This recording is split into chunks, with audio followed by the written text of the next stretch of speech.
2, 1, 2, 1, 2. T-O-M, teachers of my eye.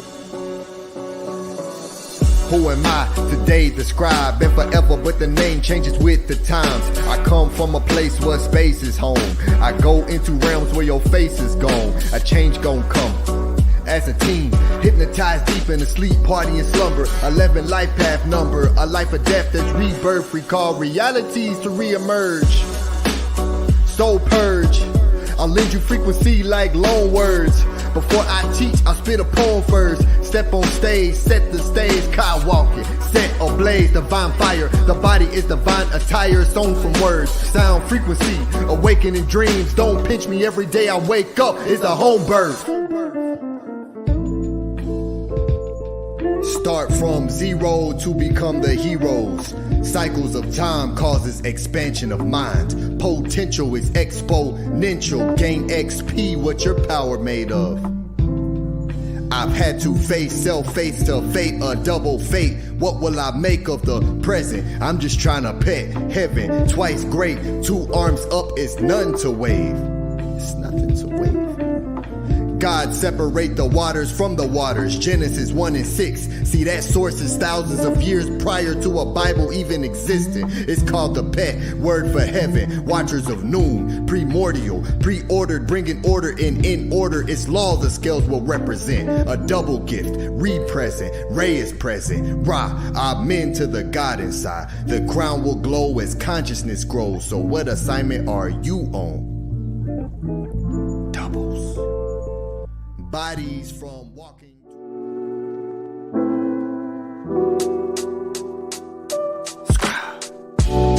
I do my best to do my best. Lead with the left, heart out my chest.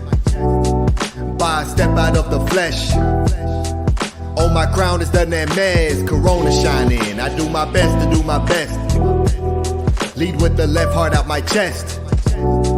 By a step out of the flesh. On my crown is the AHMES, corona shining. Serpent mind winding in alignment. Straight from Orion, the origins. Dig into the root, Kemp originals. The oracle speaking, your aura is gleaming. The sons of God, Amen Ra. Who can't afford a reason to fall below your own means, meaning reaching beyond the firmament ceiling. I see linguistics tricking us deep into sleeping. The way we live inception, I must be dreaming. Doubles, double L, square root, mirrors, reverse the image. My grip is slipping. Almost forgot the point of the mission. Statements point out all the contradictions. Blatant truth lives where my eye is foundation. Yeah. Co-founded a nation. Dictionary study spells can be scary. Etymology, this here is completion. Cycle circles, dualism, wisdom. I peddle flowers. 2 eyes are watching to see through the double realm I'm healing. Never out of what's within him. Infinite reasons, just like my brother Arcad. Always remain calm against demons. Death culture, to be alive here, it's a lie here. They crossed us into thinking that death isn't living. The lies are falling through my palms, arm wide, holes in my hand. The Pope's in command, I demand the throne back. Ancient teachings, I'm a throwback. Picture that, see this moment here is Kodak. So black, I see through lies. Why they hold that? Ocean motions, I'm flowing through noon in the boats of consciousness. My tongue is rolling, planting seeds, sowing, knee of speaking, untangled quantum DNA, spitting frequencies. I hear Christians scream hallelujah, and this ain't that the name of God is God. I must bring the order back, the scales are tipping. In the court of Allah, moonshine, Tahuti is Yah. This here is Patah, bulldozing, the one chosen. Focus, when the light hits you, just open like lotus. Melt your mind when in mind time is frozen. Blow minds, my mind is golden. Coat me in gold, I've got a gold coat round me like I'm Tutankhamun. Like his when you spell my name, put 3 lines in. Scribe, presenting the law's findings. Who's he? I me, an echo of Tehuti. Yes, I do my best to do my best. Lead with the left, heart out my chest. By step out of the flesh. On my crown is the AHMES, corona shining. We do our best to do our best.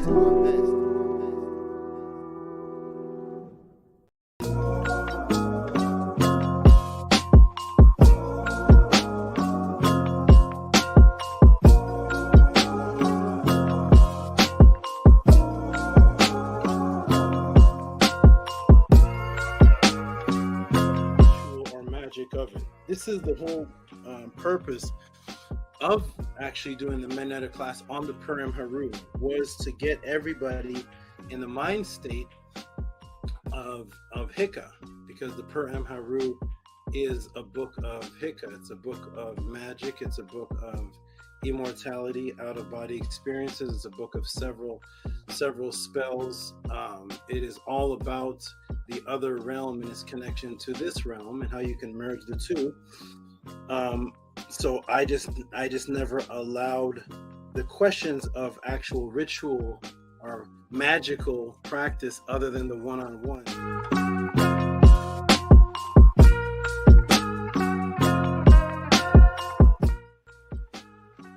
You'll see it looks like a sieve.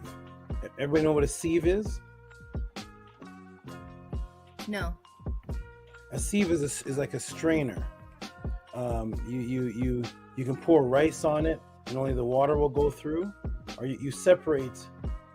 It's like a screen. You pour something on it and it separates things. Thinner aspects can go through the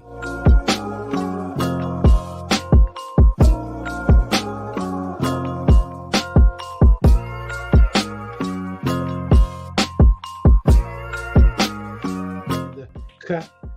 Today's equivalent is a K or a Q.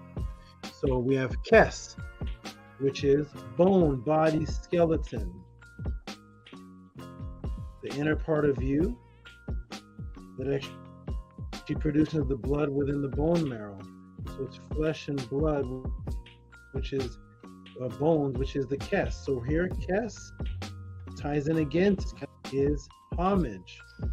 Kes, whether it's spelled like that or spelled like any of the other 20 ways that the beautiful thing with the men.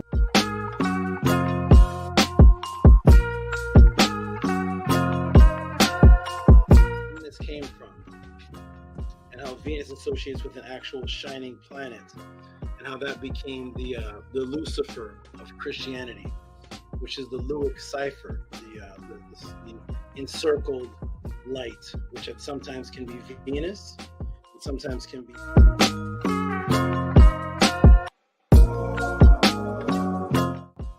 The Kenti was the royal area of the beginnings. That's where the modern day Greek historians say that men came. That when they went and talked to the so-called Ethiopians, they said that that Kemet was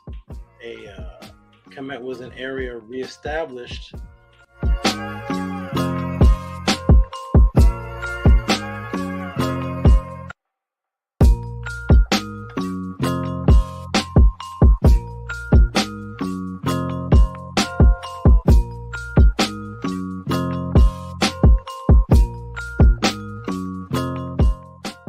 There is no spoon.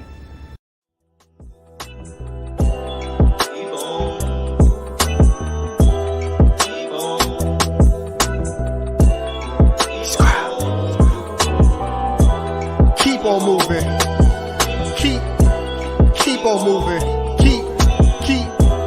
Keep on moving. Keep on moving. Keep.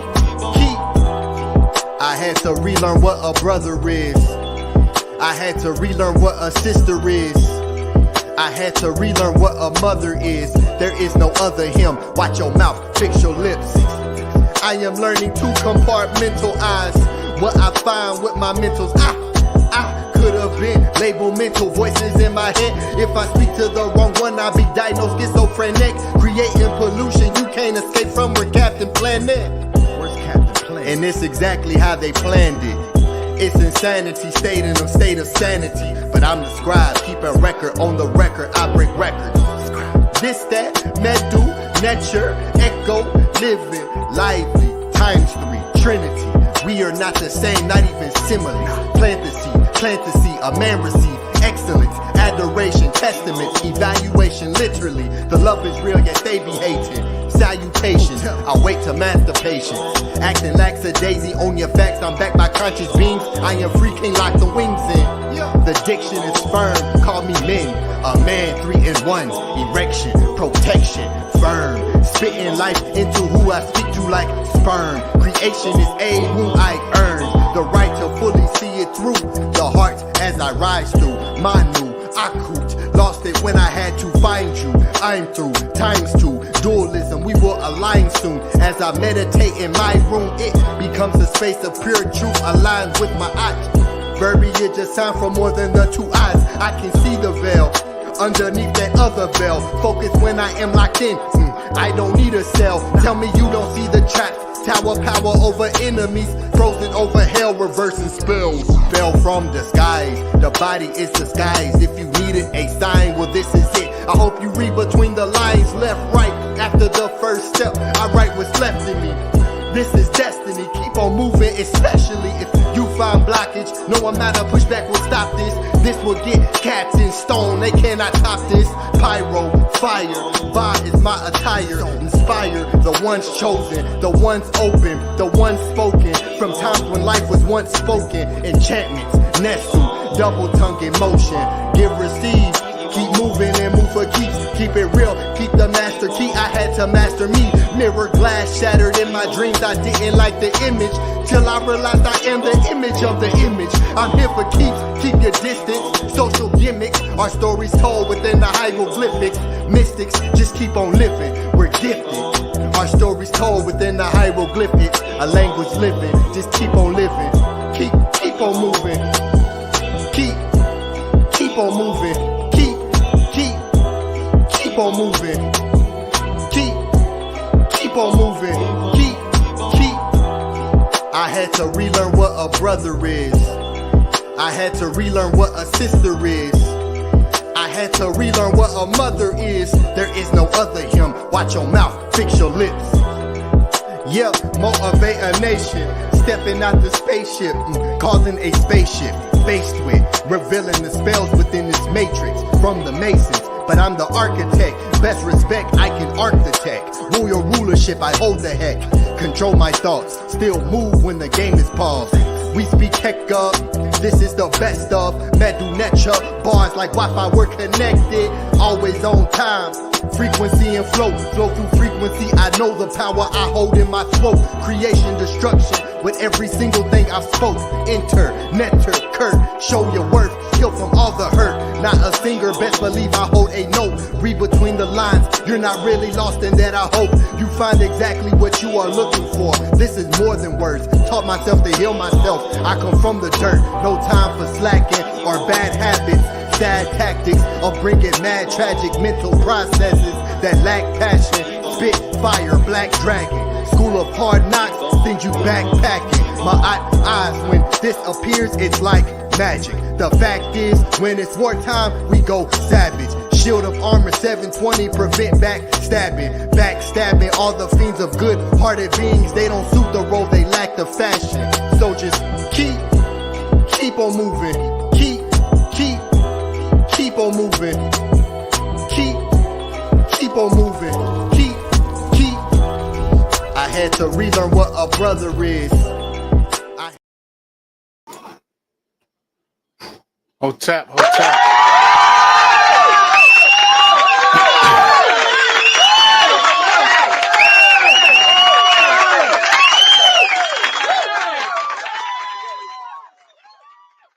Hotep, peace and love. Welcome everybody to the House of Aten Study Guide Sunday. Ancient Tehuti and Teachings of the Natiru presents Kemetic Female Scribes Sunday Session Scribal School, presented by PTAH ATEN TEHUTI. Before I introduce everybody on our panel, we will begin as we do every week with our beautiful affirmation. On the count of 3, 1, 2, 3. Unki Maat, Un NS, Nintet or Set Maat, Min Hepapet Maat, Her in Hui Per Ikut. I live for Maat. I exist within her. I do not speak in the place of Maat. Every day I advance towards Maat. My being is surrounded in darkness. I come forth as conscious light. Hotep Maat. Peace and love, everybody. I am the great Atef Rem Kem Maat. I'm the esteemed steward of the Venerable House of Aten. As a devoted disciple of the Master Teacher, the illustrious Tehuti Amenhotep Ra, I proudly undertake the role of the sagacious host for the weekly gathering within the sacred halls of the House of Aten. Here we delve into the profound teachings that illuminate the path of Maat. In the sacred sanctuary of the House of Aten, I guide fellow seekers on a journey of enlightenment and understanding, drawing from the wellspring of ancient wisdom. Our gatherings are profound explorations into the depth of truth, meticulously deciphered through the lens of ancestral artifacts and the profound teachings bestowed upon us by the great Tehuti Amenhotep Ra. My commitment to the pursuit of wisdom extends beyond the confounds of our weekly gatherings. As a true-hearted devotee of truth, I strive to embody the essence of Ma'at in all aspects of life, expressing unwavering love for my people. My soul resonates with the harmonious frequencies of the Medu Neter. I stand as a loyal guardian of Ma'at, steadfastly defending the sacred principles that govern our existence within the House of Aten. Next, we have our great general, Ahati Ma'at, was taught under the great Tehuti Amenhotep Ra. He has been a serious student and teacher of Kemetic culture and history for several years.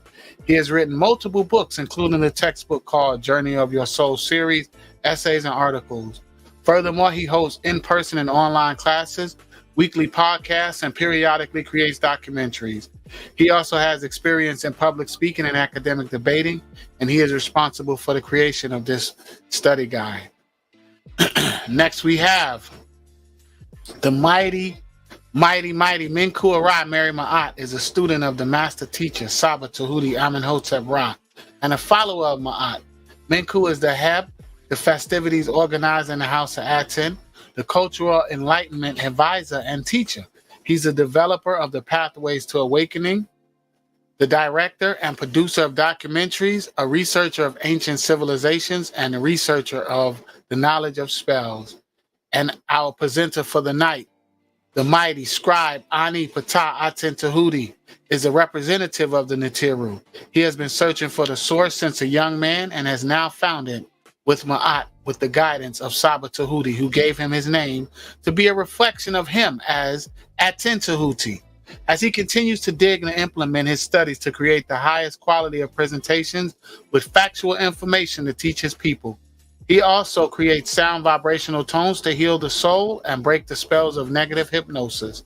He uses sound vibration and conscious thought to recreate the mindset of the Nitiru. Welcome everybody to the House of Aten Study Guide Sundays.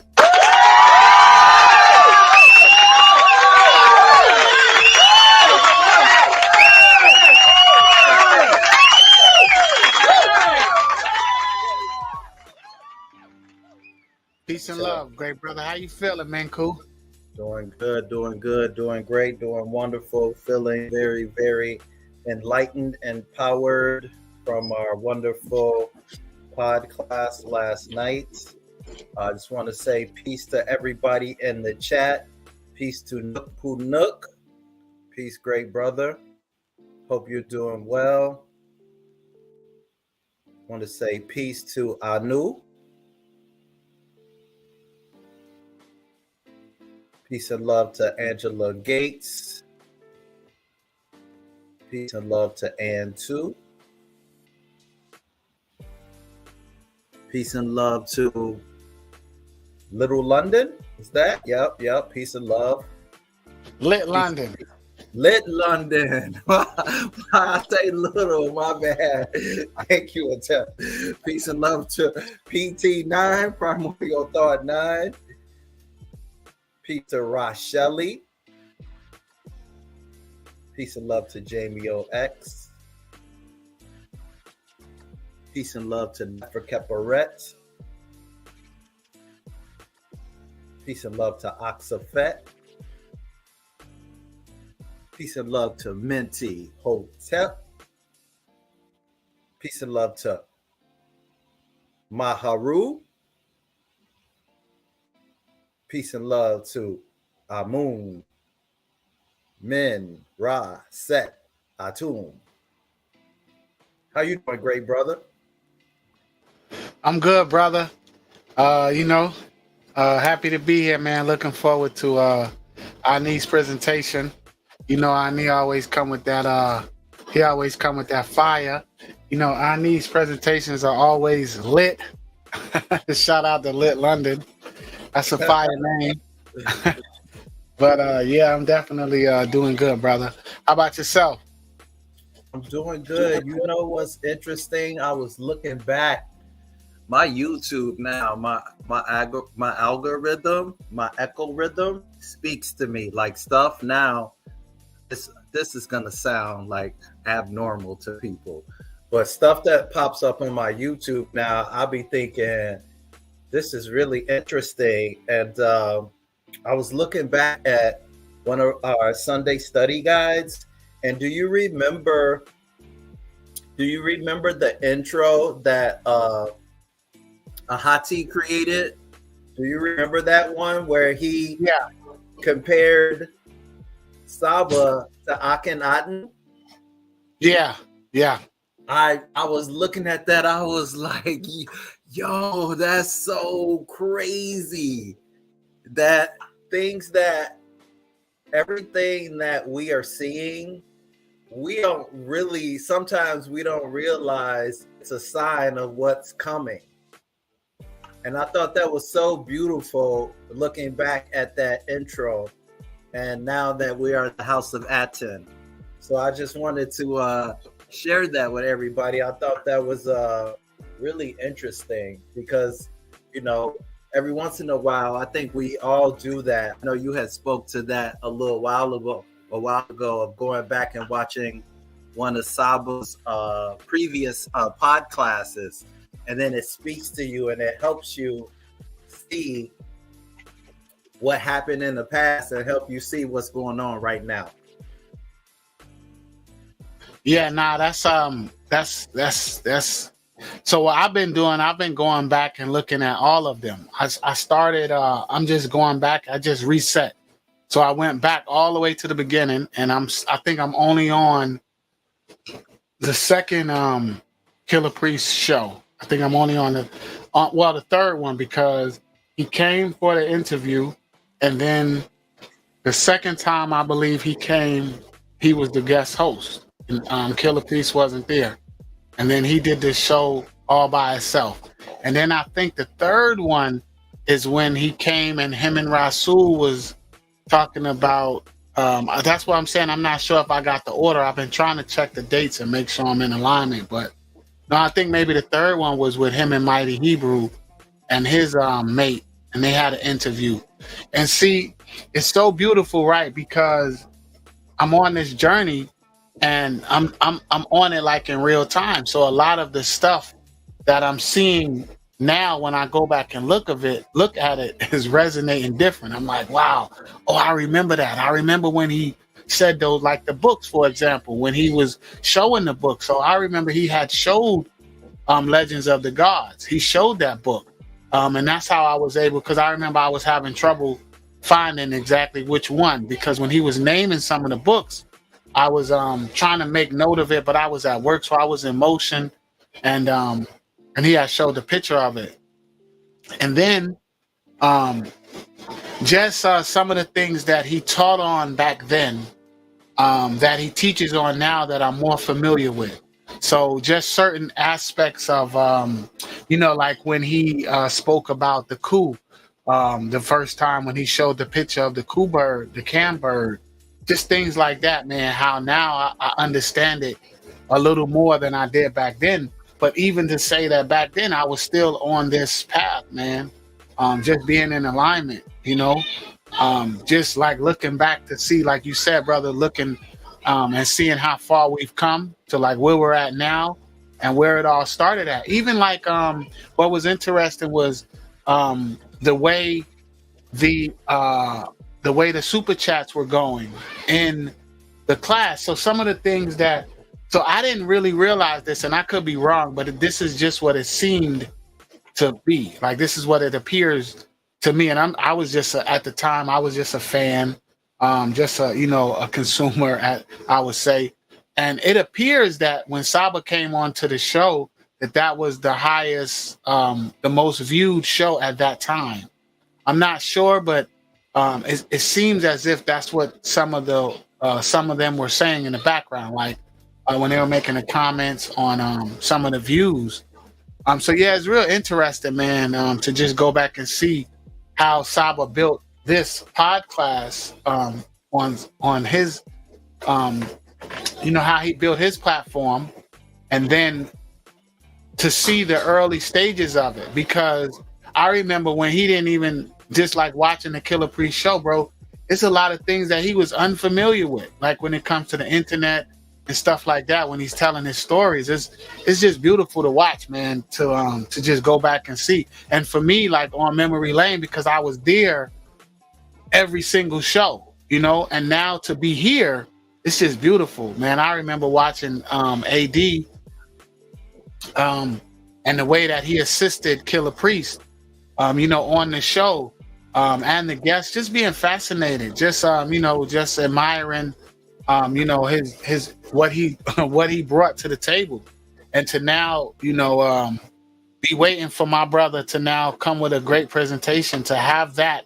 and some, now, to have our own platform. I remember hearing the brother when he was arguing with Saba, just disrespect. The disrespect was just coming out of nowhere. And I remember him saying that he's going to have his own podcast or something like that. I just wait. I'm going to have my own. And, I don't know. He was just talking a bunch of ISFET. And, at that moment when I was there, then I had no interest in having no type of podcast or speaking to no type of people. And look at us now. Look where I'm at now, here talking to the people. Shout out to Nook, shout out to the chat, Minty Hotep, shout out to Kenneth Cotton, Maharu, Jason Kirkland, to be here now, man, and to look back at it then, and to see how far we come, and then to understand the teachings, as Saba teaches us how to rise like the Aku. It's just beautiful, man, to see the elevation, even for us that we're making, and then to see how he built his platform based off of what Killer Priest was doing. Like, to see it, I had no idea, man. Like, now looking back at, how they say hindsight is 2020. So looking back at it now, it's just beautiful, man. It's beautiful to watch. It's beautiful to be here with all of you. We consistently have a solid foundation. We don't have thousands of people in our chat, arguing with each other and just creating ISFET. We have a beautiful platform where we bring forth information. I'm definitely looking forward to the expansion of what my fellow netters are going to bring forth, because just myself personally, guys, I had no type of interest or idea that I would be up here speaking and teaching and every week and supporting my Saba, supporting the netter. I had no idea that I was a defender of Maat at that time. Although I had certain principles and foundations and things that I stood on that were solid, that still are solid. But there's no better foundation than Maat. And we have to stay in alignment, do what we have to do that. But it's just beautiful, man, to look back. So I agree with you, Menkhu, man, just looking back at it. And I have so much catching up to do, because just every time I watch an old class, is brand new. I can't watch a class, even when I'm there, it's almost surreal when I'm like on the panel, and I'm like, even like when I'm there, like right now, like I still get, it still hits different when I go back and I watch it, because when I'm here, I'm a part of it. But then when I go back and I'm actually like just looking at it as an observer, even seeing myself, it's just beautiful, man. It's absolutely beautiful. So the nets are here. We are here. And we're going to take over the conscious, quote unquote, space, if that's what you want to call it. We're just going to do what we do. We're going to do what the netter has always done. That is establish Ma'at wherever we go. That's the foundation. So it's just beautiful. It's a beautiful time, man. Like, it's a lot of ISFET going on, so everybody keep your head up, stay on Ma'at, stay on that path, stay stay doing what you're doing, supporting whatever it is that you support. Whether it's the truth or the lie, just know that it's gonna bear fruit, and it's gonna, you will reap the reward of whatever it is that you're out there participating in. So, I implore everyone to, be a follower of Maat, establish Maat as that foundation, and then do what it is that you're supposed to do, which is rise like that cool, be great. So, Hinu to everyone in the chat that consistently supports us, and Hinu to you, great brother Menkhu Ara. Hinu to our great general Hati Maat, and then you powerful Hekar, my great brother. Of course, Hinu to our great Saba Tehuti Amenhotep Ra. But yeah, brother, I was even watching some of last night's class, a little bit of it today. Just looking at it's just surreal, man. It's just to be a part of what we're a part of, to be building what we're building. It's beautiful, brother. There's no place I'd rather be. There's nothing that I would rather be doing. So he new to the Natiru, the house of Aten. Go ahead, brother.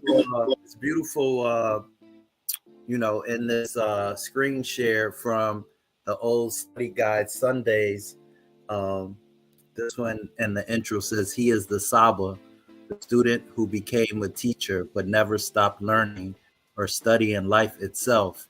He is the living example of Akhenaten, born as Tehuti Amenhotep Ra.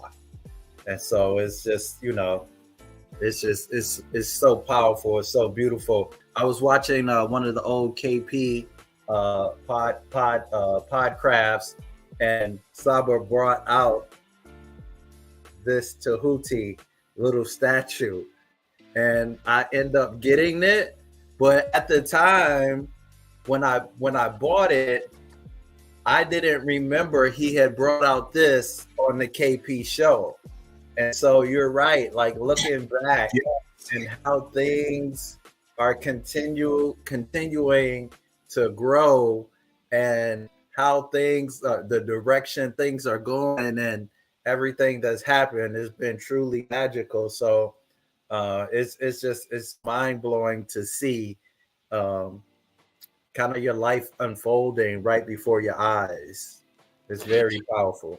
Especially the way it's unfolding, brother, because I'm like, I was there. I remember, brother, looking forward to every single class. Like, I remember listening to, a couple of the different, at the time, channels, just trying to, just feeling it out, but I did have a specific agenda. I did have a specific motive, right? And that was that I was going to only consume positivity, right? I was only going to consume positive, autobiographies, maybe interviews, stuff like that. I was going to shy away from,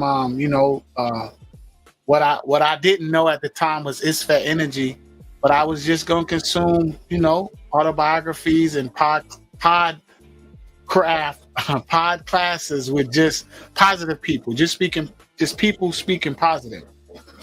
So I remember when I came across the Killer Priest one, and he had some guests on there prior to Saba, and I was also watching some other podcasts, of course, the ones we all came from, as well, and we're all familiar with it, right? I don't have to, because I don't want to talk bad. I don't have to talk bad, and I shouldn't.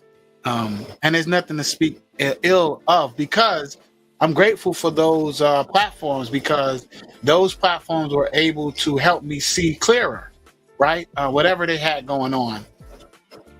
But I had no intention of being up here. Like that was the furthest thing from my mind. I just wanted to learn, and I was just listening to brothers talking, and there was so many great people, brothers that I came across that I started to discover. So many great brothers. I'm not gonna mention their names, but everybody plays a part.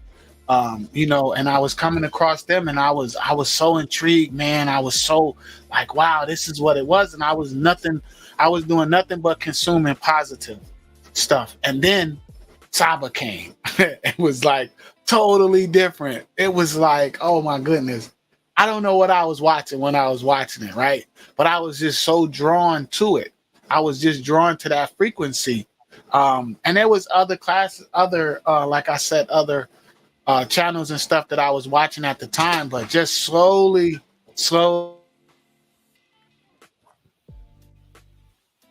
You're on mute, great brother Tef. I just want to say something, not to interrupt your build while you pause.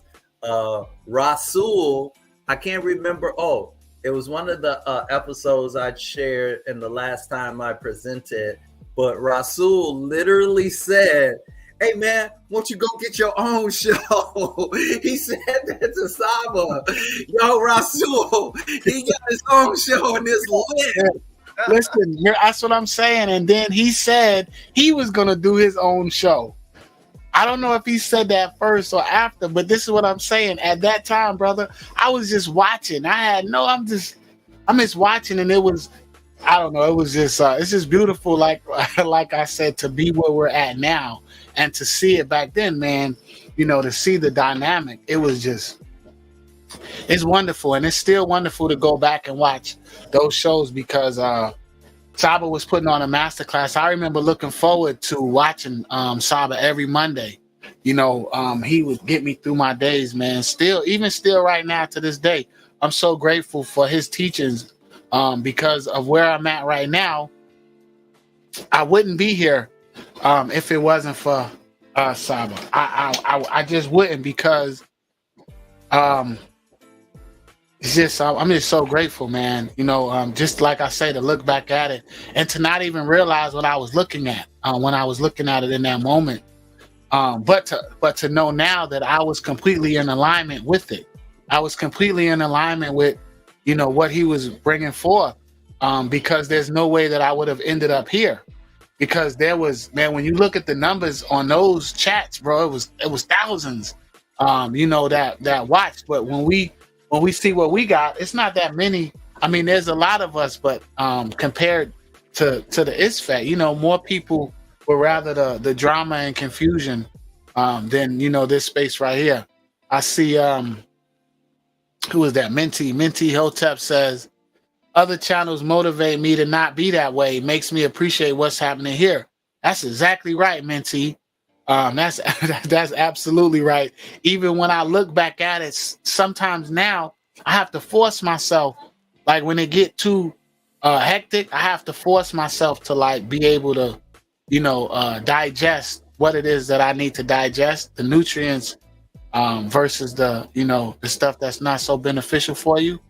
Yeah, it's what we have here is something very, very beautiful, and it's not to be taken for granted, you know.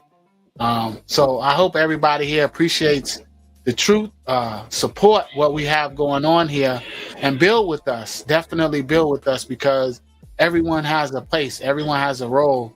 If you caught Saba's teachings yesterday, everyone is the best if they choose to be. You know, it's not a competition. You know, there's no equals.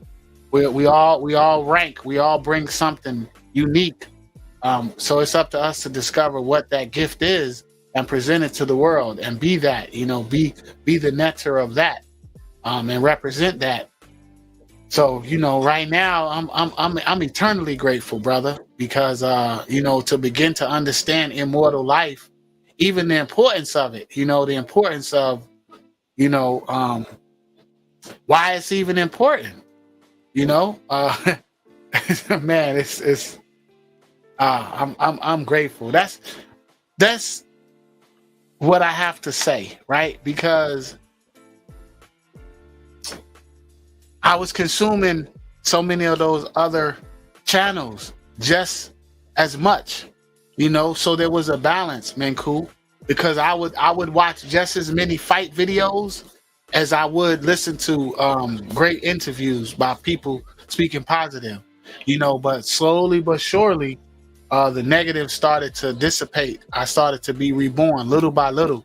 You know, I started eliminating those things that wasn't helpful to me. And I'm going to be honest with everyone. I was eliminating those things. I wasn't doing it consciously. I was consciously focusing on my art, but I was the ISFET was little by little just disappearing. It was falling off. Things would happen, things were happening. That was allowing me more time to focus on my art. Even right now, even right now with what's going on, the situation that I'm in right now, it seems as if it can appear to be negative when I look at what's going on with myself outside of this. It could be negative, right?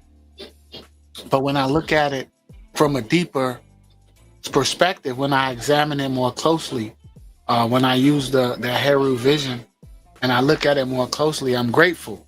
I'm grateful that I'm able to align in this frequency versus aligning in that other frequency, especially when it comes to money and the way we choose to live our life.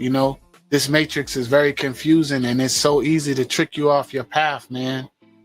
So I I want everybody to stay on the path of Maat. Don't be tricked and fooled by this matrix, because it's so easy, and it's everywhere. It's everywhere from every angle. Your family, your friends. It just attacks you from every direction. So, I send positive energy to everybody out there that's going through something. And I send you the solution. The solution is Maat. Find the balance in Maat, and stay on that frequency, and guarantee you will reap the benefits of that. Guaranteed, just as if you were out there, planting bad seeds, you definitely gonna bear bad fruit. It is what it is. So, if anyone's going through something right now, just stay on your path. Stay focused. Go ahead, brother. Speaking of paths, it's so beautiful that everything that you're sharing, the TEF, because everyone were on their individual spiritual paths and journeys, right? We didn't know that Saba, we all were watching the Killer Priest podcast. We didn't know each other. Saba comes on, is on the Killer Priest podcast for a while, and then he develops his pod class, and we followed him on that path, but we were on our individual collectives paths, and now we're all here together. And it's really, really beautiful, because we didn't know that we were all gonna end up on the same path. And that is, that's a beautiful thing. And it shows that sometimes we don't know exactly what's gonna happen. But, we're very, very, very lucky that we ended up on this path. And I did something, I don't know if I had ever shared this story. I think during that time, where I live, it was when the Killer Priest podcast started. I think this was, I don't even remember what year, so much has happened. But at some point, I was like, there was a certain thing that I needed to do. And I was having a conversation with myself. I said, if I am a spiritual being, I need to show it to myself. And it was winter where I am, and the winter was rough. It was rough. And then I remember it was like things was going crazy because a certain president was in office, and then there was COVID. And I was like, yo, I'm getting out of here.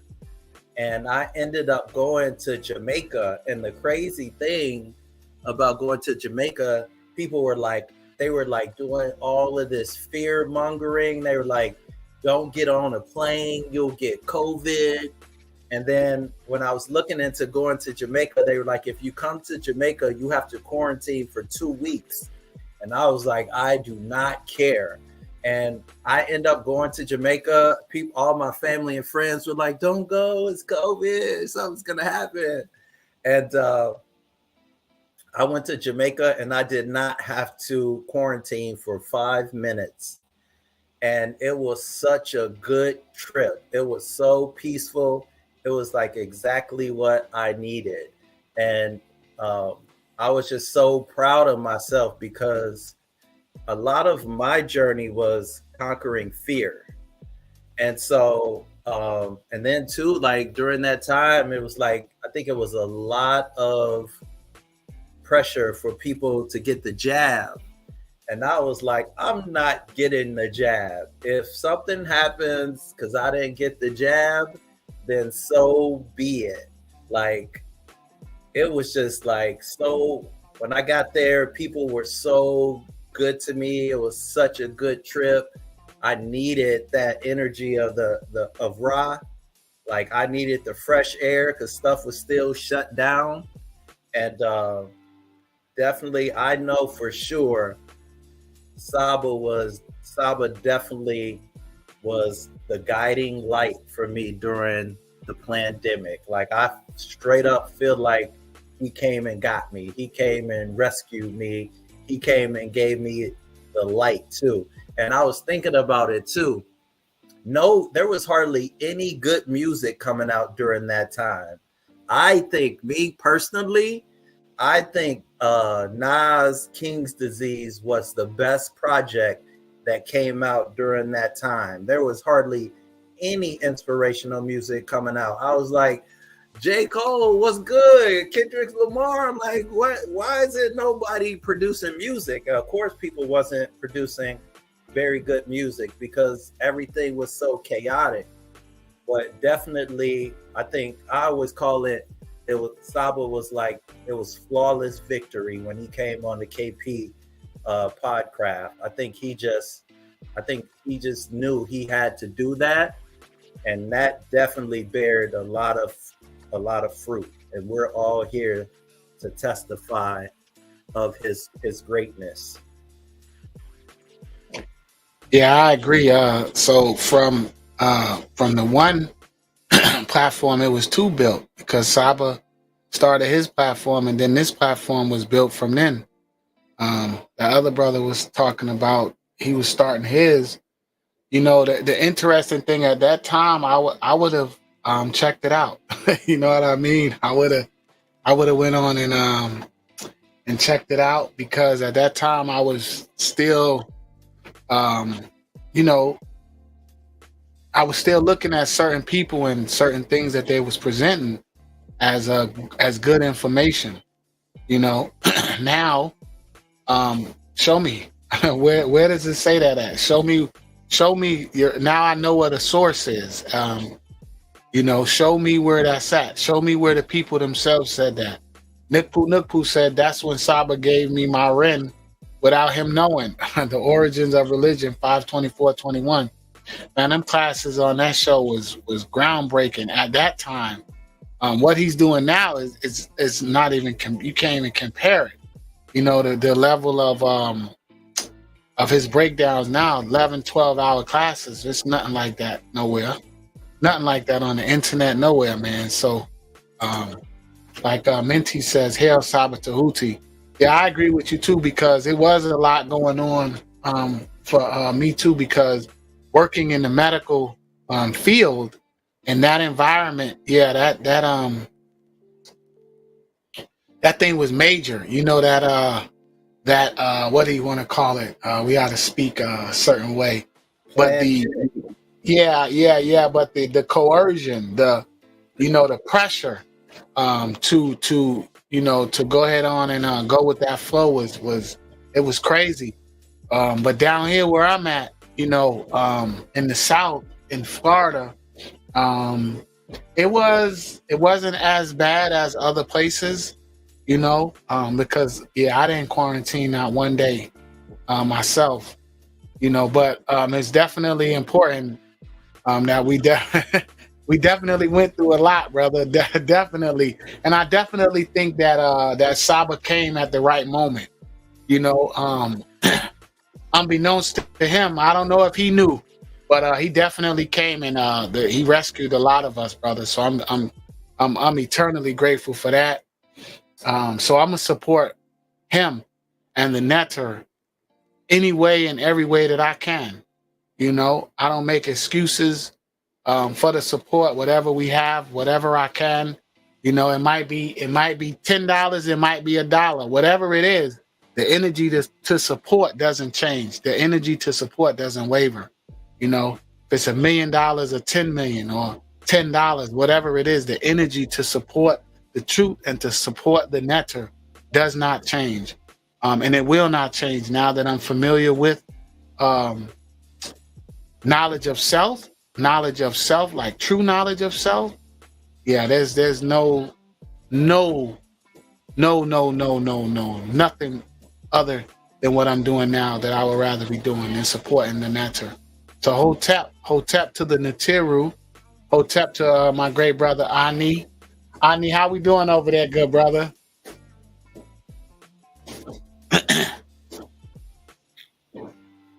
Ani behind us. Ani, huh? I was just going to ask a question while we wait for Ani to respond. Go ahead. Can you remember anyone in the chat? Remember, I think it might have been maybe 2021. What was there was something that happened with the planets with, I can't remember what it was, but there was something that happened. I don't know if it was 2020 or 2021. It was like a huge deal of, I think like 2 planets end up aligning or something. I'm trying to think, what was that? If anybody in the chat remembers, put it in the chat if you remember what happened. There was something that happened in 2020 or 2021. Maharu says a line of planets. There was a specific name for it though that I'm looking for. I'm trying to Google it. Menkhu say it was planet alignment. I know, but there was. Yeah, I remember brothers saying. I remember listening to the conscious brothers saying, "It's a memory upgrade, or it's something. The planets are shifting. It's a memory upgrade." I just remember listening, like, what are they talking about? But yeah, we definitely upgraded. I know for sure I upgraded. So maybe they was on to something. Definitely something happens. I wonder if it was Mars and Venus. It'll come to me. When it comes to me, I'll let everybody know and put it in the chat. Somebody put retrograde? No, it wasn't that. Minty said, not only is he breaking us out the matrix, he's reintroducing us to Maat consciousness. Henu Sabatahuti. Definitely.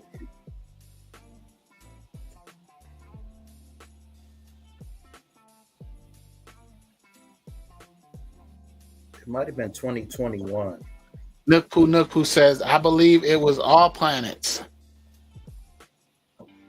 Well, so here's the thing. Why I'm remembering that and bringing this up, because I took a picture when I was in Jamaica of when planets, because it was at a specific time. You know what? I think it was around the time. I think it was close to that one holiday. But it says Mars conjunction with Jupiter, maybe, or it was Saturn. Can't remember. Let me look that up. It might have been the Mars conjunction. But yeah, I took a photo of it. I'm gonna try and go back and find that photo as well. Jason Kirkman says the great conjunction, it Jupiter and Saturn. That might have been it. Minty Hotep says the eclipses 2020 till now have been extremely intense.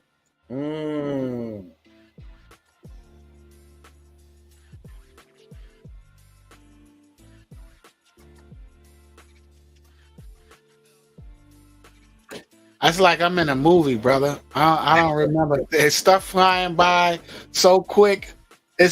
I'm telling you, when I went back and looked at the old pod classes, I was like, man, it's remarkable, man. The amount of the body of work that Saba left, that he's leaving for us just to digest, brother. The digital papyruses that Saba is leaving behind is beautiful, bro. It's I hope everyone appreciates what's going on, because when you look back at it, you can't I couldn't make it make sense, bro. Like, I'm looking at like what's going on. I remember somebody even said that. They was like, what's going on? Like what are you doing? And then you watch, and then you'll see when he's arguing when somebody is trying to argue with them, how they start, how they submit, but then they get mad. But it's like, why don't you want the truth? Like, like if I'm wrong and I'm saying something is wrong, and then you correct me, you like, well, nah, brother, is this? I'm like, oh, you know what? You're right. Thank you. Why is there not a level of appreciation? Like, just watching how some people appreciate the truth and some people don't. I'm grateful. I don't look at it as luck, Menkhu. I don't think I was lucky to be where I'm at. I know that I put the work in because I know where my heart led me. You know what I mean? I know what was on my heart. Well, I was just tired, man. I was just disgusted with the lies, extremely fed up. I was just to that point. So the thing about my movie is that's so true is they say when the student is ready, the teacher will appear. Yes. Well, yeah, man, that's what really happened for real. I just didn't know that I was ready, bro. But definitely. And then what teacher appeared? The teacher. Like, you know what I mean? Like, oh man, it's beautiful. Let's see what this brother says. Green agua sauce. Am I saying that right? Morena, everyone, keep the videos coming. They are great. Learning much. To you, great brother. Maharu says, I was seeing blue light for nearly 2 years, LOL. Was getting worried before Saba. Ancestors woke me up. Bling. For real. That's a fact. Definitely, when the student is ready, the teacher will appear. That is exactly what happened to me. And that was the thing about the pandemic for me was I think everything was kind of multiplied as far as in the spiritual realm, because I had just started to really listening to KP, and there was a song, it's called Orange, that I used to play on repeat when I would be in my car. And during that time I was teaching as well. I was teaching, and because it was the pandemic, I was teaching virtually. And so when I was able to leave and go to Jamaica, it was cool because it was part of winter break. And then I think I was there for like a month. And so a week or two of that was winter break. And so I got to just enjoy being there. And then the other 2 weeks when I had my students, I would just go online and teach. And so definitely, I was definitely ready because I was really focused. Everybody, people weren't getting together. You couldn't go out. You couldn't do anything. And so I was definitely in a place where I was like, I had to face myself, and I was ready to face myself. And I was like, yo, if I'm a spiritual person, I need to show that to myself. And that was a very beautiful thing. And I had already been listening to on this journey to kind of fully understand law of attraction. And definitely when Saba appeared, I was like, yep, that's the one. That is definitely the one. And then things just grew and grew from there. It's just been a beautiful, beautiful journey. Yeah, Minty Hotep said more people definitely woke up in 2020. It really is a movie. Did you read that, Atef, already? Nah, I was about to, but yeah, that's true. I put it up there. That's true because that's the only way I could explain. I couldn't make it make sense. Only thing I could equate it to, brother, was a kung fu movie. I'm like, where this dude come from? Where am I at? Who is this guy? Who is this? Who is my teacher? Who is this? What's going on here? I was confused. I was so confused, bro. I was said so, 5 minutes. He said 5 minutes. Oh, okay. Yeah, I was confused, man, and that's what I kept saying. I said, man, this is like a movie. I was like, because there was no second guessing what Saba was, who he was. I never second guessed that, especially the information that he brought forth. Soon as I saw him, I recognized the truth. Like that frequency resonated immediately, but I didn't know what was going on because it was playing out like it was a movie. I'm like, this is like, it really does play out like it's a movie where like the student is lost. He don't know he's looking for a teacher. He just sets out on his journey, right? And then he finds the teacher or the teacher finds him. Man, that's just like the movies. I'm looking around and I'm like, this is the real teacher too. This isn't like the other teachers that I had prior to that. Like this was totally different. There wasn't a comparison. It was different. So I immediately recognized, yes, sensei, like Saba sensei. I was like, man, like this is. So I just completely devoted myself to everything that Saba was bringing forth, because everything that he was bringing forth, I was checking. When he would show the museum, the number, I would go look that up. When he would show the book, I would go buy the book. When he showed a book, I would go try to steal the book. There was this website where you could get all of these books. I was going and trying to get them. And then I was seeing it for myself, so I knew immediately that this guy was real. So then I wondered, like, watching his debates, I was like, how's he beating everybody? I would watch the debates and I would be like, I said, he is Tehuti. And I remember saying that to myself, like how you said,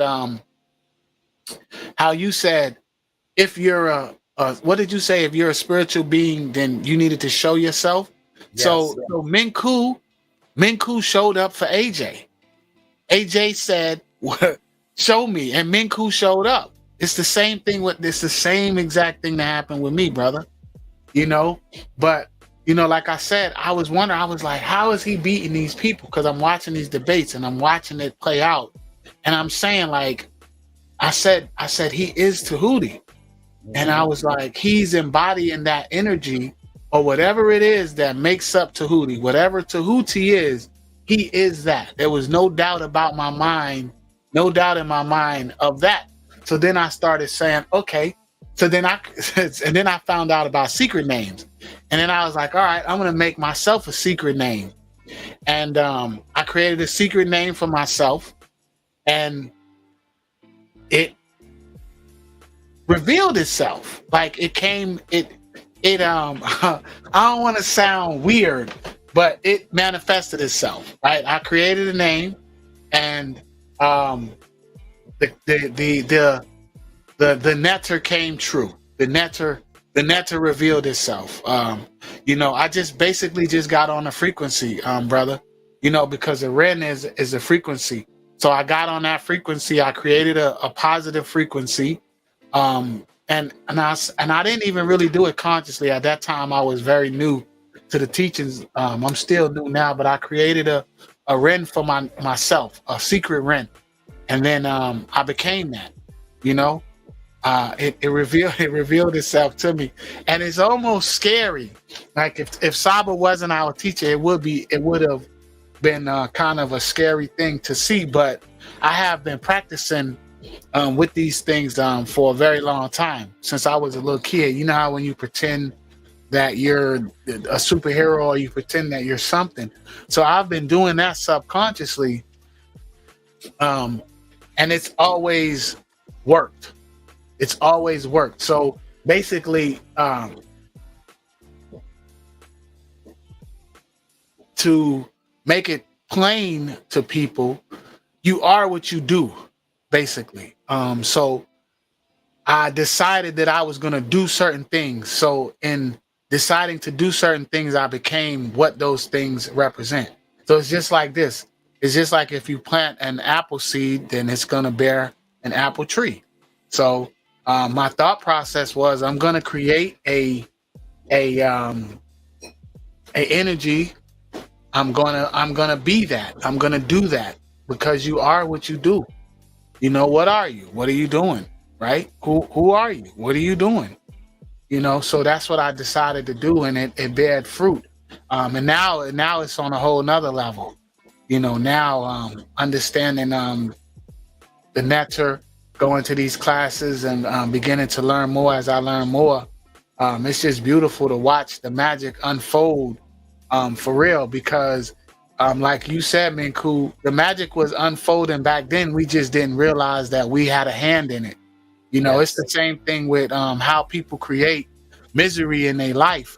You know, people create this misery in their life, but they don't acknowledge that they're responsible for it. You know, your thoughts, what you do, the environment that you in, the company that you keep, what you say, everything holds weight and everything bears fruit. So it's absolutely important that we are conscious of this. And being conscious of the Natiru takes that whole concept to a whole nother level. Understanding that, you know, that you are the creator, that you are Kepara, that you are the Neter, Anuk Sekmet. Understanding that takes things to a whole nother level. So, you know, my frequency is Maat, Atef Rem Kem Maat. It's so beautiful how Saba was able to recognize that and, you know, show me, because that's what he did. He just put the mirror up to my face and showed me what it was. So, you know, it's just beautiful, man. I know I'm rambling on and on. No, just, it's okay. You know, no, it's beautiful. It's beautiful. Thank you for your build, because you know what was the icing on the cake? I was already like locked in, Saba, what he was doing, right? He was showing us the ancestral artifacts or religious opinion. I just remember the first time he shared screen, he got into the Purdum Haru, and I was like, okay, this is deal. Real. This is real deal. And then eventually when he went on Sa-Neter, I think that was the time when it was either on Sa-Neter or it was the Killer Priest Podcraft. And when he showed Tehuti in the movie The Secret, I knew that was 1000% for me. And I was like, did I, with law of attraction, did he attract me or did I attract him? And so it's so beautiful because, like, I would talk to people about law of attraction because I know that I'm a visionary and I create things with my consciousness, right? I conceptualize things. I have been conceptualizing things for a very long time. But when he showed Tehuti in The Secret, and I had watched the movie, but I wasn't that enamored by the movie as much as I was enamored by, there was a particular person that was in the movie, but it wasn't, you didn't see the person, you only heard their voice. And that person wanted to not be in the movie and had to fight to not be in the movie. And so on my journey, I kept researching this thing of law of attraction. And then I got a little snippet in my research that it was a Kemetic concept, and he confirmed that too, and that was the icing on the cake. And still to this day, I'm still learning more and more about my name, because the birth certificate, when we got our REN, I was like, how did he know that? How did he know to give me the aura in my name? How did he know that I was a visionary? And what he's doing for every person, and this is kind of too, it showed itself, and he proved it at the Pathways to Awakening. He addressed everybody in that building. So while he's studying us, he's studying you too. He is observing, and he talked about the Ma'at and surveying, and we know Ma'at is to see, is to examine, and he is definitely watching. He is his eye, his Ma'at is very keen, and his focus is really, really powerful. So I'm still learning parts of my REN.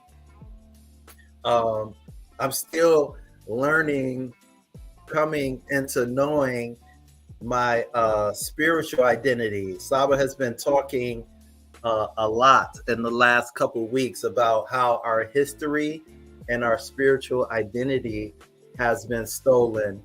And he talked about it as well in the breakdown and build up on depression.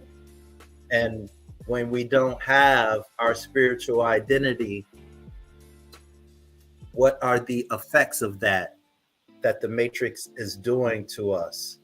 And so it's just beautiful how he's given us our REN, and now we have this new spiritual identity, how we're still growing and coming into this new way of living and knowing. Peace, peace, peace. He's here. He's back. Yes, look, who is it? I've been waiting. Peace.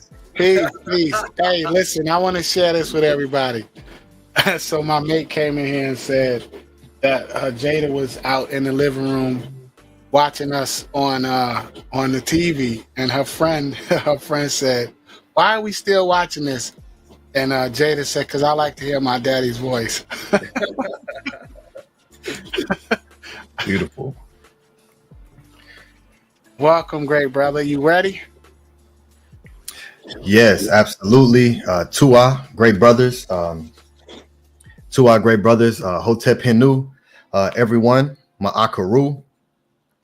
Yeah, the Natiru hit me with a. I had to slide something in. So, Tua, everyone, for being here. Scribal School Sunday sessions. Be sure that you all are. Everyone hit the like button. Everyone hit the subscribe button, and share this information. Let me see if the great brother Primordial Thought 9 post the links. Go ahead and post the links for me, great brother, so I can pin it to the top of the chat, and so that way you all can have quick access to the links. All right, so yes, we're gonna go ahead and get started. Tua and Henu, to everyone who sent support before the class. We'll get to those after the class. So Tua and Henu, I'm gonna go ahead and get into this. For those who are new here, be sure that you are supporting the House of Aten. We are a movement. We're expanding and we're growing exponentially. We have some major updates coming very soon for everyone. And it's very powerful. So Henu to all the great Meru, which is the meta word for supporter or partisan. We appreciate and love each and every one of you. If you all appreciate this presentation that I'm about to bring forth and teach, let me know by supporting by using the links. We also have YouTube subscription membership as well. So right next to the subscribe button, there's a button that says join. you hit that button and you can join in on the YouTube membership. And everyone who joins in will get priority access to all of our videos that we'll be posting that aren't live. And there are a lot lined up. As I said, there's some great updates coming, and that time is right here upon us. So all of the great members who are a part of the YouTube will get priority access to all of the videos that we will be dropping, the audio books, everything. They'll be the first ones to get it before everyone else. So you want to make sure that you're a part of that. So just hit join here on the YouTube. Hit join here on the YouTube. Okay. Let me pin this to our great brother Primordial Thought 9. The links are now pinned to the top of the chat. And it's now scrolling on the bottom. So yeah, let's go ahead and get in here and begin the class. This is Kemetic Female Scribes, Scribal School Sunday Sessions.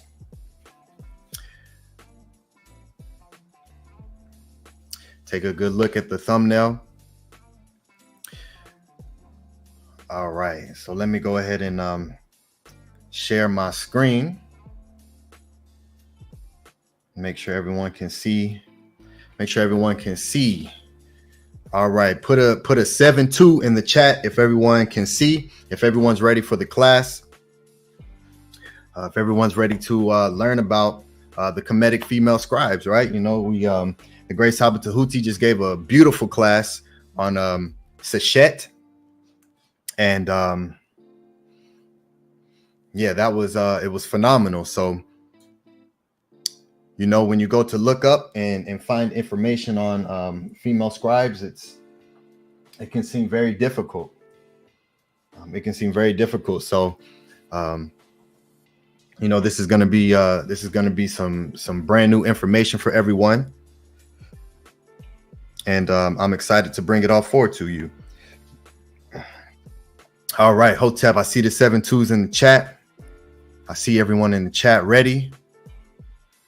All right, peace and love, everyone. Nefer Keperet, Big Vapes, Anu, Rasheli, Maharu, Antu, Sun Ra, peace, good brother, MKD Podcast, Ox Effect, Minty, Primordial Thought 9, Hotep Henu. All right, so let's begin. Kemetic Female Scribes. Welcome to Sunday Sessions, the only class available dedicated to teaching and venerating the scribes of Kemet based on their writings. All I'm offering is the truth, nothing more. All I'm offering is the truth, nothing more. Okay. Let us begin. So today, it is commonly known that to be a scribe means to write. I brought forward in my very first scribal session that the etymology of scribe means to cut. All right, so if you go to my very first scribal school class, it's titled Carving Reality. I show this. I show the etymology of the word scribe. All right, it's a special use of Latin scriba, the keeper of accounts, secretary, a writer, an agent noun for the past participle stem of scribere, meaning to write, from pi root scrib, meaning to cut. So to scribe means to cut, right? So this was all in my first scribal school session, Carving Reality. Tim, which means to cut, to engrave, and to inscribe something. Timi, which is timu, right? You see the tim right here, the root word of the tim, right? Tim, which means to be complete, the entire thing, to be whole, right? To gather together. And so therefore timu means writings, documents, and inscriptions, inscript or inscribe, right? Because the P and the B are really the same letter. One's just upside down. It's the same letter, inscribe, inscript. And so this is why Carving Reality was the title for the first session. Scribe is also inscribe, right? To inscribe means to write on or to write in something, right? To carve something, to go into it. To write on or in something. From in, pi root in, scriber, to write, from pi root scrib, to cut, meaning to dedicate, right? So to inscribe, meaning to dedicate, is by means of inscription, right? So this is some of the teachings that I was bringing forward in my very first Scribal schools, my Scribal sessions, because I come to understand how important it is that we understand the position of what it means to be a scribe, and as I began to dig, I started to learn and understand that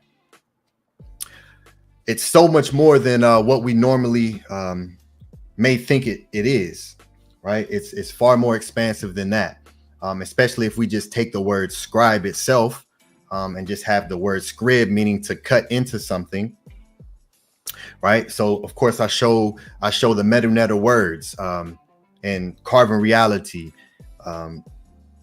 I go and I show so many of the meta words of what it means to cut or what it means to write, right? And a lot of the definitions are the same. The same definitions that you find to write is the same definitions that you find to cut, right? So this is beautiful.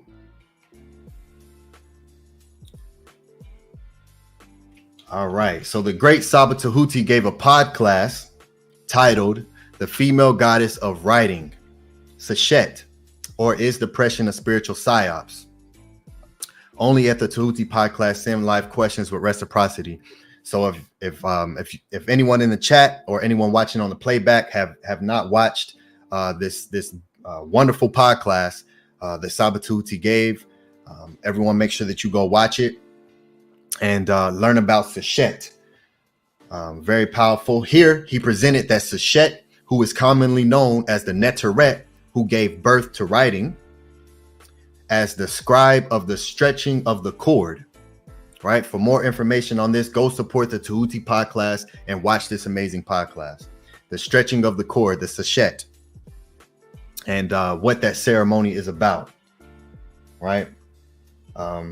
Which again is another expansive meaning of what it is to be a scribe, right? It's not just to write, and that's something that I wanted to showcase, and why I started Sunday sessions, which is sesh, which is the meta word for scribe. So this is what it's all about.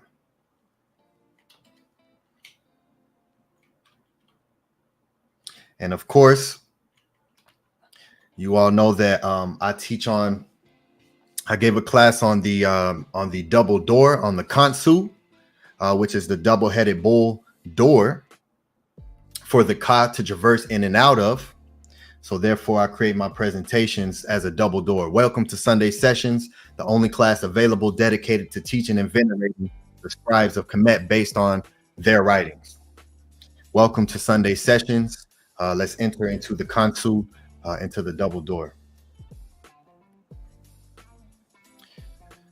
So let us begin to dig into what it means to be a female scribe. The entire foundation is built upon the female, which is Maat. This is one of the himti of Tehuti. Himti is the meta word for wife. So this is one of the himti of Tehuti, which is Maat. The netter of scribing, everyone knows, right? Everyone knows Tehuti as the netter of scribing. Even for those who aren't into Kemet, who aren't in the Medu netter, everyone knows Tehuti as Thoth or Hermes Trismegistus, Enoch, Metatron. So all these names that get associated with Tehuti, everyone knows that he is the god of writing, All right. So let us see what Tehuti says himself.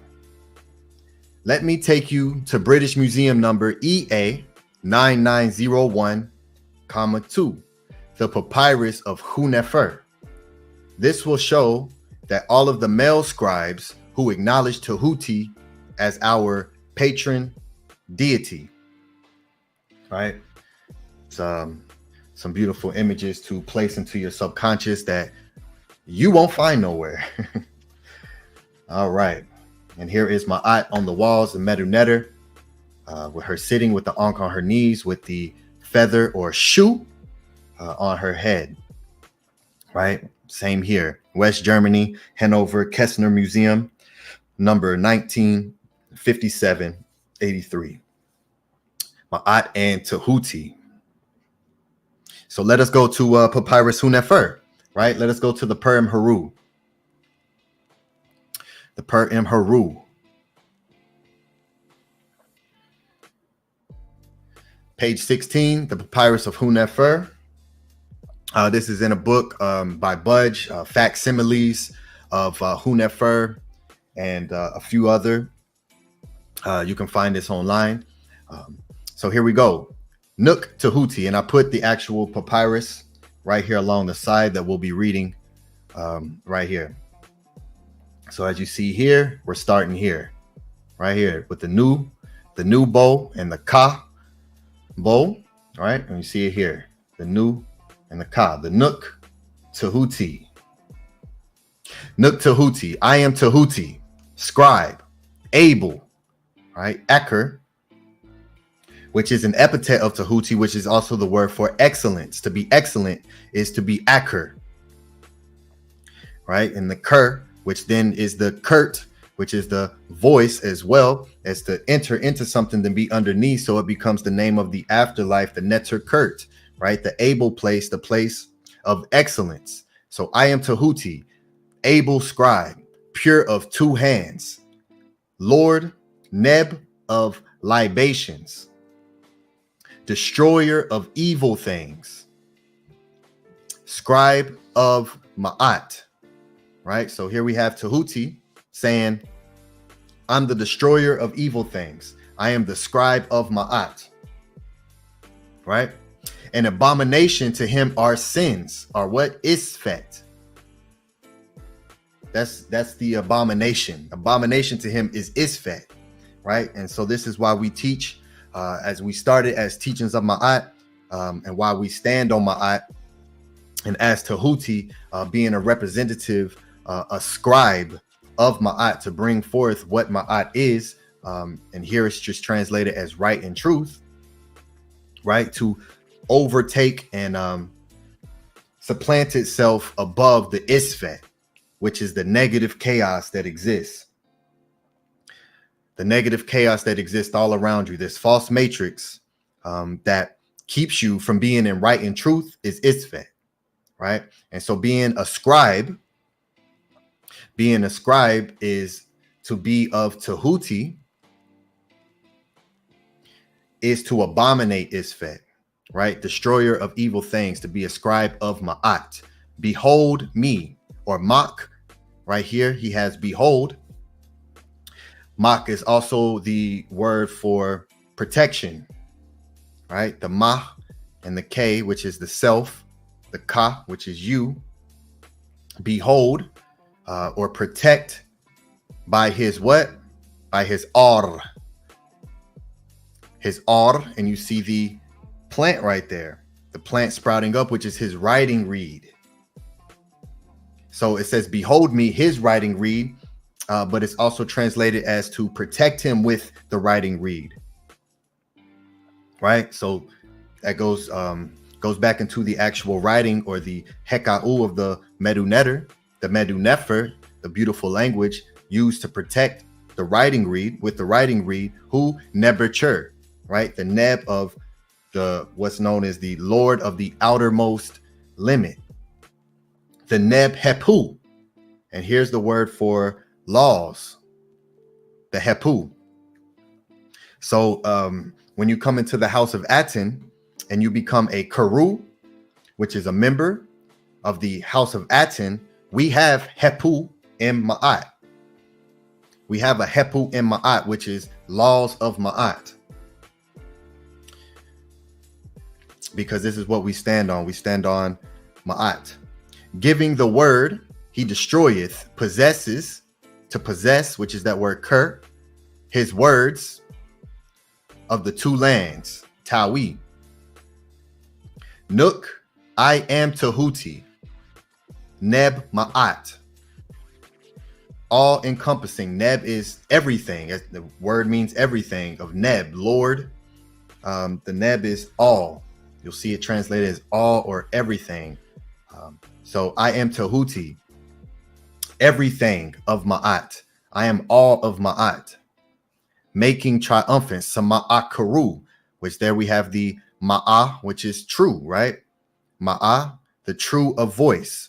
The Karu, which is the voice, which is what you are when you become a member of the House of Aten. You're the Karu, which is a household member, right? Because we're the House of Aten, the ancient Tehutian teachings of Natiru. So to become a household member, an inhabitant of the land, you are a Karu, which is also the word for voice or triumphant with true in front of it. Ma'akaru. The feeble, avenging the wretched and oppressed on his oppressor. Right? So here we have Tehuti being the scribe of Ma'at and the Lord of Ma'at. Right? And here's another translation. This comes from the TLA, Thesaurus Linguae Egyptica. Same words here, just another translation, right? I am Tehuti, the able scribe with pure arms, Lord of purity, who drives away evil, the scribe of Ma'at, who abhors justice, whose writing brush has protected the all-Lord, Lord of the laws, who speaks and whose speech the two banks have arranged. I am Tehuti, the scribe of Ma'at. I am Tehuti, the Lord of Ma'at, right? The Ma'at, the standard here, right? That what you stand on, your standards, right? And it's an ascension to rise up, to ascend, which is also the word Ka. And you'll see it as an ascending triangle as well. So the Ma'at standard, in where you see the Natiru standing on. When you look at Ptah, you see him standing there on the Ma'at foundation. Right? Very powerful. So again,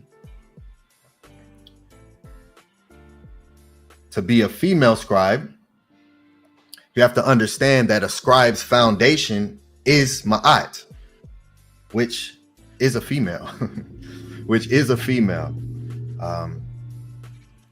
So before we even get to understanding or learning about female scribes, we have to understand that to be a scribe in itself, to be a scribe of Ma'at, an An Ma'at, or a Seka Ma'at, or a Sesh Ma'at,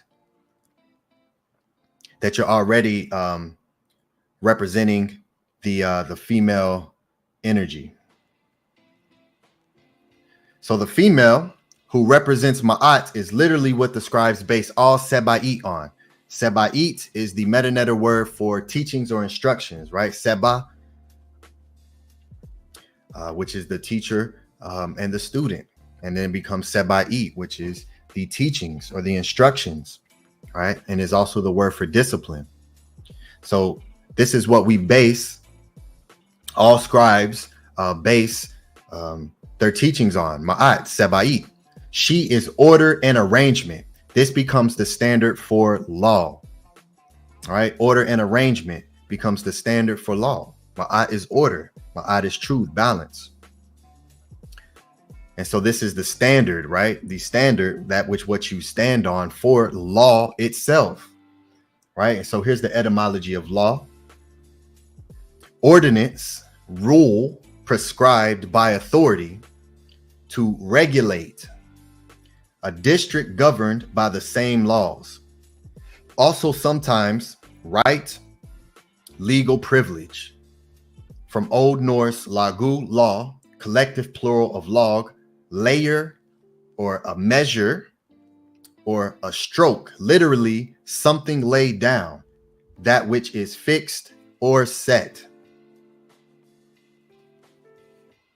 So law is literally something that is laid down. So this is why you hear the common term, right? Now it's time to lay down the law. He laid down the law, right? How do you lay down, right? Law, right? So these are teachings that come from Maat, that come from the Netiru, that still exist today, and people say these sentences and use their word structure and do not know that that is only being said because of the Sebai, because of the Netiru and what Maat and what the Netiru represented, right? So the Netiru have been alive and well since their existence was brought forth by themselves here physically on the planet. And now the physical consciousness of the Netiru are rebirthing themselves back into physical form, or what's known as physical, because of course that just means natural, which is the netter. So very powerful. Law, measure, right? A rule prescribed by authority. So words for law, and this is in the same etymology dictionary for law.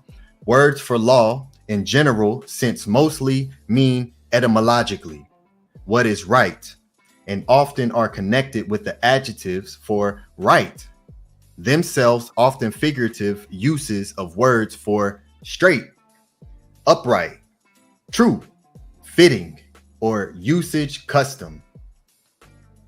Right, so here we have law. We have law being an actual, literally meaning something that is laid down, which is the actual symbol for Ma'at, right? Something that is fixed, something that is laid down, something that is straight in itself. And so the word for law in general, mostly meaning etymologically that what is right. Etymologically, that what is right. Right? So figurative uses of words for straight, to be upright. To measure, which is to rule. The ruler who takes appropriate measures to lead. Right? To take appropriate measures is the word med, which of course creates the word medicine or meditate. Meditate just literally means to take appropriate measure. It means to think. So to measure out, to take appropriate measure. Med, which comes from met, which is ma'at. To be upright and righteous. Ma'at, which is the bolt of truth, consciousness that brings you directly straight to the first field in the duat. Ma'at, which is the bolt of truth consciousness, and that brings you directly and straight to the first field in the duat. So therefore the Ma'ati, and you see here is the actual bolt, is the bolt of truth. The bolt of truth. And in the actual bolt here, this symbol here is the symbol for Shasim or Shemsu. Shemsu, which means to follow. All right. The bolt of truth. Ma'ati. Ma'ati is the name of the first field in the Tuat. So it's the bolt of truth, and it's also the name of the first field in the Tuat. What happens in the first field? Ma'ati, the region where the Ma'ati goddesses administered the affairs of heaven and did what? And judged the souls of men. So the Ma'ati dealing with the Ma'ati goddesses, and it's an actual place. The first field in the Tuat is a place where judgment happened, right? Ma'ati is where judgment actually happened, right? And to be on the boat of truth, right? By taking appropriate measure, by making the decisions that you made here, you were able to measure, which means to judge, right? So we don't say, well, I don't say to not be judgmental. The matrix teaches you that judgment is always only negative, and I've never understood that. And it's something that I always acknowledged. When it comes with judgment, it's always dealt on with a negative connotation. You know, don't be judgmental. No, one should always judge. Be judgmental, because it always isn't negative. It can be a positive judgment as well. And judgment is what allows you to make the proper decisions. Without any judgment, you're not able to make any sound decisions. You have to judge whether that thing works for you or whether it doesn't. You have to judge whether that person is beneficial to you or not. You have to judge. You have to use discernment to recognize whether that's Ma'at or Isfet. So judgment is an absolute thing that everyone should always be doing. The matrix absolutely is evil in so many ways, and will definitely have you out here lost and with no direction, right? Which is Isfet in itself, is confusion. And so therefore Ma'at means to go, to journey, to go straight to a place, to go straight there. That right there in itself is very powerful, right? To go straight there. And we see when we read some of the Seba'it of Ankh Shesh Ankh, he teaches that when you walk forward, if your head is up, you will not trip and you will not fall, right? Because you know where you're going. You're able to see directly where you're going. And so with Ma'ah meaning to go straight there, that means you know exactly where you're going. There's no detours. There's none of that. You're going exactly where you want to go. You know the destination. The GPS is within your consciousness. The GPS is within your consciousness. When you're on that boat of truth and you're traversing through the Netter Kurt with your Kur, when you're traversing through the Kur with your Kur, with your Kur, the Or, you know exactly where you're going and you're going to get there. You're going straight there. Going straight there. So that's Ma'ah, right? To walk on that journey, to go on that journey. Again, dealing with judgment, because that is law, rulership, to measure on something that is fixed and something that is set. And then it becomes your moral compass to judge yourself morally. So therefore you can be upright and you can be true, which is Ma'at, the literal word for Ma'at. So without the female who arranges our spine to assist in keeping us upright, there would be no Kemet for anyone to study and venerate today. Let me read that again.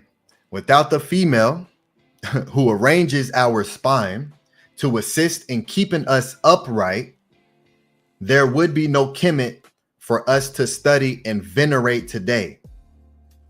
So what is another name for the two ladies that resurrect Asar and keep him upright? All right, so that's a question for the chat. Let me see.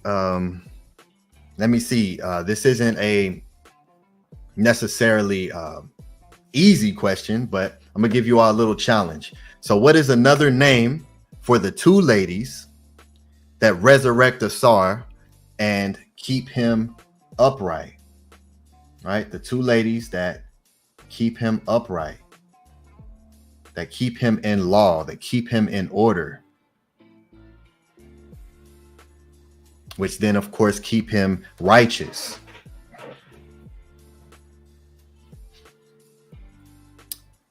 So I'll read this while you all answer that. A name of the two ladies. What's the name of the two ladies? Jason Kirkman says Ma'ati Ne'ebti. Okay. Mahu says Nep and Meri. Let me come back to the screen. Nefer Caparet says the Wajet. All right. Nukpu says Neptet and Ast. All right. I like this.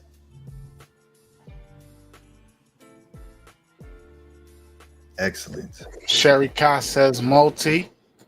Lit London says unsure.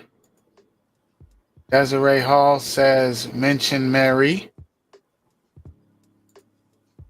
Lit London says variation of the Jed.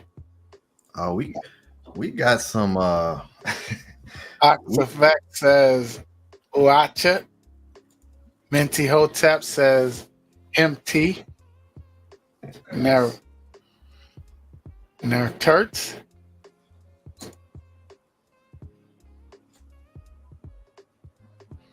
okay, yes. Beautiful. All right, we have some we definitely have some people who study in the metanetter for sure, because you are giving many names of the two ladies, which is which is beautiful. All right, let me give a shout out to Desiree Hall here for sending a 99-cent super sticker to our for supporting by sending that super chat. All right, Sherry Ka says Moot E. All right. Very good, everyone.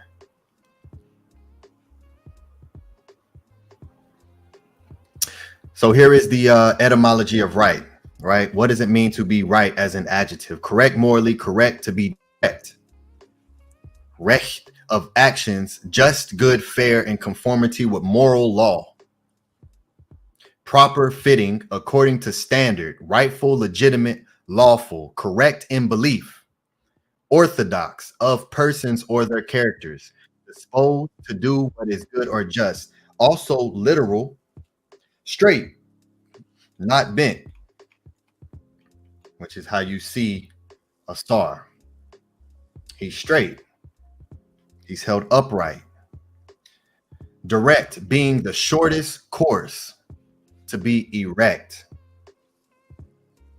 Right? Who knew that right meant to be erect? Being the shortest course, which is again ma'a, which means to go straight there.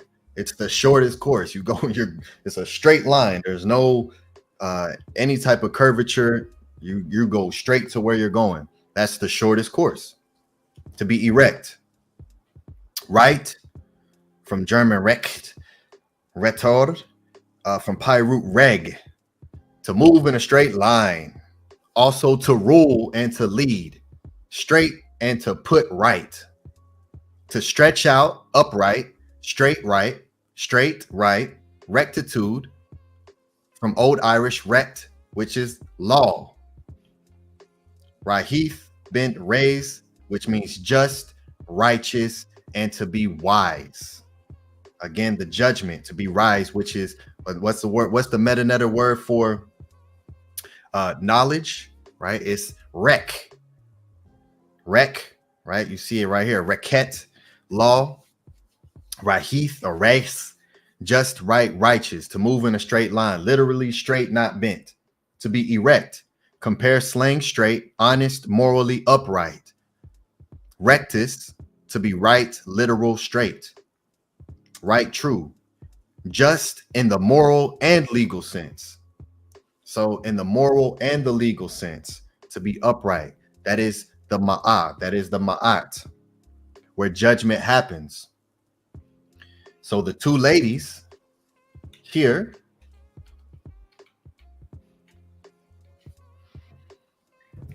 we see resurrecting Asar as he becomes erect again, to res erect, to rise up, and they have their hands up. So yes, many of you were correct. Ma'ati is the two goddesses of truth, Aset and Neptet, who assisted at the great judgment. So So the actual place where the souls of men are judged, the Ma'ati, is the same name for the two ladies who resurrect and keep Asar in law, who keep Asar in Ma'at, who keeps Asar upright. They are the ones who assist in the great judgment, the two goddesses, the two Neteret of truth, right? The Ma'ati. This is all the Ma'ati, the boat of truth, the name of the first field to go straight there to the region where the Ma'ati Neteret administer the affairs, right? To administer the affairs of heaven and the judge souls of men. The Meta Netter is absolutely completely beyond language today, for sure. And so here we have Aset and Neptet, and we see their names here, the As and Tet, and the Neb, Tet, and the Netter, with Asar actually laying on his stomach, rising up. You see him being lifted up with the Nakaka, or the Ku, or the Flail, or the Hek, and the Ankh right here. And you see the different crowns up underneath right here, right? And so here's Asar, Kinti, him being raised up. And then here's Asar as well, laying flat with the erection, with plants sprouting from him.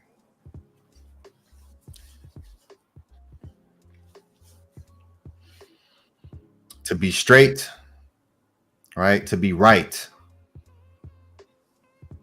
This all is to be right, which then, of course, to be righteous, right? And that's law. And that's what Ma'at is representative of. So this is all what the scribes are encompassing. To be a scribe and to be a scribe of Ma'at, like Tehuti,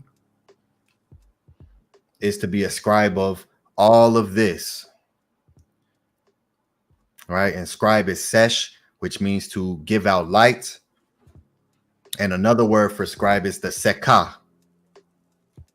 And that's really the word that's used more prevalent than sesh, is sekah.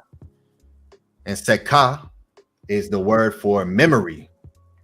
So, of course, everything that the scribes do are to, of course, leave memory, which is why we have the writings here today, which is why we can look at this right now, right? They left their memory. That is sekah, and that is the word for scribe.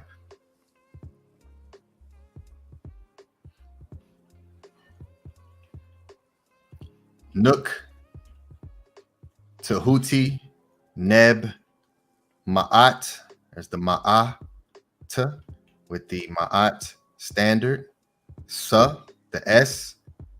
Ma'ah, there's the Ma, and then the Ah. Karu. Nook Tehuti. I am Tehuti, the Neb of Ma'at, true of voice.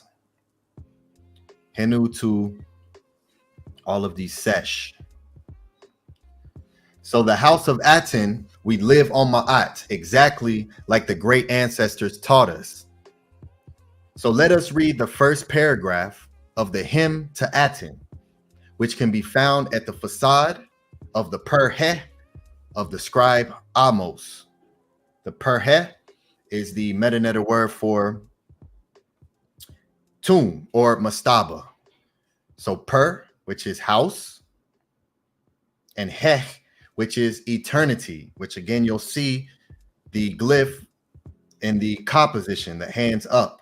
It means to be eternal, or you may see it say a millions of years, right? The house of millions of years, the domain of eternity. That's the real word for the tomb,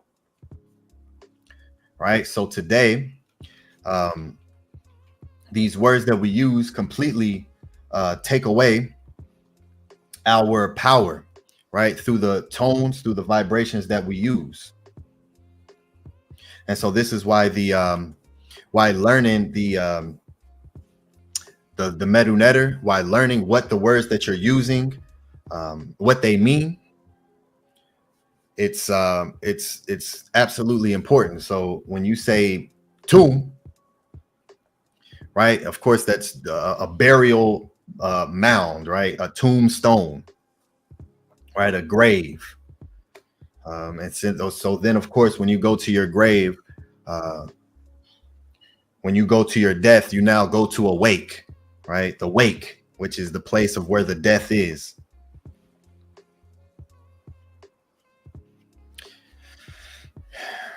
And then of course tomb then goes to mound and dung, but it's not nowhere near the consciousness of understanding of saying what the per het is. And this is why it's important to know this, and this is why I use these words to correct Egyptology today, and translating these words as if they're the same, because they're not. And that's something that I absolutely will bring forward, and where people, you know, say, oh, these the scholarship. Are you an expert? You're an expert. Did you got your degree like the Masons? Do you have your degree? What do you have? You know, we're the original, all of that. So just because you see something in what the experts say, you still build on that, because they're not in the culture, right? They're not in the culture. They don't believe what it is that they're bringing forth. So they cannot be in the consciousness and the frequency of understanding what these words truly mean, right? You can translate the word, but to know what that word is representing, and to even look at these symbols is a whole nother thing. So the per het, the domain of eternity, AHMOSE. So this is where we're at. This is where we'll find the hymn to Aten. We'll find the hymn to Aten in many places, but here's this one attestation I wanted to show you all of where the hymn to Aten is. The facade and the per het of AHMOSE. And we see him here with his hands up in the Ka position. Everything in symmetry.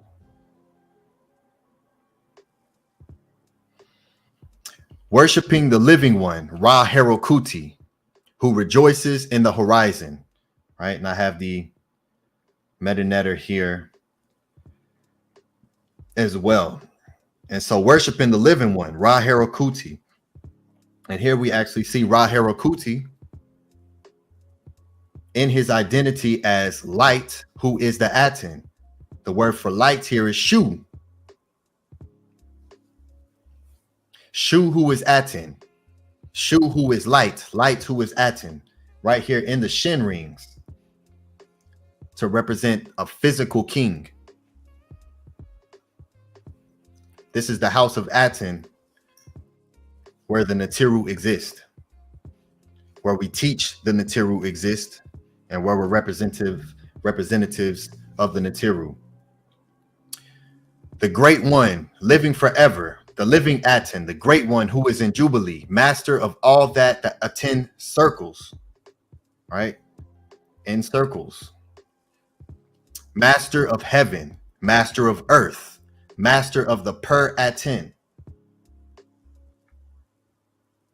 We can all see that here, the per Aten.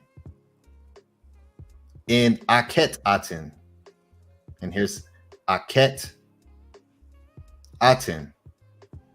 And the king of upper and lower Kemet, the Nesu BT, the king of upper and lower Kemet, the one who is living on Maat, living Ankh on Maat. You see the Ma'at and the T, the bread loaf, Maat, living on Maat, Lord of the two lands, Neb Tawi, Lord of the two lands, Neb of the two lands. Nefer Keperu, Re Ua in Re, son of Re, Sa-Ra, Sa-Ra, son of Ra, who is what?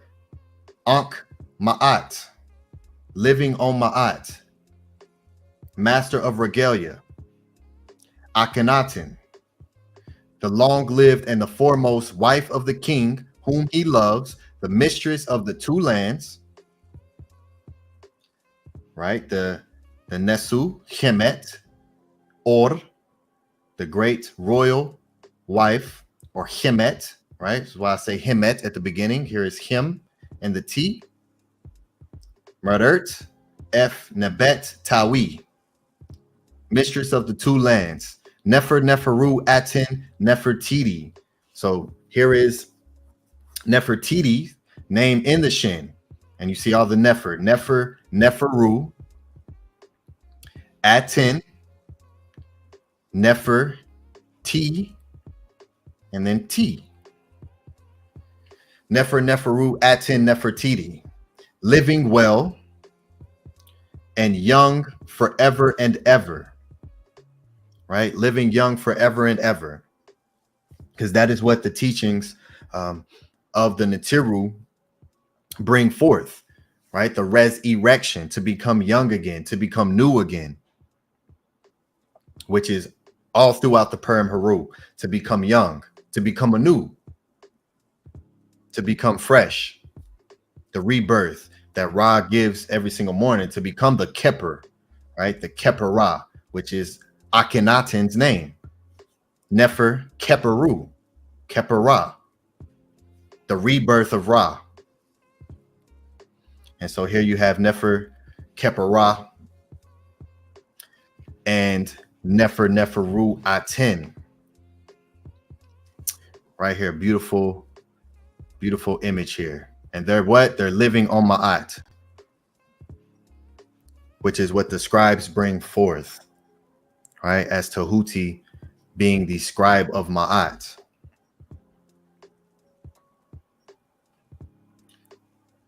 Ancestral artifacts over religious opinion.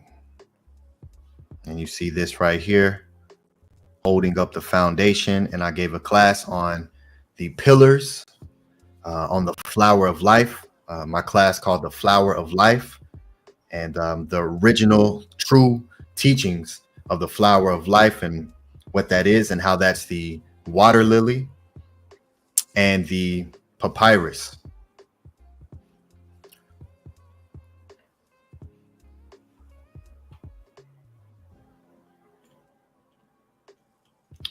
The Aten family were a family of scribes. Let's traverse to the Perhe of TUTANKHAMUN. And here is TUTANKHAMUN. In the house of Aten, the Natiru exists. British Museum number EA75. You don't really see this this Tut here, which Tut is actually the word for statue, right? Is his actual name, Tut, to image, an image or the statue of the living image of Amun. And his birth name prior to changing it to Amun was Aten, TUTANKHAMUN, the living image of Aten.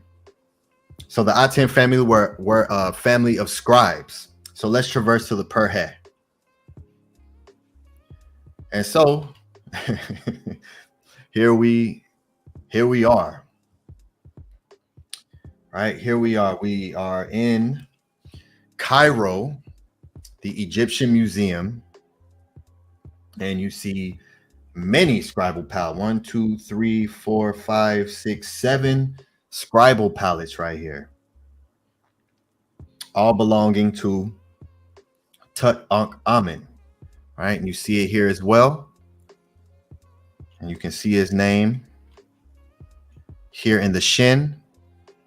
It's a little difficult to see, but if you can read the Medunetter, you can, and you're familiar with his name, you can read this, you know. So here's the TUTANKHAMUN, and then the Neb Keper Ra.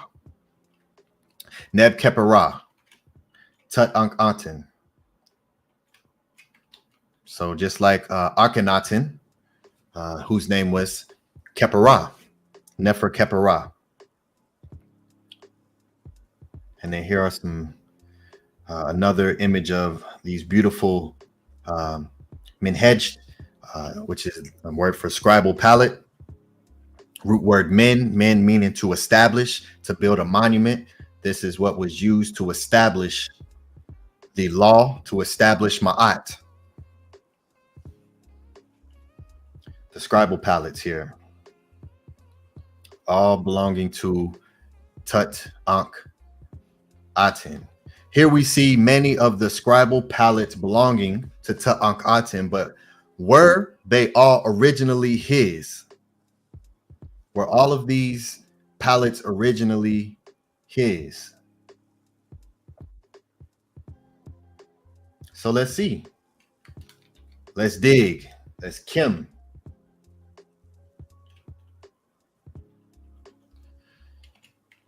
And here is a beautiful image, a Nefer image of ANPU. This is when they broke into his perhe and started ravaging. But here we have, right here in between the legs of ANPU, we see a scribal pallet.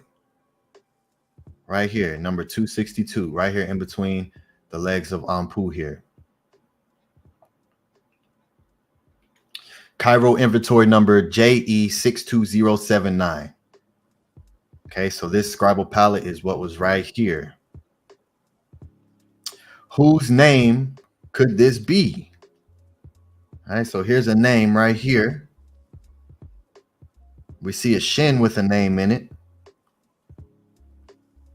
Whose name could this be? And this name should be very familiar with everyone, because once you see once you see all the Nefer symbols, it should be very prevalent to you to see. All right, Nefer, Neferu, Aten, Nefertiti. But whose name is this right here? Here we go. I turned it around for us so we can look at it close up.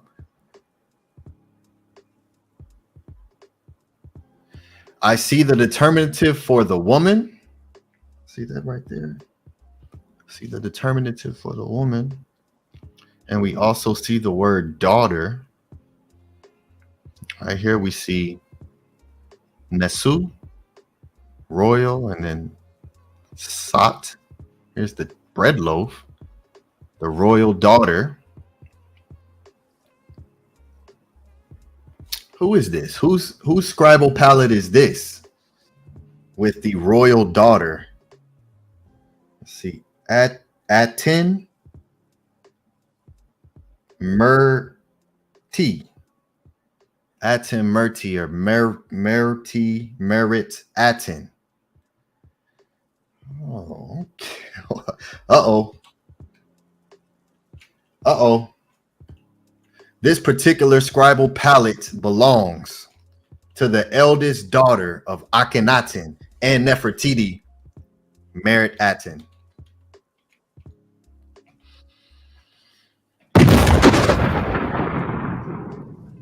New York, CARLSBERG, GLYPTOTEK, Copenhagen. Here is a beautiful, beautiful image of MERITATEN. And so we see her name here.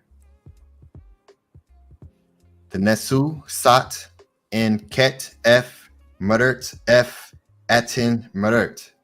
And you see it right here. Here's the Nesu and the Sat. And Ket, right here. And Mert, or F, Mert. And it's kind of broken right here.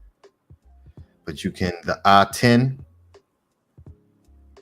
And then the Mer. See the, right there. But this is MERITATEN, who's is the owner of this scribal pallet right here. So why would MERITATEN, why would the daughter of Akhenaten and Nefertiti, of Nefer, Neferu, Aten, have a scribal pallet? Here it is right here, right? Which was put into the perhe of TUTANKHAMUN.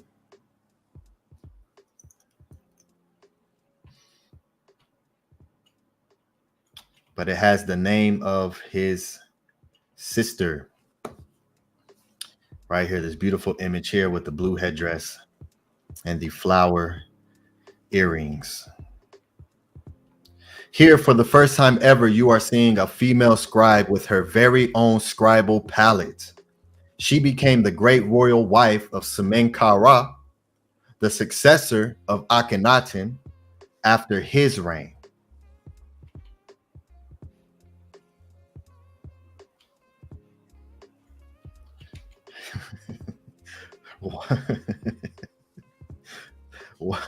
Wall art and photo gifts from Mary Evans' picture library of SMENKHARE, Pharaoh, probably a younger brother of his predecessor, Akhenaten. So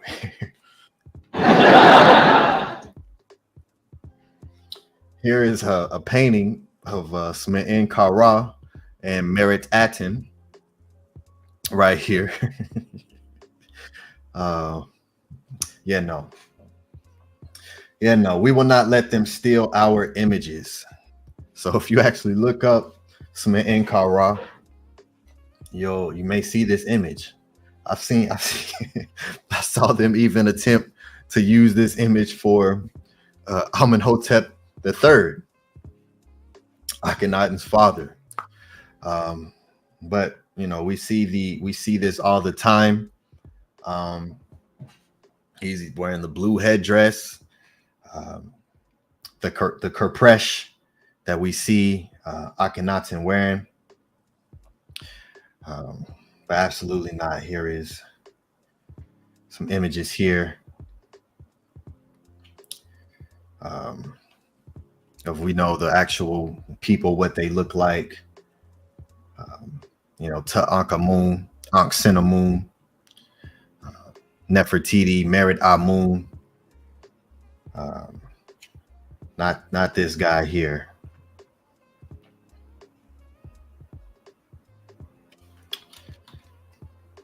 And so here is another scribal palette, this time bearing the name of another royal daughter, MEKETATEN.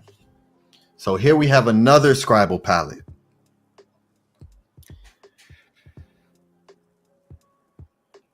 So we're seeing scribal palettes everywhere, right? So now you see why I said the Aten family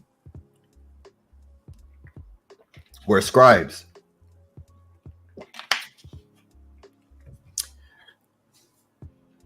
And so here we have the actual scribal palette of MEKETATEN. All right, more ancestral artifacts. And here we have her name right here. I took it and turned it around and zoomed it in. Right, same thing. The Nesu Sat, the royal daughter.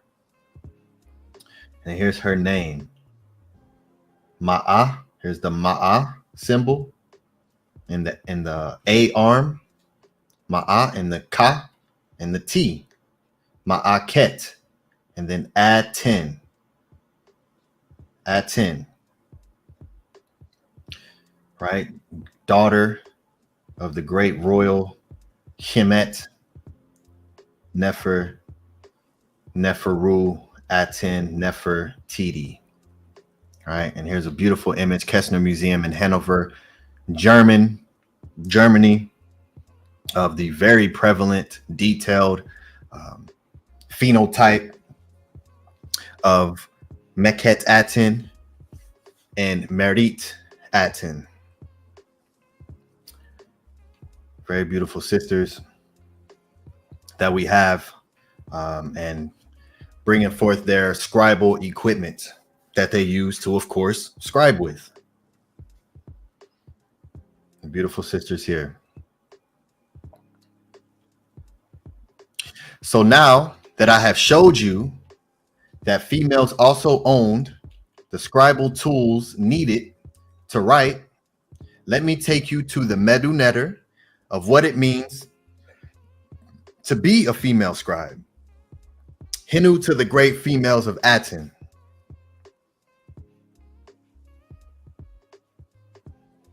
All right, and here's more ancestral artifacts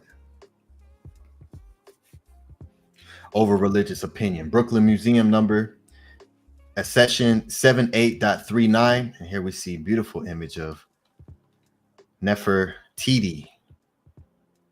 All right, with the Aten right here, and you see even the Aten with the sun, and it actually is an Ankh.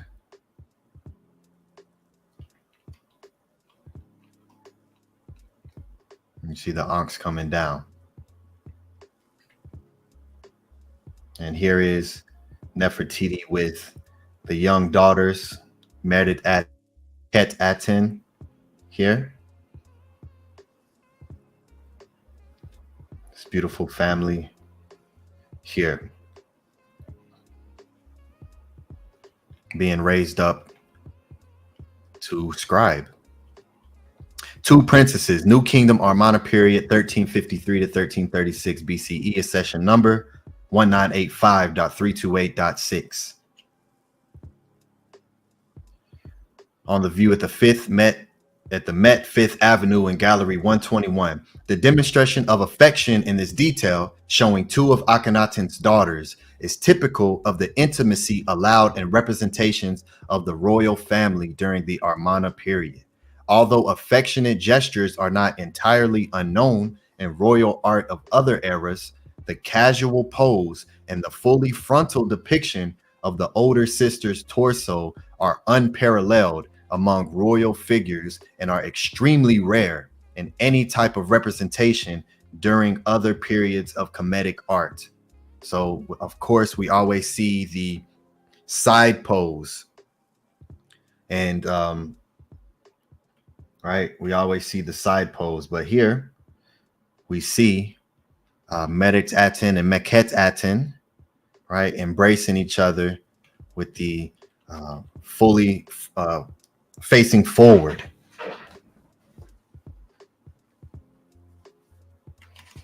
Welcome to the House of Aten.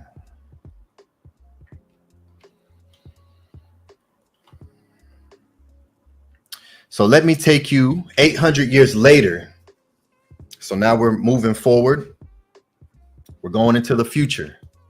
So let me take you 800 years later to what is known as the 26th dynasty, to another Perhe of a woman named Eri Taru. And here we see Eri Taru with libation vases before Asar right here. So let us see what her titles are. Let us see what her titles are. An offering which the king gives to Osiris HUNEFER. It says HUNEFER, but the words transliterated today, the U's, they don't use U's, they use W's. So this is HUNEFER, the great Neter, Lord of eternity, the giver all offerings for the spirit of the deceased, the female scribe, a chief attendant of a divine wife, Nito Chris, daughter of the Lord of the two lands, Sma'atik, justified, Eri Tara'u, justified. So here we have the actual meta-netter showing Asar, right? Because the women also are to become Asar when they transition. So again, to resurrect Asar, and then here's the scribal palette, the Sesh or the Seka, Sehemet, right? The Hemet, which is the word for woman, or the vulva, or is also used for wife, right? So the Seshet, right here, we see Seshet, Sehemet, the female scribe. Double seen in our outer lintel of the first hypostyle hall. It's a little blurry to see, but you can clearly see it here at the top. The eye, the throne, Asar, and the scribal palette here, and the SESHion, the female scribe, right here in her Perhe that she was placed in.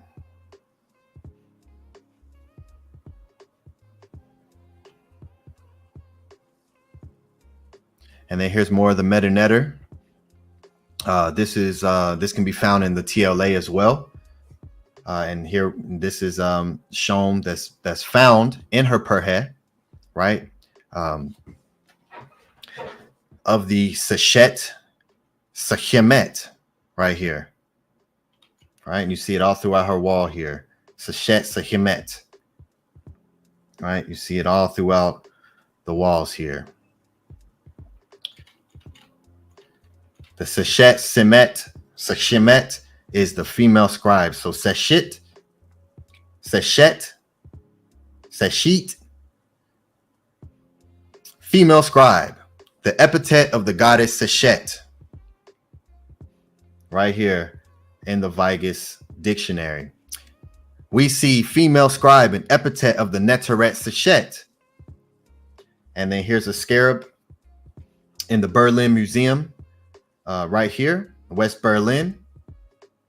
And here's also another attestation of the scribal pallet here and the bread loaf, the Seshet, the female scribe.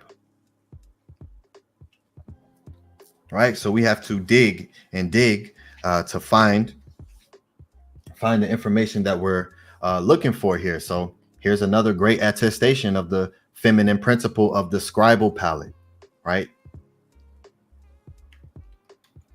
The Seshet or the Sekaet. So did anyone notice anything particular in the thumbnail to this class? Right, so let me come back to the screen shortly and ask if anyone noticed anything that I put in the thumbnail, you know, for Kemetic scribes. And you see it right here behind me.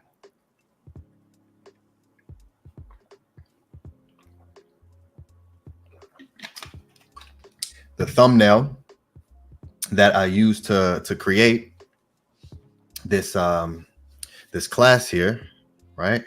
Kemetic female scribes.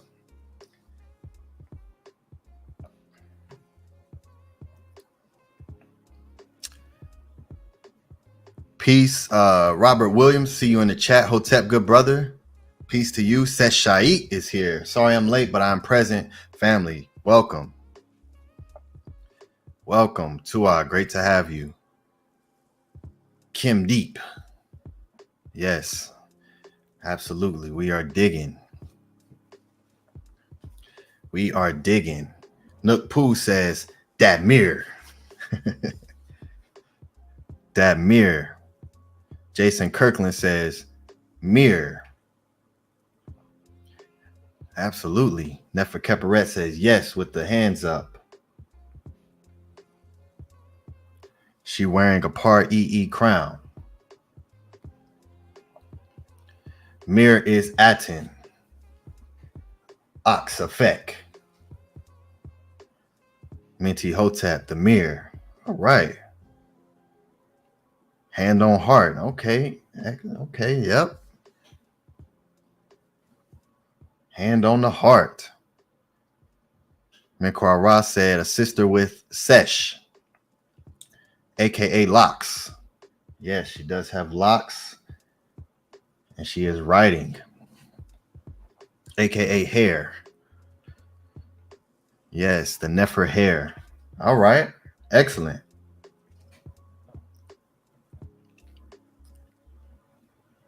Yes, good observation, sister SESHion. Wonderful. Uh-oh, that mirror has another ka. Uh-oh.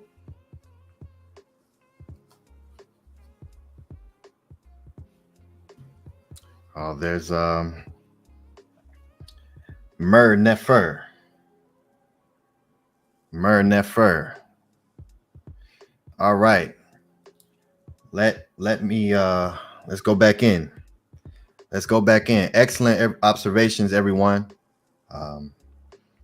Love to see it.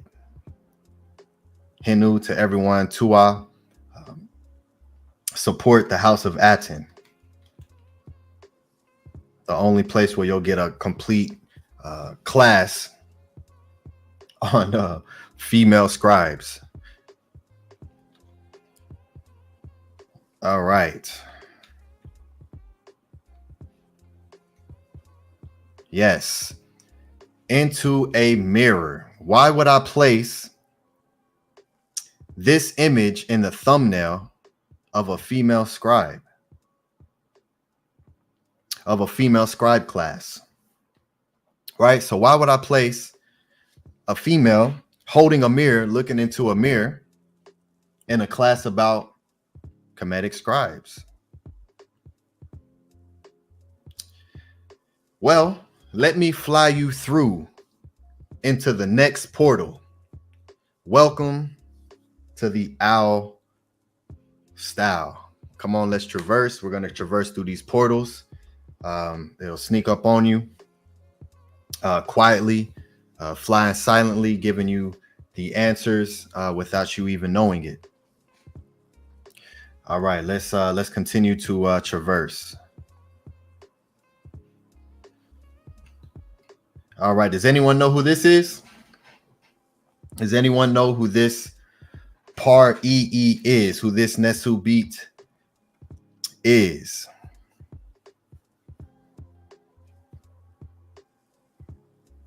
We see him here in the Tim, right? The completed position, which also means to write, which also means to inscribe, to cut, to be complete.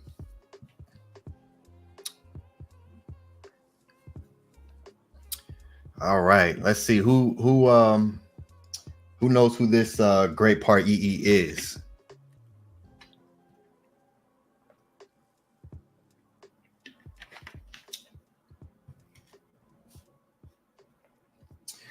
All right, let me come back to the chat. Okay. Nook says, Amenhotep. Oxafek says, Menkhu Hotep. There we go. Oxafek got it correct. Menkhu Ara says, looks like Khufu. Minty says, hey, we're flying. Hey, Tefram Maat, you got the owl soundbite. Hit that owl soundbite. Angela Gates says, I don't know. Jay Kirkland says, I don't know either.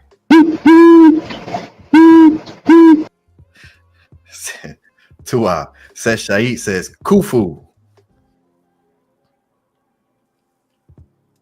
A scribe. Owl style goes to Kim. Henu, great. Jay Kirkland. All right, so Oxafek got it correct. It's Menkhu Hotep. Menkhu Hotep. This is the Nesu BT Menkhu Hotep II. Right, and while people, just want to, again, just talk about whether the Kemetians were black or not, I've literally only it's crazy, right? Of course, people will, want to debate, but there's no debate. I mean, they drew themselves in their image, they left themselves in their image, they wrote it in their language.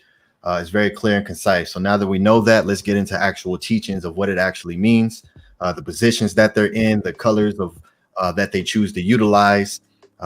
The words that they choose to represent themselves as. Let's get into that and learn that.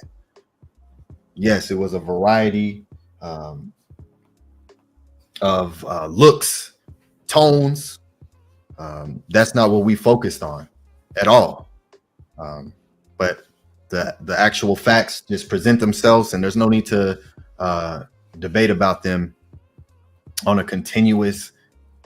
This is all people talk about today, and none of what we're bringing forth. So welcome to the House of Aten. This is the Nesu beat Menkhu Hotep II. He is the 6th ruler of what they call the 11th dynasty.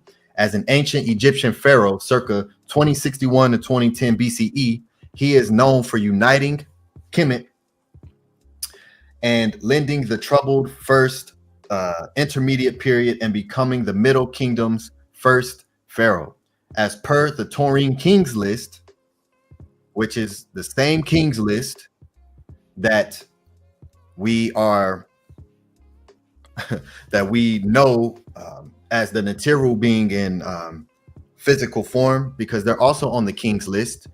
Tehuti is on that King's list, ruling for 7,726 years. Maat is on that King's list, ruling for 700 years. Set is on that King's list. The Natiru were physical. This is the House of Aten. This is the House of Aten where the Natiru exist. So the same King's list that we use to showcase the reign of Par-Ees is the same King's list that has the Natiru ruling as well. Let me get this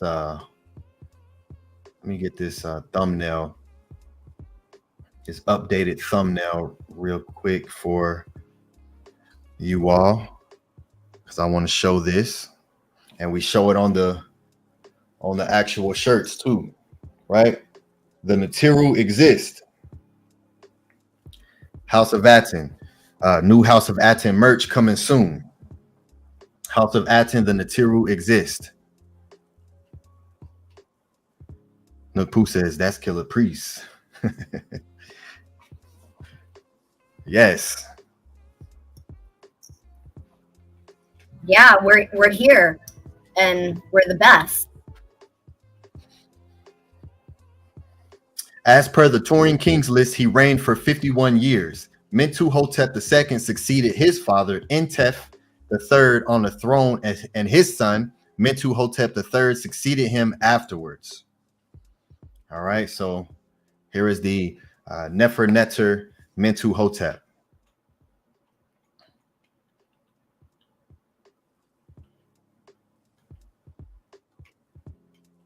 Here is one of his Nefernesu Kemet Ashait painted inside of her cuirass. So this is one of his Himti, which again, for those who are just learning this these words, is the word for wife. So one of his, what they call wives.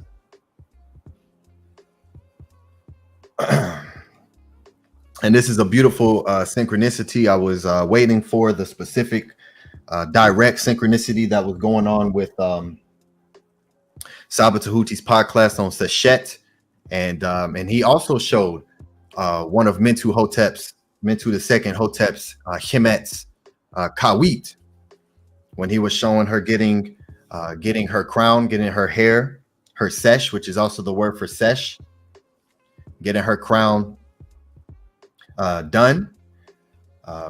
So another beautiful synchronicity between the pod class and this class. So he showed one of Mentuhotep's Hemets, and here's another one, and this is Ashait right here, this beautiful sister here with the water lily up to her face, holding it here. Beautiful image, and here's her cuirass as well. So here it is right here. Very beautiful, beautifully preserved. It's wonderful. There's a lot on here, and I wish I had time to go through it all. But here we are right here, the great Neter, Nebet Pet. And you see the sandals here. Yeah, this is a wonderful artifact. So let us take a closer look inside. All right, so here we are inside of the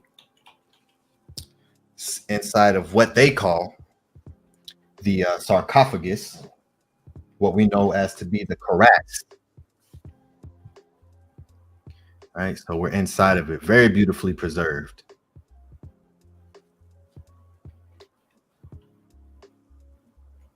So here we see a scribe, but this here is a male scribe. I know this because of the medunetter here. So here's the image I'm speaking about. And here we have Ashait here.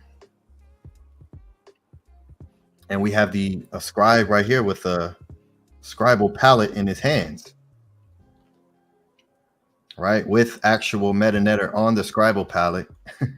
So this is beautiful, right? So here's this whole image inside the Keras is the medunetter, and then there's medunetter written on pallets inside of the actual image itself, right here, that he's reading. This is amazing, right? To see this.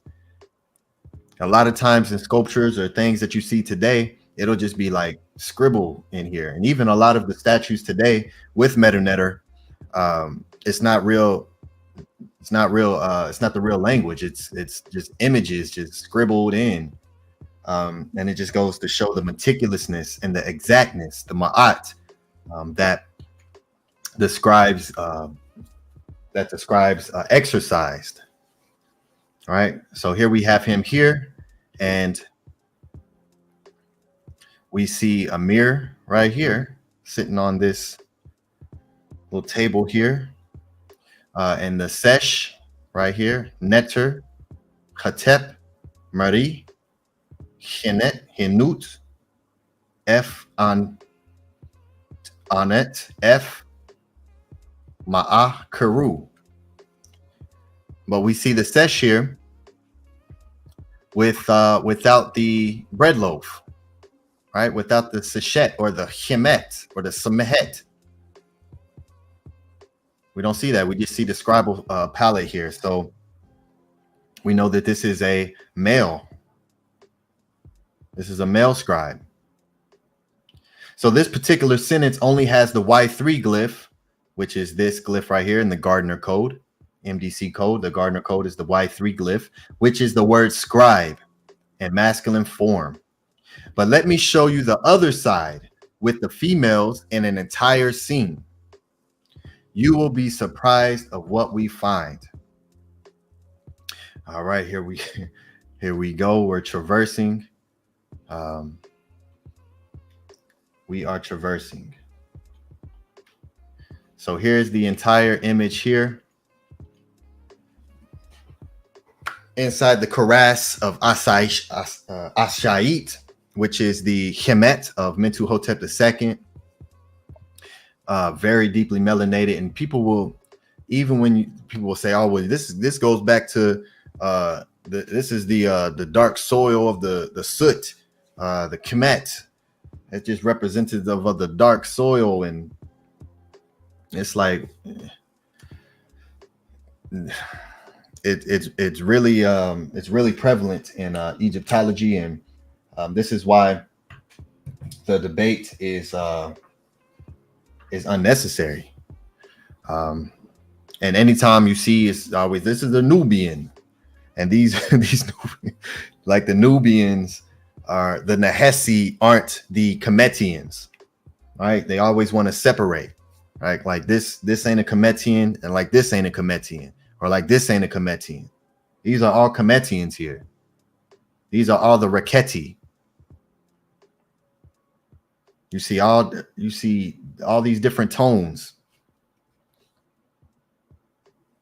And this is her Keras, right? These aren't just random people that she put in her Keras. This is very important, a role that these people have to make it onto her Keras, because they have names. They have names here. Right? So these are the Kemetians. These are the Remech. It says it, oh, this is the Nubian, or this is the Egyptian here, or no. I see something very interesting with the titles of these three women. All right, so I zoomed them in for you. So you may have a difficult time reading the hieratic because this is hieratic. So let me make this easier for everyone. All right, and so these three women, these two are the same,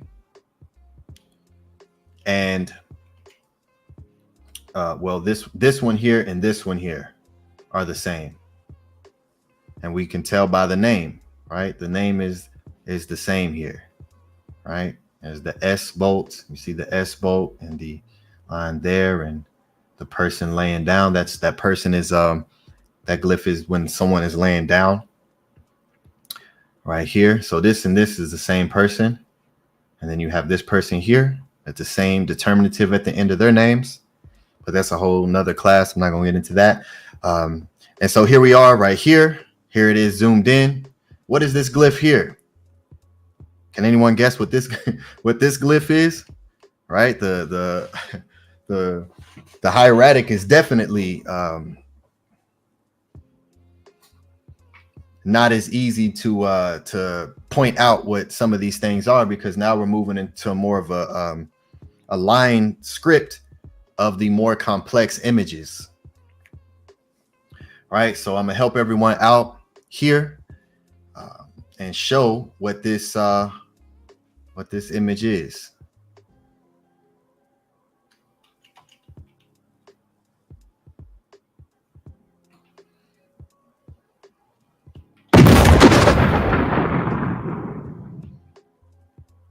But I can only show you the door. You're the one that has to walk through it.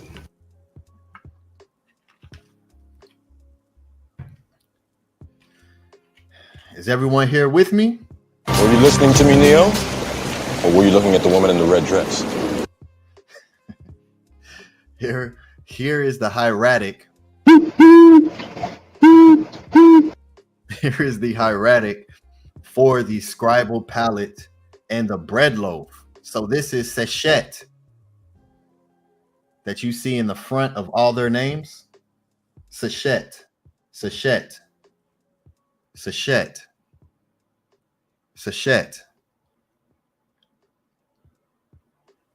So we see these women here that bear the title SESHion, female scribe. But what?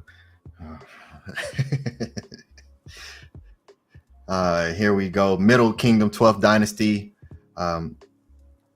Sennacherib the first, who they call Sesostris. Sennacherib, and here's the hieratic to show, you know, and this is the time period of this right here. All three of these women have the title SESHion, female scribe, but why don't we see them with any scribal tools? Right? We see them, we see her here. You know, we see her.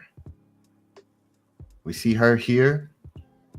We don't see them with any scribal tools. The only scribe we saw was on this side, the opposite side, right? This only one we saw was this one with the papyrus or the stele in his hand here for the great royal Kemet.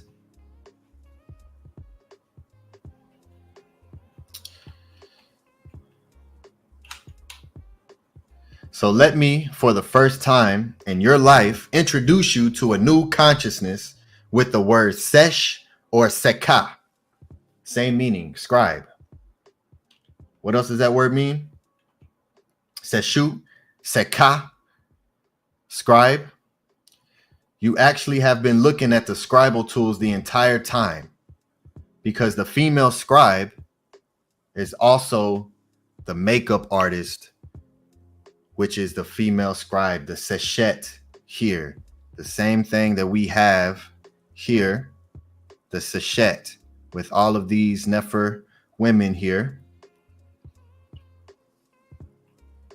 which are makeup artists. Where's Menkhu Arai? Don't nobody really want no smoke.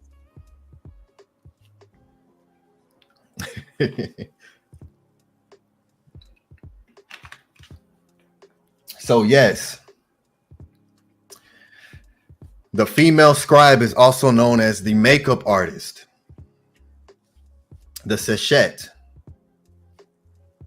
right? So, and we see it right here in the the kuras of Ashait, the Hemet of Mentu Hotep, the royal Hemet, one of the royal Hemets with people who are very close to her, who made it onto her kuras for the eternal life, the meta netter that is eternal life, right? These kus, these kas, these kats all get the benefit because they're a part of the story that's being told here. Very powerful being close here to the great Hemet here. And we see her definitely as a representation of beauty. I mean, look at the dress she has on. Look at that. That's not just like a regular dress. Look at this, what she's sitting on, the design of it. She's not even on the ground, right? And you see the mirror here up under her with you got these wristbands and the water lily and the beautiful Nefer Hor, the great necklace, the Nefer Hor, which also means the beautified face of Ptah, right? She is definitely a representation of beauty and unguent. I mean, look at this here. She has the bast, which is what's used to place incense on and smell, right? And just all these beautiful. Here's another mirror being brought. All these offerings, right? The ebe to cleanse. You see it being poured out here.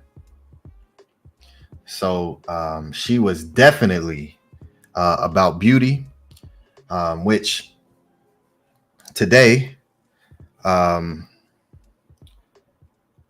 me come back to the screen here. So today, of course, this is completely, there is no imbuement of any type of spirituality when it comes to beauty, right? Make sure there we go. There is no imbuement of any type of spirituality when it comes to beauty at all. And so even so on the opposite end of the spectrum, you may see where people may say, I'm more spiritual, I don't wear makeup. But in Kemet, the followers of Maat, absolutely, we're all about that. Which is why the word for beauty is Nefer, and why when you see the Par'is in their Kuras or in their papyruses, they are to become the Nefer netter. They're all about beauty. They're all about unguent, smelling good. The word for unguent is ankh. The word for flowers, a bouquet of flowers, is ankh together. Oh, Nefer Keperet, if you're listening, bring me that ankh. And I'll show it here. So yes, they were absolutely all about beauty. And we see it that how they depicted themselves, how they represented themselves, was all about that. You see the all the beautiful women holding water lilies. I have this mouse pad here, right? And you see them holding the water lily. House of Aten coming soon.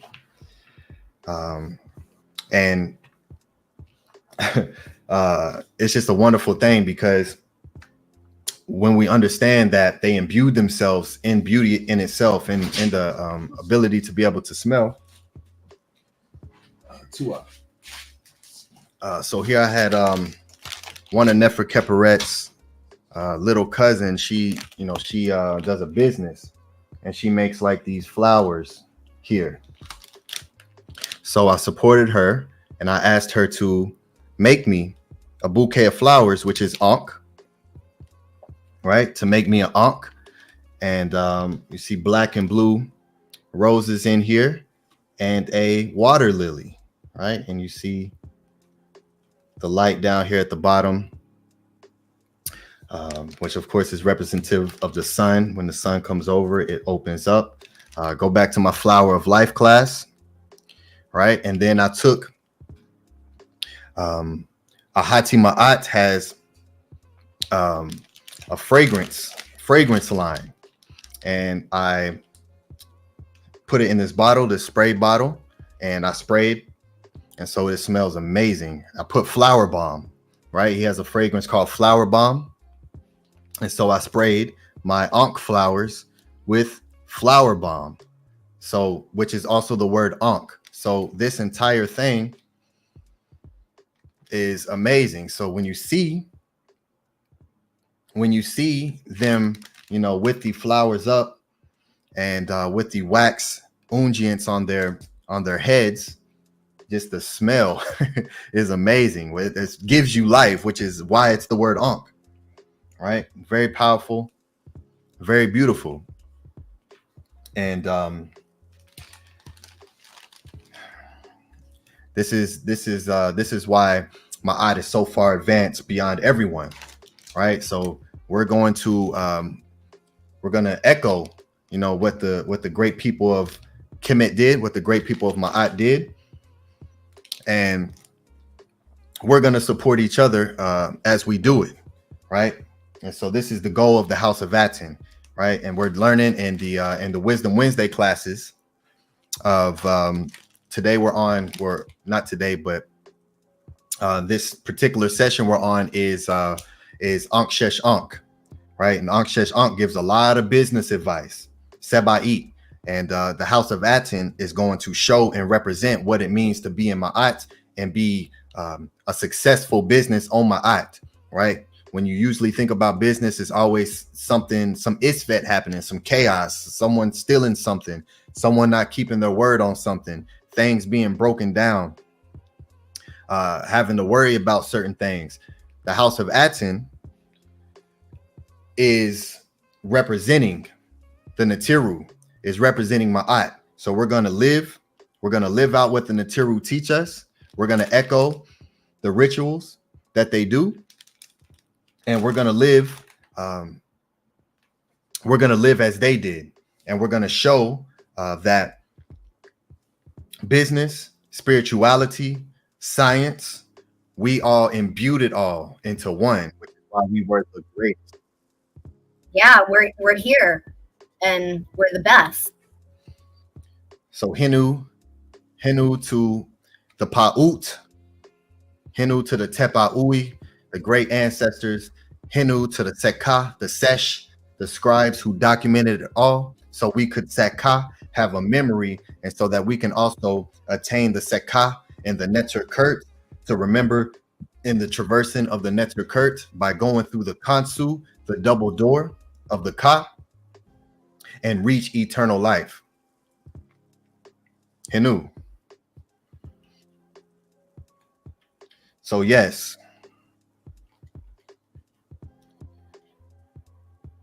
Seshet is makeup artist. And so here I'm going to take you to the Revue d'Egyptologie, page 209. Administrative titles. And of course, we're going to look at what the experts say. Right? Because we can take what they have as a basis, but we need to correct a lot of what they say. Administrative titles for women are less frequent in the Middle Kingdom.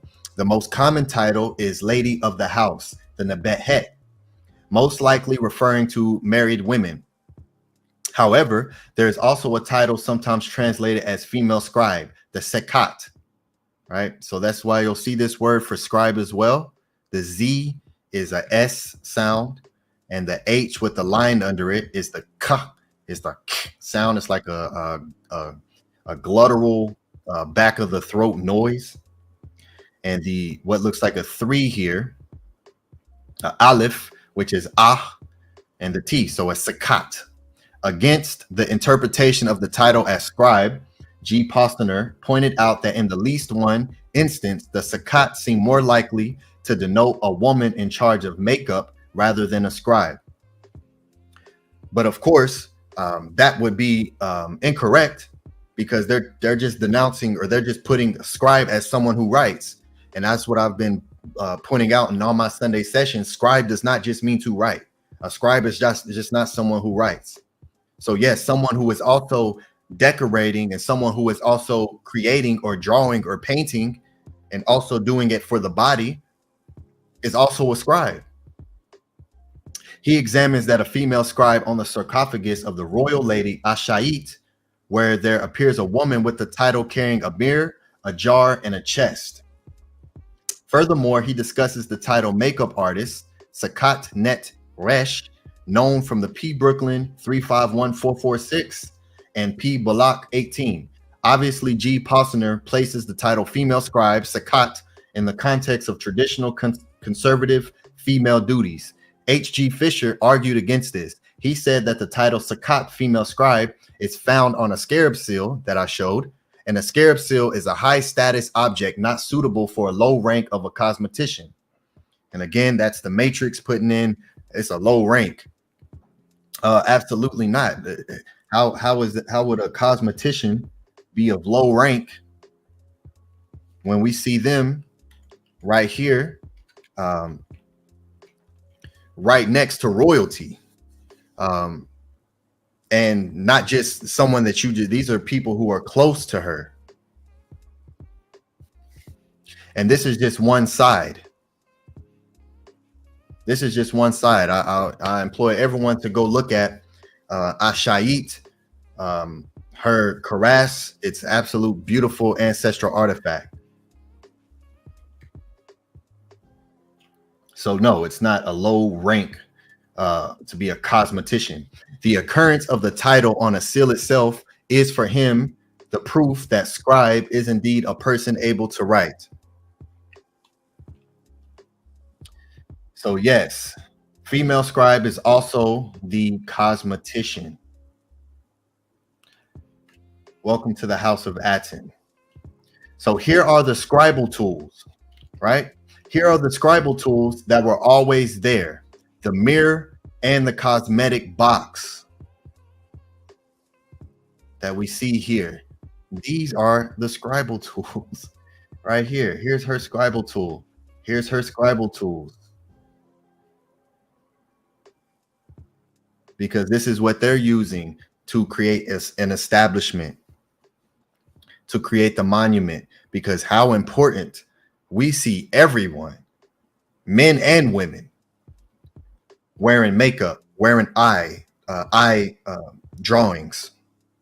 And it is the actual word for the uache, which is eye paint, right? So these absolutely are scribes, and these are their scribal tools. This is their palette, their scribal palette.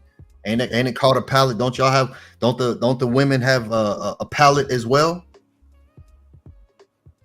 Don't they take something and they take something else and they dip it into something and then they start drawing with it? I'm pretty sure I've seen that. I'm pretty sure I've seen a makeup palette that looks just like a scribal palette.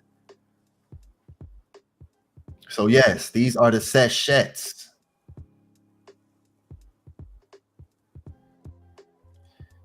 Cosmetic box of the royal butler Kemetic, 1800 CE. Here's some beautiful ancestral artifacts of a cosmetic box. Here is a scribal tool that holds other scribal tools.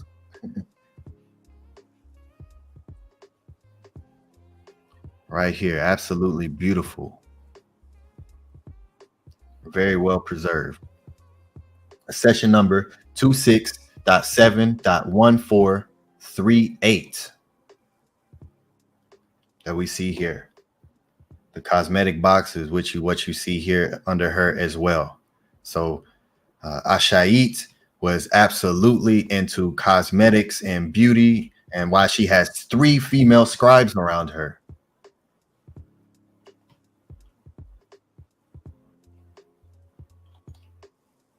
So how deep are we?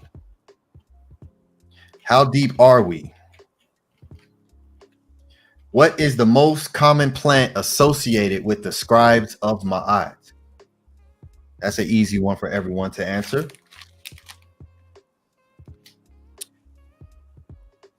What is the most common plant associated with the scribes of Maat?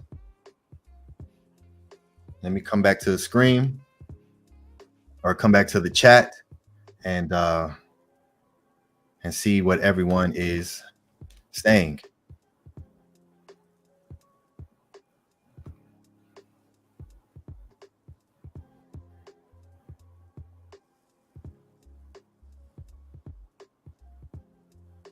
It smells amazing.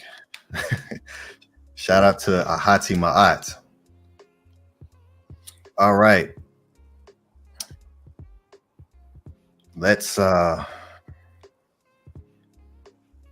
come back here. Let's see. Big Vapes put Lotus. Angela Gates put Lotus. Ox Effect put Cypress. There we go. Let's get some more participation.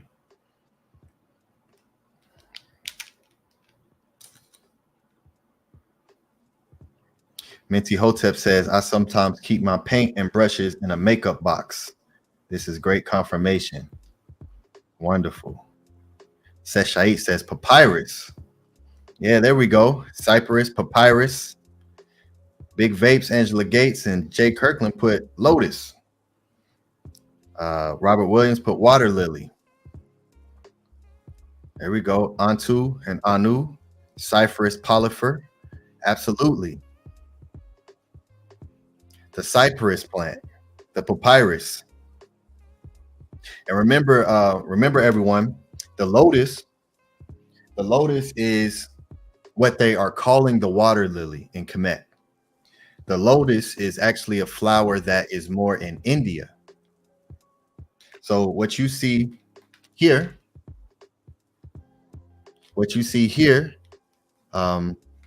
people will say this is a lotus.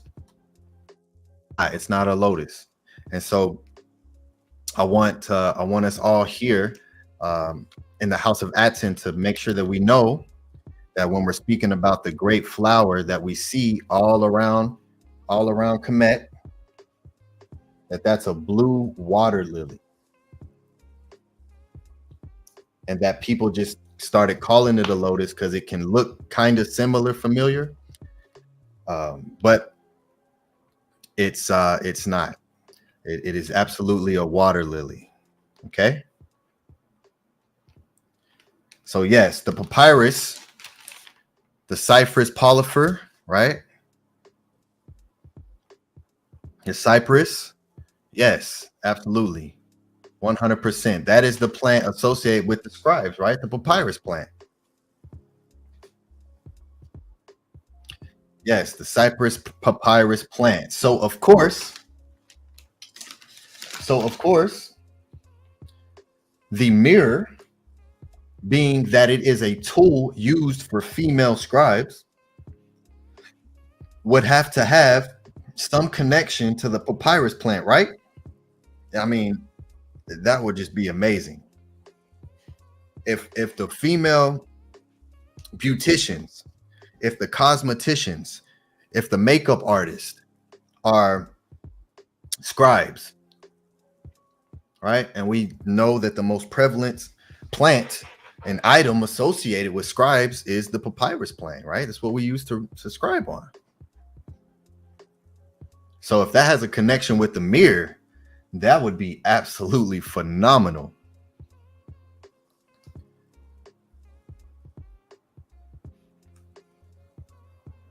Uh-oh. Oh my netter. Look at this right here. Mirror with a handle in the shape of a young woman holding a papyrus umbel right here in her hand, which is this right here. That is the handle of the actual mirror itself, is the actual papyrus umbel. And you see the leaves here, which is the wajet, the papyrus column, the papyrus form, and also the stern of a boat, right? The boat. So the stern for the boat is the wajet, which is waj, which is papyrus, and scepter. Right here, absolutely. So of course, the papyrus plant is going to be associated with the mirror, because the mirror is the scribal tool for the woman.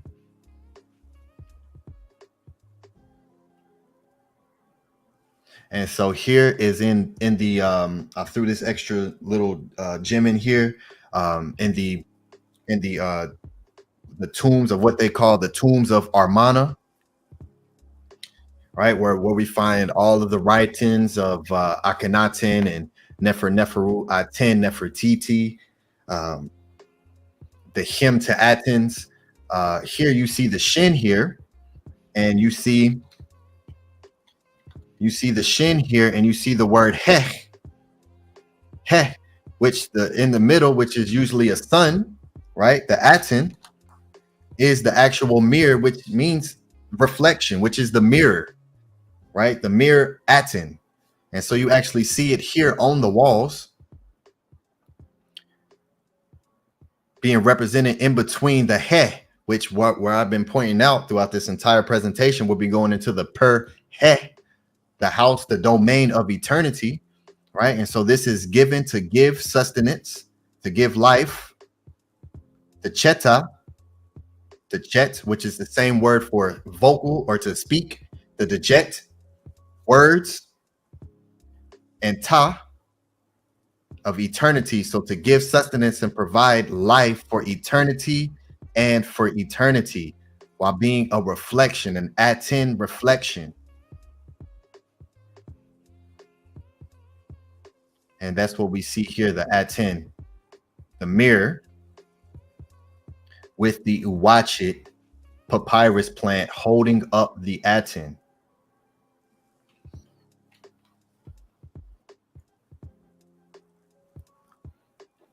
Yes, take a great look of this beautiful ancestral artifact.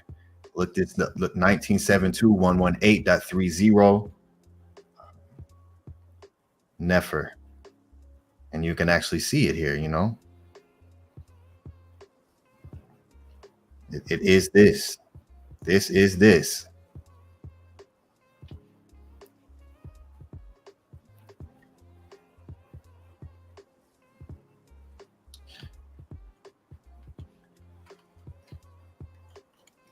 The actual mirror's handle itself is the watchet, which is the papyrus plant. Then this also becomes the word for the paint used to put on the eyes, the uwachet, right? And you see the same glyph here, the watch. Eye paint containing sulfate of copper. And so this is what I was explaining earlier when I showed the perhe of ETH Atiru, which showed the medu netter of her being a seshait, or the seshet, and it's Osiris Hunefer with Hunefer. Why they changed the u to the wu, because it's the same letter, right? So in Budget's dictionary, you'll see the u, and so translated today, it'll be a w, right? So it's the same word, wachet. TCH is the same thing as DJ. So when you see this word here, it's the same as this word here, the jut. So Budge just has his own transliteration system that he did, and it's not used today. So But it's good to know both. It's good to know both. So that's why I use both. Because this is definitely the most extensive dictionary for sure. Watch right here, and you see the eye here with the paint underneath it, right? And you see that today with football players. Football players will put that black paint on their eyes to absorb the sun, right? To help protect their eyes from the sun. So yes, the uwachit, which is the same as the papyrus plant used to hold up the mirror, is the same word for the makeup paint to put on the eyes, which we understand how important that is, and to create the actual watchit itself, right? Which is the same word, the uwachit, right? The same word for the color green and to be young. This is extremely important to the Shimsu Ma'at, the followers of Ma'at, as everything we do is about immortality and becoming new again. So watch it is to be green, to be young, to be new, to thrive, to prosper, to flourish, and to be fertile, right? To become new again. That's the uwachit. So this is how important the seshets were and are when we re-implement these teachings back into the consciousness of where we are currently existing in this reality, and how important of a role that they had, and how everything was imbued in beauty, and why it's so beautiful. And even still today, after thousands of years, and people coming in and destroying, etching things out, removing everything, you can still go into certain places, and Sherry Cock can speak on this because she took a trip there and to see the colors, and she sent footage, and it's just absolutely beautiful. And I'm also planning a trip to go to Kemet as well. The brothers, we're working on some very powerful things. So yes, the uwachit, which is the handle used to create the mirror, which is the scribal tool for the seshet, is the same word to be green. It means to be young again, and because it's actually green, so I mean, what color? It's green. The papyrus plant is green. It's very deep. Eye makeup was probably the most characteristic of the Kemetic cosmetics. The most popular colors were green and black.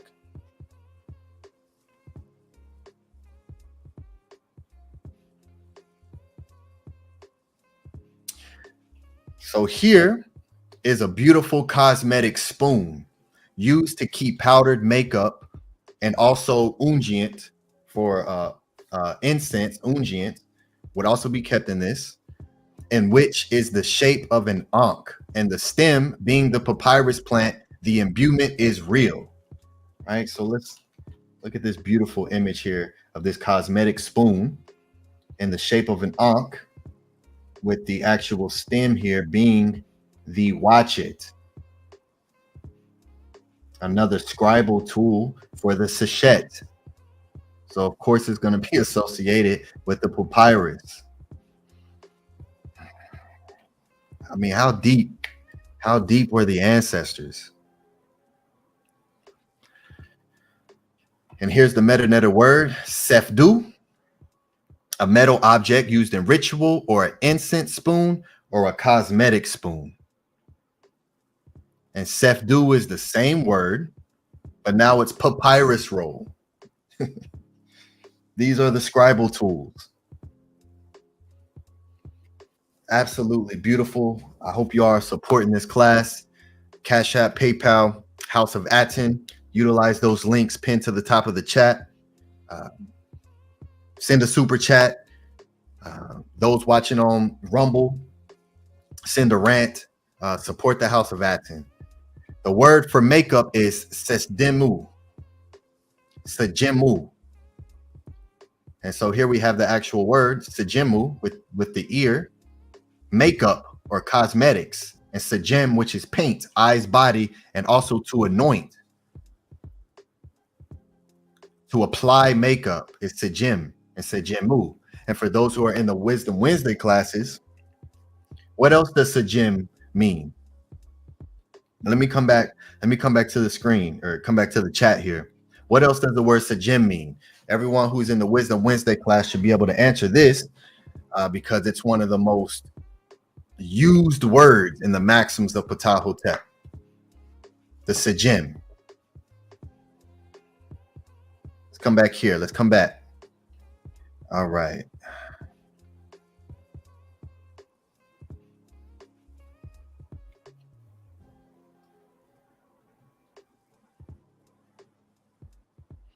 All right. Let's see here. There we go. Absolutely. Yes, I knew you all would know. Oxafet put hearken to listen. Nefer Keperet put to listen. Seshait says, it looks like art, not tool. So beautiful, the craftsmanship of our ancestors. Yeah, it is art. It absolutely is art. Jay Kirkland says, to pay attention. Nook Poo says, don't know, to teach. Yes, absolutely. It means to listen, right? It's the gem, which is the same word for to judge. The hearers. How do you to judge is to hear, the hearers. Sejim, to listen, to obey, to understand, to judge and to satisfy. Yes, to hearken, to listen to. And that's why the word for the ears is the ankh. It's the ankti.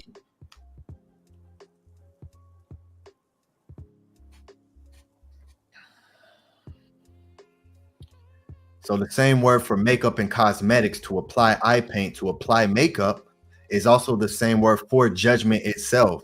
The hearers, which is goes back to the watchet, right? The watchet, which is the papyrus stem, which is the color green, which is also the name for the word of the eyes that bring all of the six senses together and see through all six senses, which then are also mathematical fractions, which mathematics is a fraction which is used to measure something.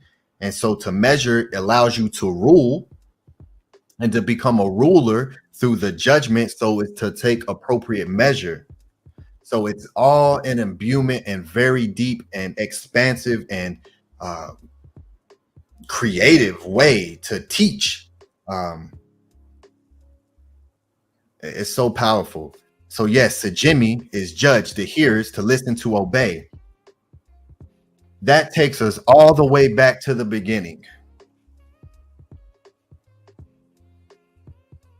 with the Maati, the region where the Maati goddesses administered the affairs of heaven and judged the souls of men.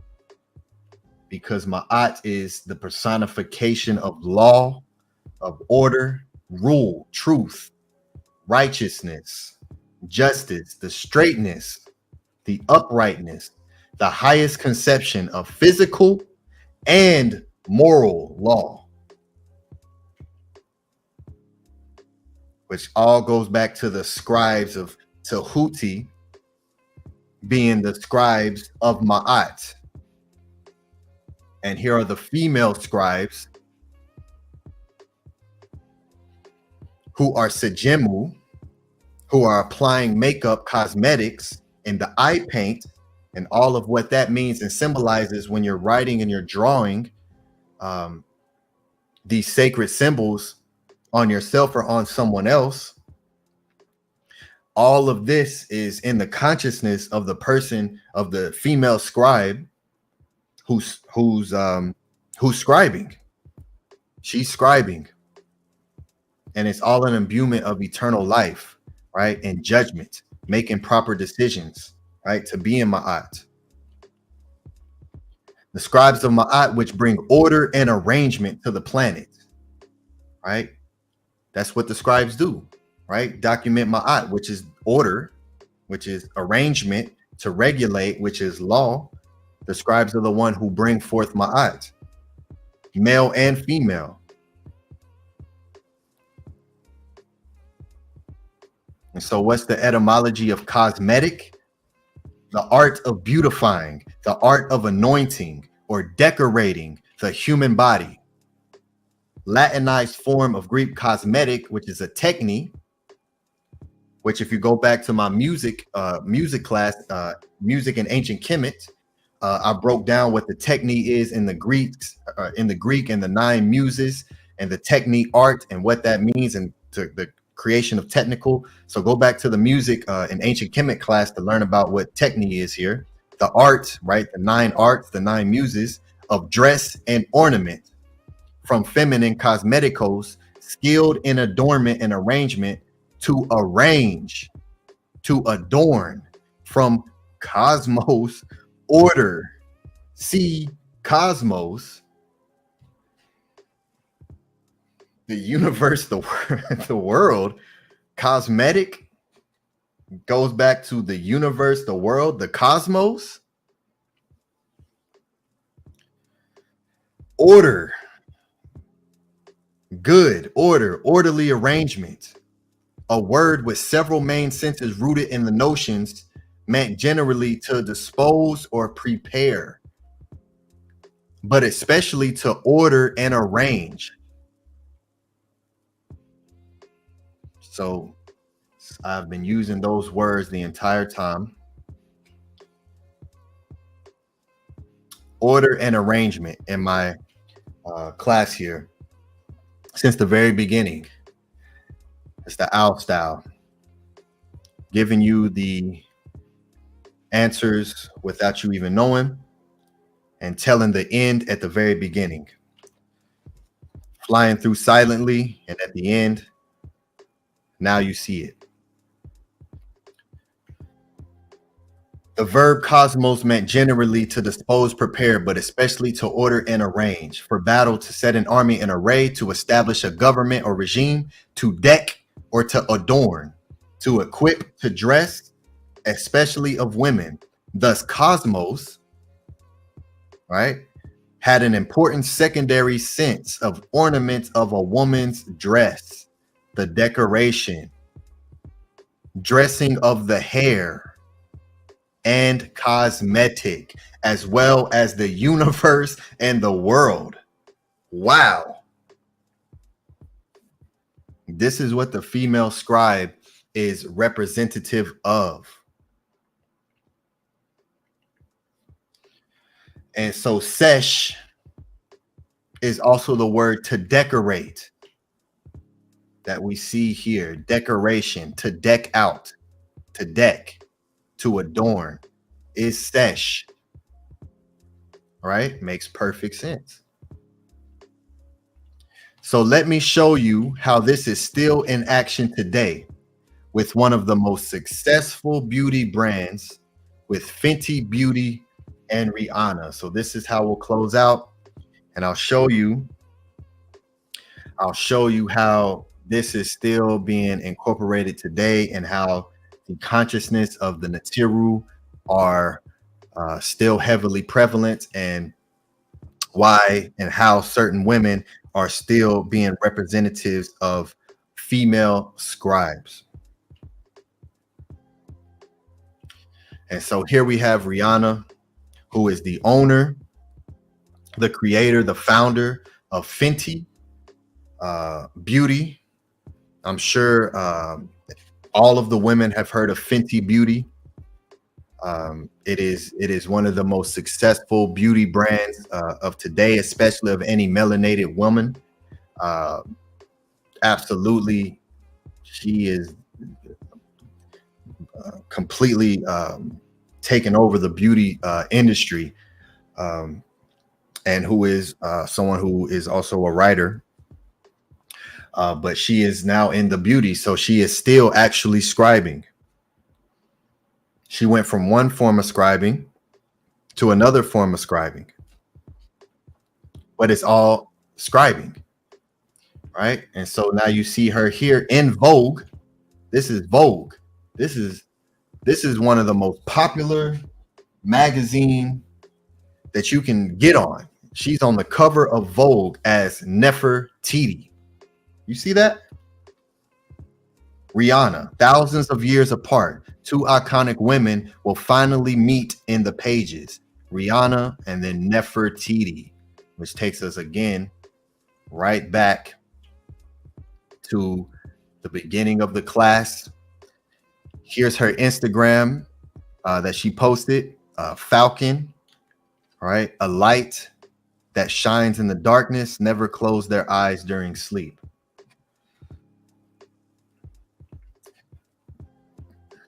Which, of course, is an ancestral artifact.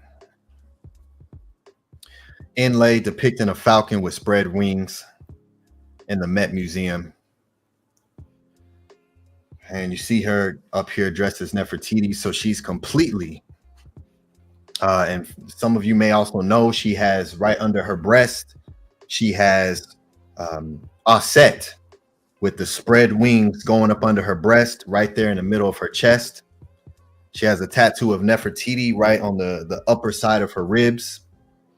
So Rihanna is absolutely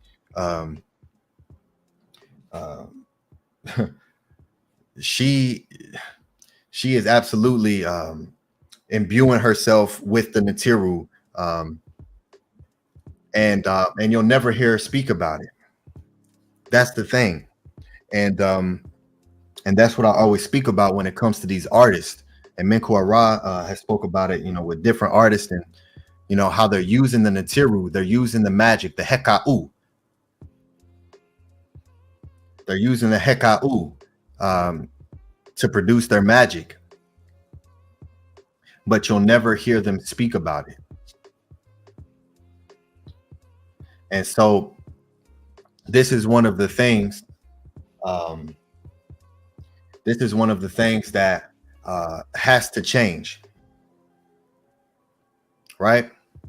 This is one of the things that has to change, and why me personally, when I create my art, it's just as important to be able to give a teaching and explanation to what's being said and to what's being taught, because now everything is kept a secret, right? She just put Falcon.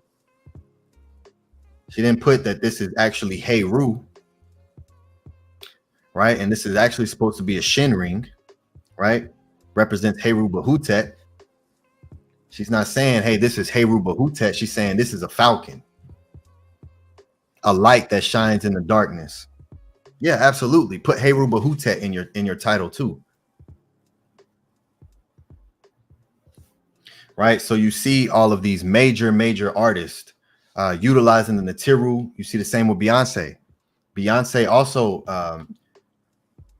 invokes Nefertiti, Heru. You see her wearing the cow, the Ka'u horns. So they completely understand and know what they're doing. But they don't. They make sure that they don't give out the information that is putting them in the positions that they're in. Right? They understand the Heka'u. These people understand magic 1000%. And especially when it comes to music, they understand the power of the Heka. This is why they do that. She signed to the same label of Jay-Z and Beyonce, which, of course, they'll give each other what it is that they're doing to keep themselves in positions, but they won't give this out any publicly. But this is why we're here, the House of Aten, to not only expose what some of your favorite artists are doing, what some of the most popular people on the planet are doing, when people want to act like Kemet isn't and Maat isn't still at the forefront today. Absolutely it is. And so here, being in the cosmetic industry, utilizing the energy of the Nesubitis and the great royal Hemets and the Natiru. And here is Aten, Neferu Aten, Nefertiti, and she has the crook and the flail. in the Timti position to be complete, with the Aten symbol here with the arms coming down.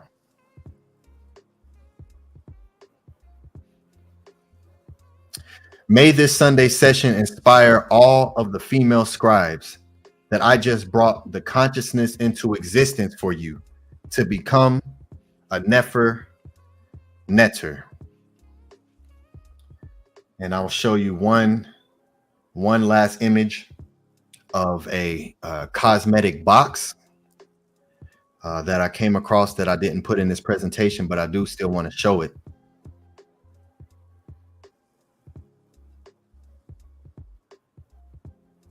I do still want to show this because, again, shows the imbuement. So yes, may this Sunday session inspire all of the female scribes that I just brought the consciousness into existence for you to become a Nefer Netter, all great Seshets. Hinu to all of the great Seshets. And here is an image of a cosmetic box with what? With the very popular symbol of the flower of life here on the top of it. This goes back to 1400 BCE in the Met Museum. Clear as day. The flower of life depicted on this cosmetic box, one of the scribal tools for the Seshet. And with that, I am done.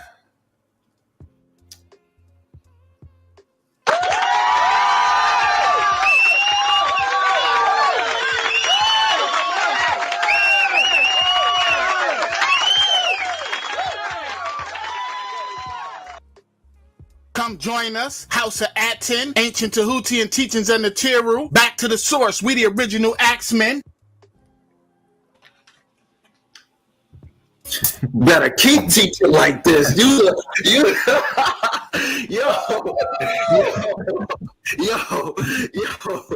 I was thinking, I was like, they really, the culture has shifted and the power has transitioned.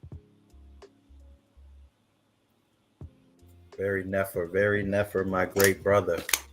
Henu to you. To Henu, I appreciate that. That was 2 hours and 15 minutes of a Scribal School Sunday session on the female scribes, the Seshets.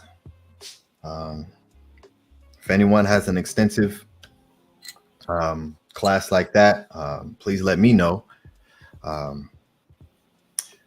So yes, Hotep Henu, I hope you all appreciated that.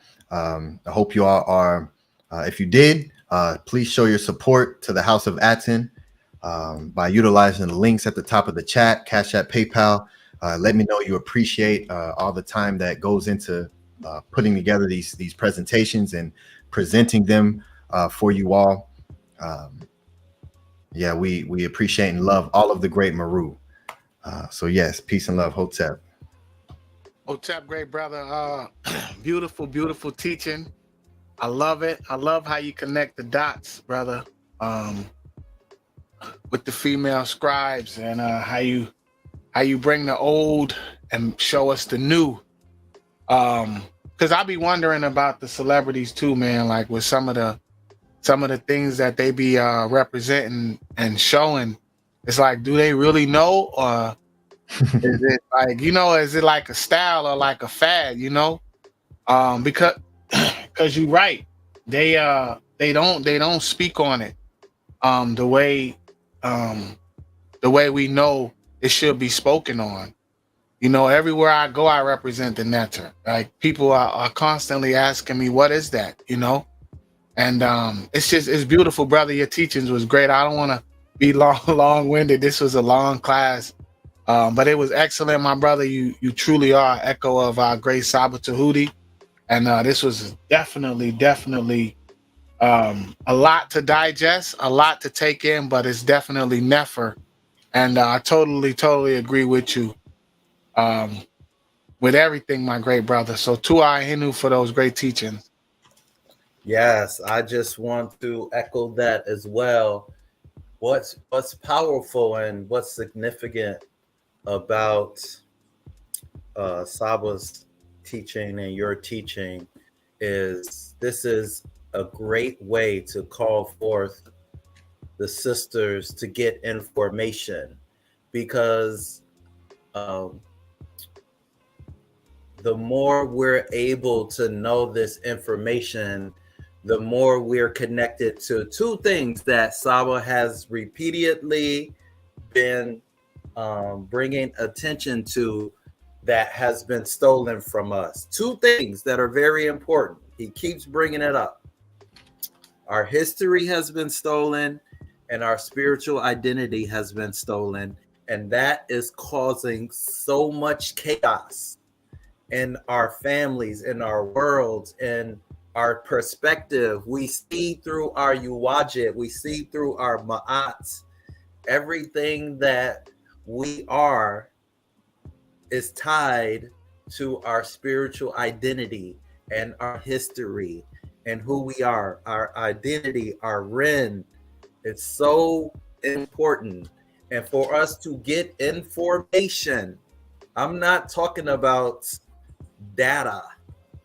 I'm talking about our position in the multiverse, the universe. We create our own reality. So when I take away your history and your spiritual identity, I can give you whatever reality I want you to have. And that's what the matrix is. It's giving you a false reality and it's giving you a false identity. You think you're this and you think you're that. Your culture and your spirituality, your aku, is your true identity. And so when I take that away from you, when I take away your culture from you, I can give you the matrix and you love it because it's all you know. But when we get into this energy and you have this understanding, you can get information, and formation meaning position. Formation, get information is to roll in the roles. Getting information is locking arms with your family and building an empire and building a nation. And that's what's so beautiful about these teachings and what we're coming to relearn. And so I really love it too, how you did the section on Rihanna, because Source is the ultimate portal for energy. And so for these celebrities to be in information in the positions that they're in, they're tapping into an energy source. But they're not going to tell you, because then you will have as much power as them. And so exactly, I love this. I love what you did, great brother. It's consistent, and it's beautiful that we have this opportunity just to share that we're paying attention to our great master teacher, Saba Tehuti.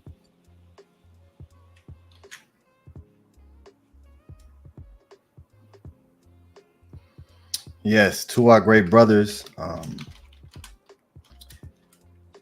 Yeah, this is absolutely information that is meant, and why I wanted to even have a class on sachets and female scribes,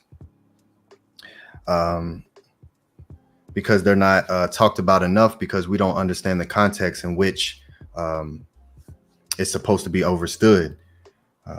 So I showed both. So it's just a beautiful thing. Hotep, Sherry Ka, I'll put you in my presentation. Oh, it was definitely received. Funny, I saw an owl Friday, so I saw another owl, so that just keeps the hecka going. Yeah, for all the sisters, I definitely had to come on the panel. It's amazing to have your my question answered continuously, and it's been something quite heavy on my eve this week, and that motivates me deeply to ask the question I asked to the pod class. And this goes, the beautiful thing about Maat is that it's based on the merit of our consciousness and our heart. So it doesn't really matter what your background is, but my message here is really to the melanated sisters and asking this like serious question. Why is our culture not good enough for us? Why is it not worthy enough for us? Like so many examples given, it's like Maat is fashioned, it's worn, it's on the surface, but it's not good enough for us to live by when it's actually in our blood. When millions of dollars is spent around the world to mimic what we do, and yet the people that it comes from, we don't want to claim it. Something is wrong with that. Something is so wrong with that we don't love that. And that creates hate. Imagine you see something that's mirroring you all around the walls and you turn your back on it for a colonizer's dream, which is a nightmare.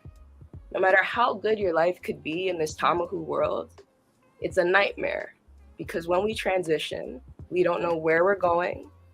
We don't know what we're calling to. We don't know how to reach who we love, and we don't know how the loved ones can reach us back. That sounds like hell to me. Doesn't matter what you achieve. And even if you do achieve, that's trauma that gets passed down to our kids. So it's beautiful that these brothers are up here, but I have to admit, in my journey, there's moments where I'm ashamed and embarrassed that men have to teach us how to be us, when there's countless images of actual women, of not even women, our ancestors go far enough down our bloodline. Your great grandmother's grandmother's grandmothers, she was one of these women on the walls. And that's not good enough. That's beyond, I don't know to be angry, I don't know to be sad, but this is why this matters so much. It's not a game. It really is not a game. And definitely we go through pain. Absolutely we go through pain. But it's not an excuse. Because with that pain comes blame. We have to stop blaming the brothers. We have to stop blaming the colonizer. And at some point, we got to move out of that pain. We got to move out of that pain and be the Aset, be Sheshet, be all of these Naturts that are showing us countless examples. There's more than enough examples beyond archetypes, actual living examples that embody this on the earth. It's so deep, it's so powerful, and yet it's so real. And it's like when is the time gonna go off? Like, you know, I'll finish with this. If Aset was a modern woman in 2024 and she went through her situation with Asar would still be dead. She wouldn't put him back together. She would complain about Set. Set's trash. She would stay in that pain, and she wouldn't eventually gather herself, compose herself, and be in her Heka to put Asar back together, to bring Heru into the world and continue her family. And that's what we all have to do. But instead, we're in the complaining stage. We're in the pain stage, and nobody's going to help us but us. Because when you look at the Purim Heru, it's all about what we're doing. Asar is unable. Asar is out. Asar is dismembered. Right? I have yet to see a papyrus. I have yet to see a story of a Natiru complaining about Set. Set's trash, man. Set's just... No. They're doing what they have to do, and you know, that's what I have to say. And yeah, it's a blessing for this to be possible as it is, but at the same time, it's a responsibility, and it requires us to act and move differently. Yeah. Well put. Well put. Yeah, Tua, for coming up and allowing your tones to be heard on that very specific thing. because it's so very important, and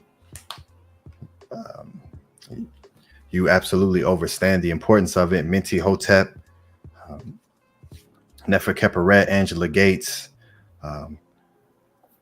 You know, there's it's definitely something that is growing, and the consciousness is starting to wake up, and you sisters are leading in that. And you know, it definitely plays an important role, because sometimes people need to see other people doing something before they decide to do it. It's sad that it has to be that way, but it's just the facts. And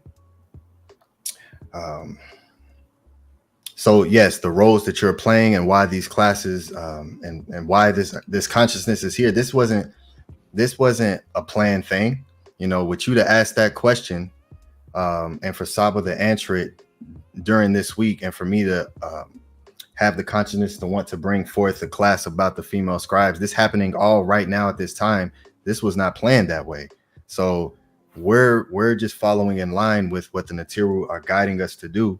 And as long as we do that, I'm 1000 completely confident, and the results that's gonna come forth from that, because we're definitely being guided and led by the Natiru themselves. The consciousness is real and alive, and are existing through us, and it's just a beautiful thing. So Tua to you for that, and those Nefer words.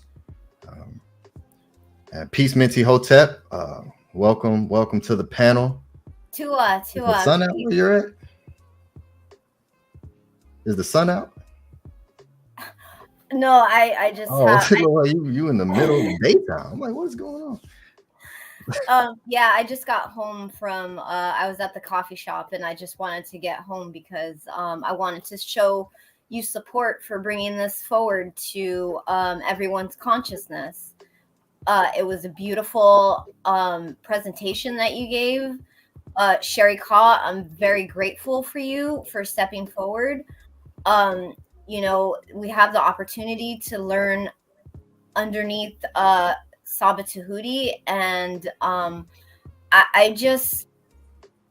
think it's like you were saying, like about you know, like about Rihanna and about Beyonce and all these celebrities that use the Natiru, and they use the energy of the Natiru for whatever their agenda is, but then they don't say anything of the origins and why they do that. You know, it's the total gatekeeper mentality, and here we're not about that. And we urge the brothers and sisters to come forth and join us, restoring the consciousness of Maat. And like I just really look forward to the day that sisters are comfortable to step forward and be a part of this, be a part of what we're building here. You have the opportunity now, and it's very important not to take that for granted, because it might not always be like that. I've been this is not a social group, but I've been in certain groups where you know, the crew is open. So the crew is open to have new members come and be a part of it. The crew's open. And then one day out of nowhere, somebody will make a decision and be like, okay, the crew's closed. So now's your chance to, you know, take advantage of what we're giving you here, the opportunity to come build with us, because nothing is promised.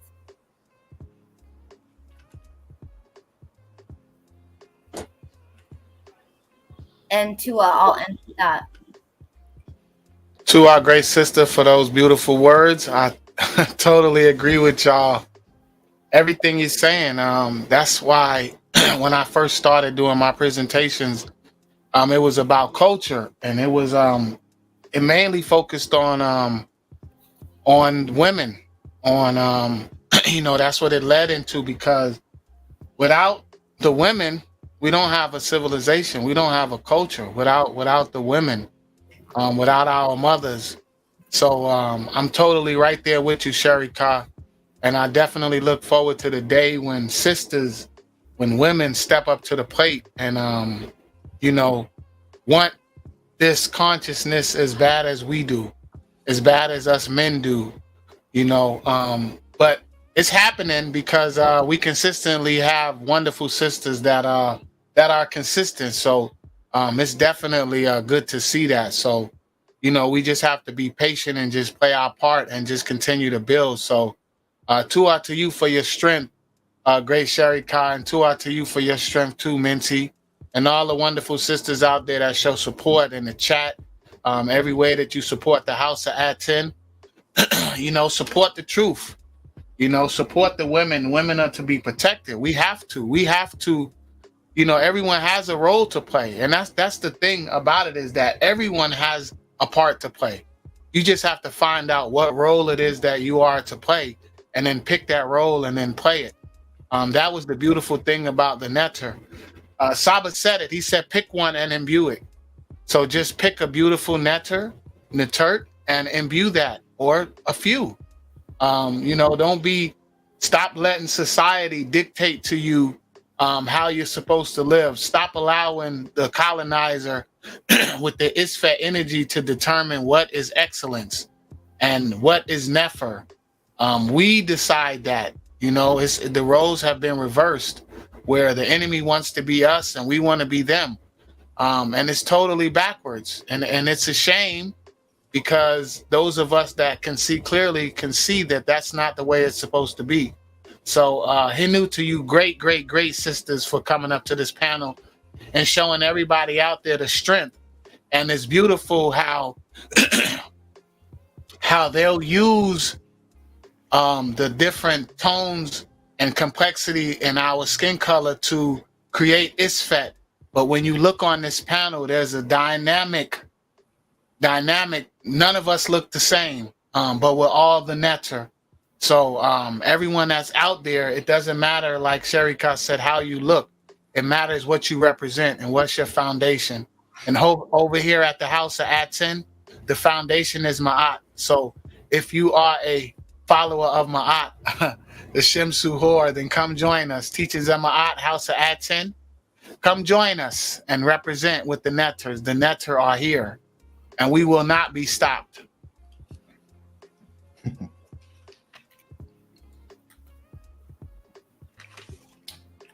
Yes, absolutely. To our great brothers and great sisters.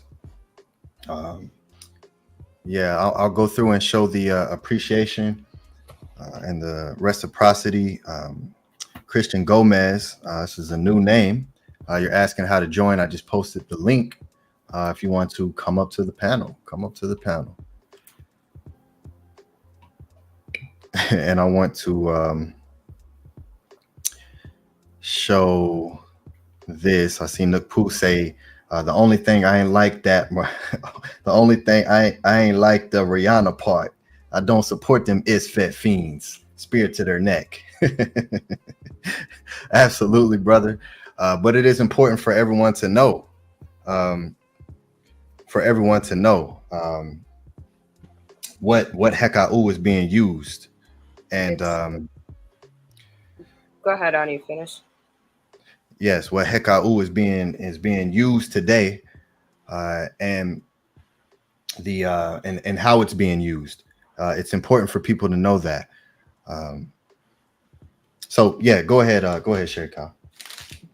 Yeah, when it comes to the celebrities, especially when they use our imagery, there's a reason why it's so successful, because subconsciously people are seeing their culture, but it's through a celebrity, so they receive it rather than recognizing the actual culture itself that they're from. That's why they use it. You're just showing us, and we love it because it's Rihanna, we love it because it's Beyonce, but we can't love it because it's ours and it's us. Facts. Yeah. That's what I said. We use we're using the enemy as the standard, and they're playing with us, showing us showing us, showing our heka and using it against us, and we don't even recognize it. Yes, and what's important, I'm sorry, I didn't mean to cut your bill. Keep going, Natef. No, go ahead, brother. Go ahead. What's important, what's very important is that we reclaim our culture, our history, our spiritual identity. But it's also important that as administrators, as law holders, that we call out anyone that's appropriating something that is not theirs, right? Or is not giving just due and credit to the source, right? Because Saba is about ancestral artifacts over religious opinion. And Ma'at is, we follow the laws of Ma'at. And it is not okay to steal. And it's not okay to lie. And it's not okay to act like this is what it is when it's actually this. So that's why we are bringing light to the truth. And so what these celebrities do is act like they're like you should idolize them, and that it's about them. It's not a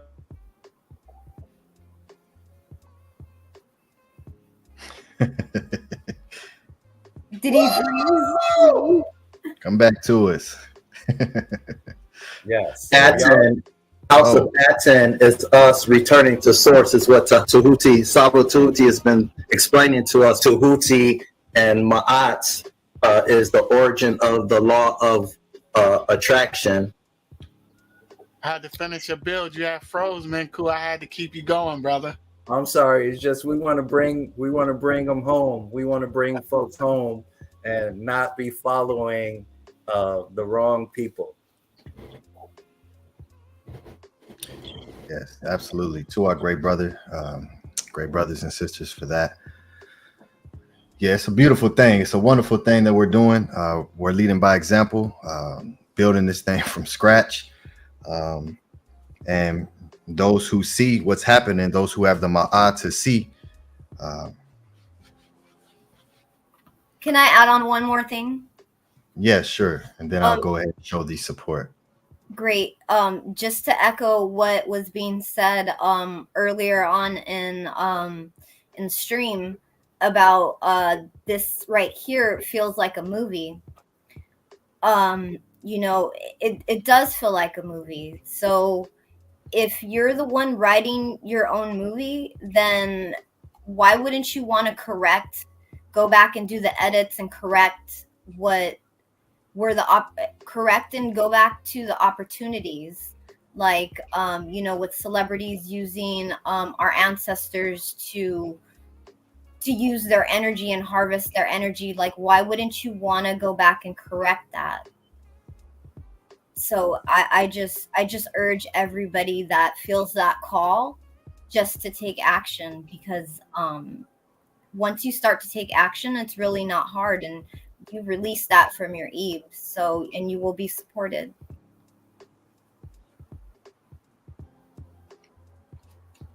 Yes, Tua for that, sister.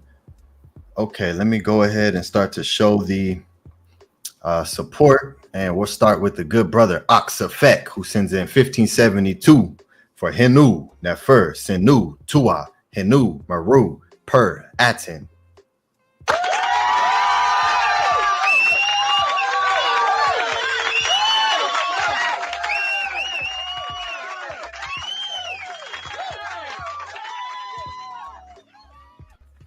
Henu to the great brother Oxafek, wonderful Karu member. Consistent supporter in every way. We appreciate you, great brother. I hope you're working on some putting together some things in the back, because you can definitely start to begin to teach for sure. So Tua to you, good brother. All right, next we have the wonderful sister Angela Gates, who sends in $10 for outstanding panel.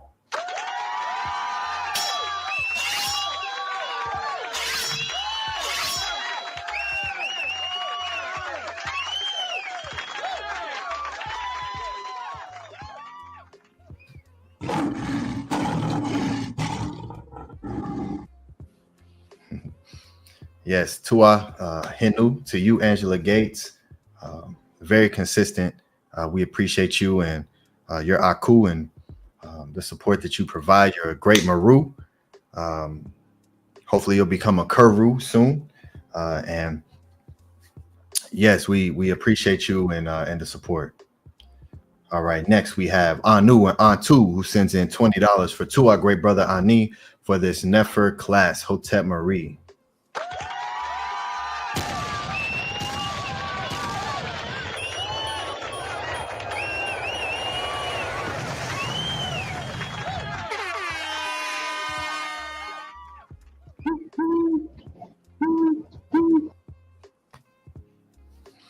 To our Anu and Antu, Cool Cat 177. We appreciate you. We definitely appreciate you, the Kuru members. Yeah, it's wonderful. You support the Great Saba Tehuti beautifully, and the House of Aten, and we appreciate you. And Tua for your synchronistic consciousness. Forget that we the real champions around here. We gotta keep reminding them. All right, next we have Bijan Farrell, who sends in $20 for Hotep. Great build up. Aten Tehuti with 3 owls.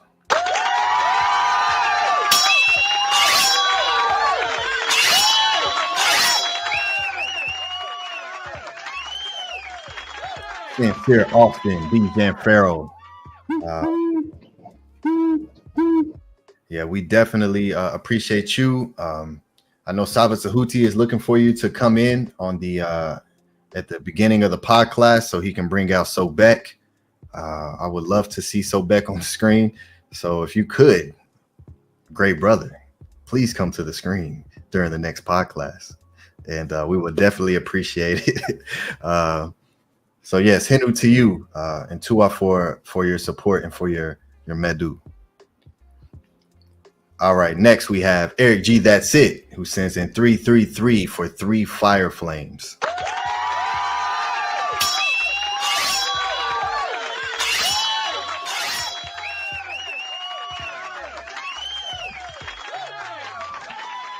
I don't play with pseudos. To our good brother Eric G, we appreciate your support as well. Consistent as well, and that's a beautiful thing. So Hotep to you. All right, next we have Lit Garms, who is Lit London in the chat, who I think I heard Menkhu say Little London. I think I've heard Saba say that too. But yeah, Lit London, who sends in 1071 HOA membership to our.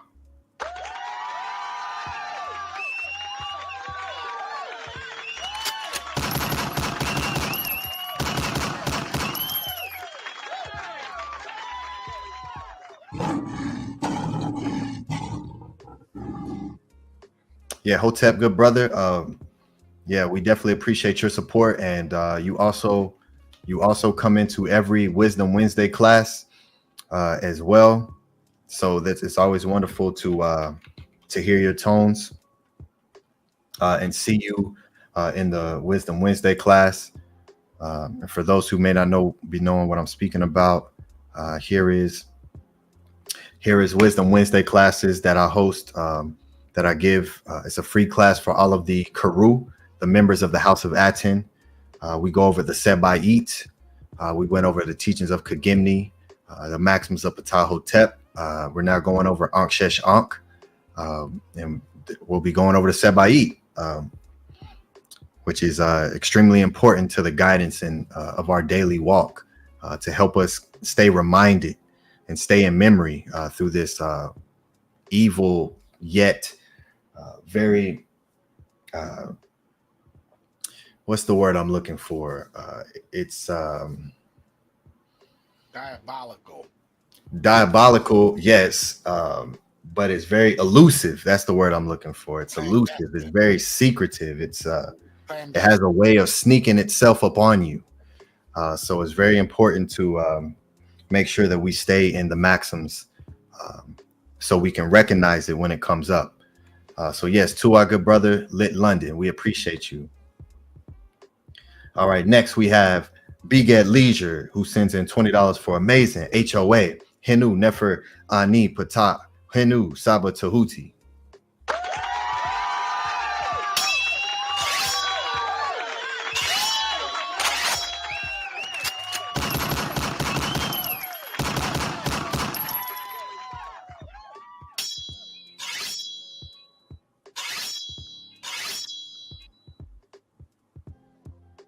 Maharu in the chat, who is the Meta Netter man. We appreciate you, Maharu, as well. Tua, for all the support that you give, and for being in the Wisdom Wednesday classes as well. We appreciate you. Your Aku is very prevalent and powerful. So we appreciate magical beings like you who aren't afraid to speak up about experiences that you have. And so definitely want to give you Hinu for that. So Tua and peace. All right, next we have Nito Campbell, who is sending in $9 for the class last week on 2/11/24.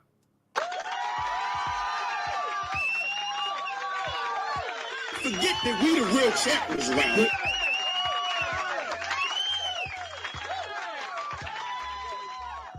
Nev for Unk. Everything is beautiful in life. Tua Henu, we definitely appreciate you, great brother Nito Campbell, one of the most consistent, long-term supporters of the House of Aten and Saba Tehuti, and he supports every single class, and which is why he dates them. So we appreciate you and your consistency. Tua for leading by example. All right, next we have Rochelle, Mystic Mama, who is Rochelle in the chat, who sends 1111 for appreciation, a black heart and hand clap.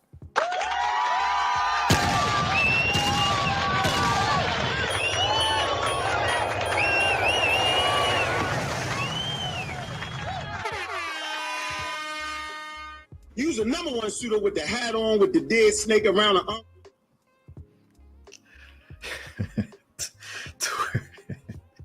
Oh man, Tua, Rochelle. Yeah, we appreciate your support as well. Your appreciation, your number code, your 1111, the double door, the double duality. Tua for your participation in the chat as well. Again, it's just wonderful to see all the females, all the feminine energy that are coming into the chat. That are coming into these classes because of what I just demonstrated on this class. So Tua and Hinu to you.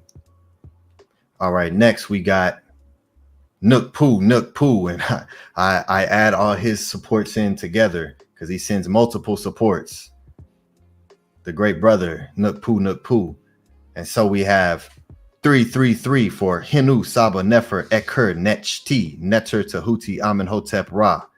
He sends in 111 for Hinu Neteru Atef Menkhu Aten Meri Maat. 1010 for Hinu Neter Aten for this Netert Scribes presentation Tua.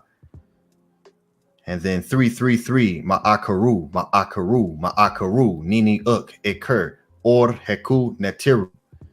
And last 999 for Nefer Ekur Nechti Neter Aten Tua Hinu Kes Meri Maat.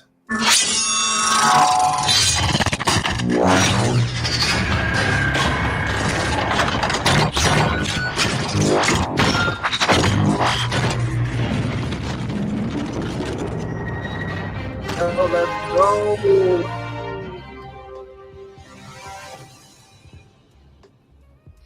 Tua Nook Poo. He's definitely the most active in the chat. We appreciate you for that. You make sure that your consciousness is continuously being pressed through, and that's a wonderful thing. We appreciate your all your Medu tones that you put in the Discord. You know why? You know why? You're a little low. I'm having a difficult time hearing you. I say all of that. You saying about Nookpoo, you know why? Because we lit out here. Yes. Yeah, I appreciate your tones that you put in the Discord, and the gifts that you put. Definitely sets the tone. And sending that frequency through the Discord is very nefer. So Tua for leading by example. I look forward to everyone following Nookpoo's example in that, and keeping the Discord active and keeping the communication flowing. Appreciate that. Minty Hotep, she puts her tones in there. Sherry Ka, she puts her poetry and her nefer tones in there as well. We definitely appreciate everyone who participates in the Discord. So Hotep, Nookpoo. All right, next we have let's get some big sounds for this for Lisa, Queen Lisa, who sends in $33.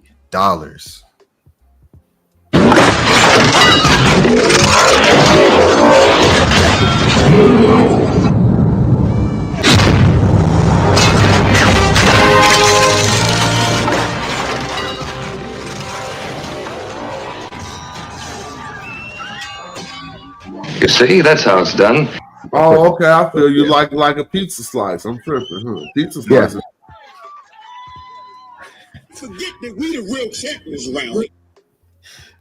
Yeah, I just want to echo that. This is how it's done. You know, just come forward and you'll be greeted.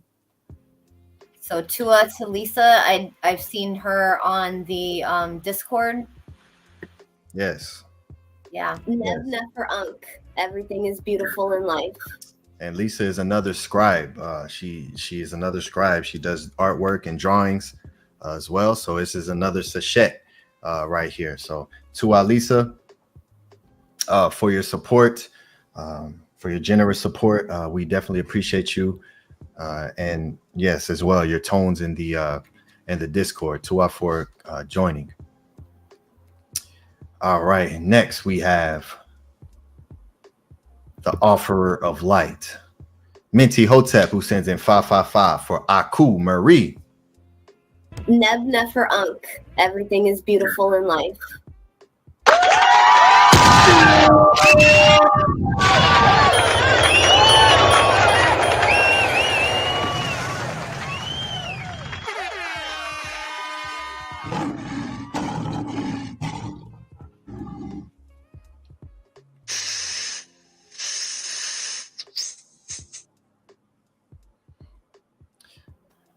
Wonderful. Minty Hotep, Tua, for supporting this class and everything that you're doing as well, for doing the timestamps for the House of Aten. She is the timestamper,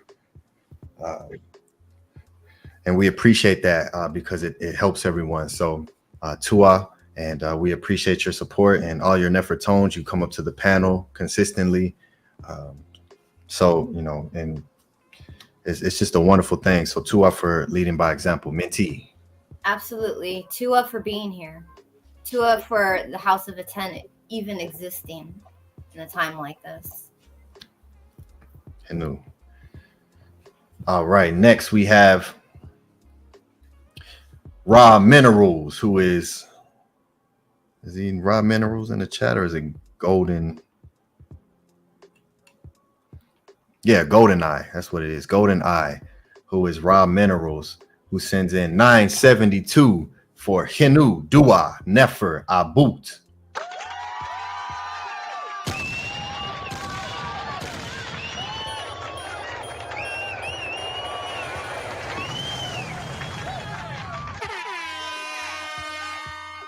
I don't play with pseudos.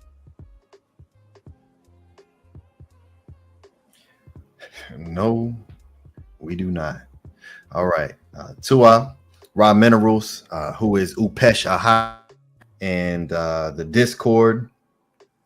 We appreciate you and the support. Another great Karu. Shout out and Hinu to all the great Karu who are part of the House of Aten. the two sisters you see on the panel here, all the great brothers and sisters in the chat.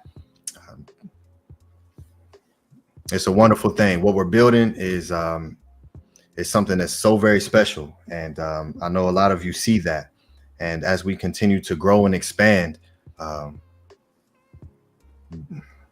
inundation flood will come in.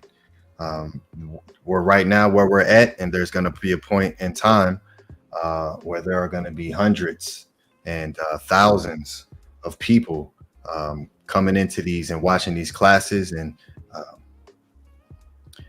the pathways to awakening events are going to be full of hundreds of people. And it's all because of the Natiru and Saba Tehuti being who he is, to be able to and during this time to be able to be who he is in this matrix filled world, and to be able to exist beyond that, and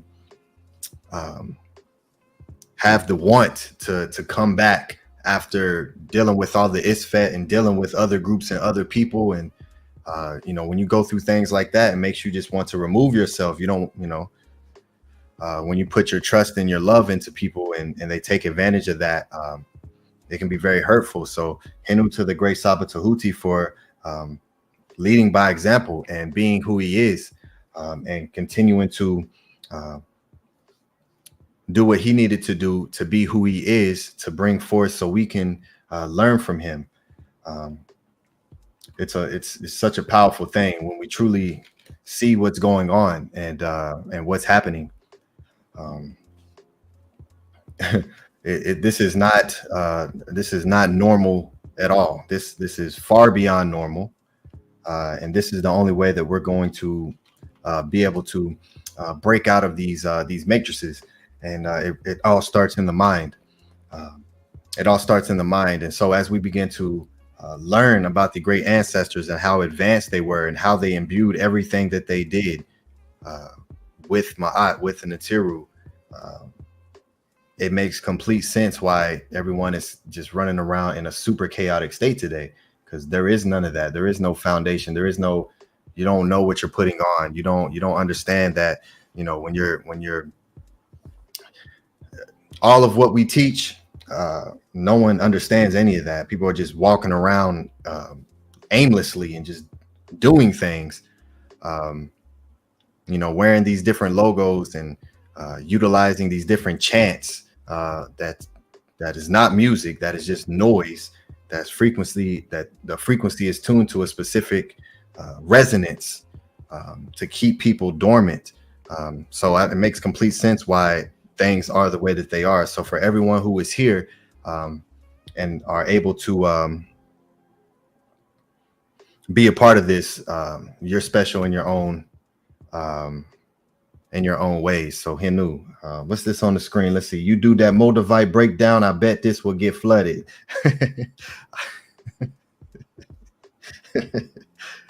Oh man. Okay. Yeah, it's this is Ta Meri, the consciousness Ta Meri. So the inundation is absolutely here. This physical, slow, delayed reality just has to catch up. But you really want that Moldavite breakdown. Okay, I'll see if I can add a little something in my next class for you, just for you, Nook Poo. So to our good brother. All right, and one more I support. echo that. I want that breakdown too. Okay.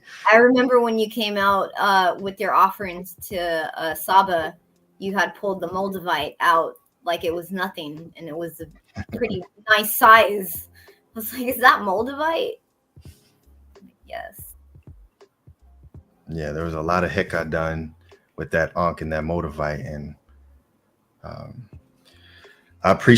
I love the great Saba and what he's done for me, and helped to wake me up and understand that I wasn't asking the right questions.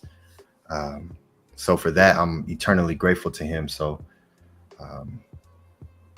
yeah, it was only right for me to do that. So let me show this next support. Bijan Farrell, who sent in $4 for my apologies. Been dealing with some back pain. Oh, okay. Let's give him a hand clap.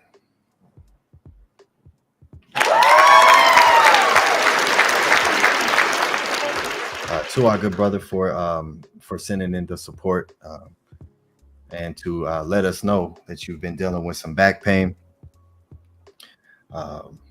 May you heal up. May you watch it fully, and especially that spine. Allow that spine to be healed. We appreciate you, good brother. Sincere Austin.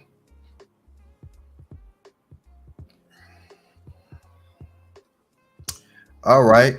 So yeah, appreciate everyone supporting. This was very it was a fun class to make. Digging and coming across this information is so very powerful, and because everything is imbued and everything is connected, I like to do certain exercises and just take a word, and then something just starts being built off of that, because it's all connected. And that's how beautiful the ancestors were. You can just look at an image, pick one thing, and create hours of presentation on that one thing. And there's nothing like it on the planet that exists. And we're in the consciousness to be able to be in the midst of that greatness. Man, it's humbling. So Tuan Hinu to everyone who is here and who supports the House of Aten. Everyone, make sure you subscribe. This video right here is going to get us to that 1,000 subscriber mark, which is the word Ka, which is the water lily as well. And so this is this class is going to get us to that, and we'll see what happens after that. We'll see what happens. And so I also have a big announcement too, that I want to put out. I'm going to give a date to you all, and next week I'll give more information. But March 1st, you can expect the Scribal Sessions Volume 1, an extended project, an EP of tones, and I'm going to be putting that out March 1st. So everyone be ready. I got some heat. I got some fire that I know you are going to appreciate and love and dance to and heal to. And so it's called Scribal Sessions Volume 1. It's an extended project, EP, mixtape type, before I actually do my actual album. So March 1st, everyone mark your calendars. It's a Friday. We may do a live, so where we can play some tones live, where we can do like a listening session type ordeal. So everyone, make sure that you plug that date in, and have the scribe bring forth some tones for you all. This is also a part of the Aten family, Scribal family. This was found in TUTANKHAMUN's per head as well. It's actually Amenhotep III as a child, with the crook and flail as a scribal pen. So he's actually writing. And this is Amenhotep III, the grandfather to Tutankhamun.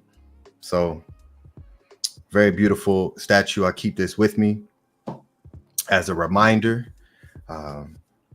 So yes, March 1st, next week, I'll show you all the artwork, the track list, and to offer everyone's patience. And yeah, it's gonna be fun. So Hotep and Henu. Death culture, to be alive here, it's a lie here.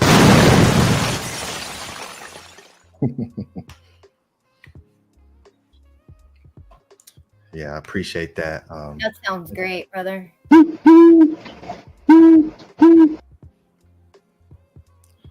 Gotta get that.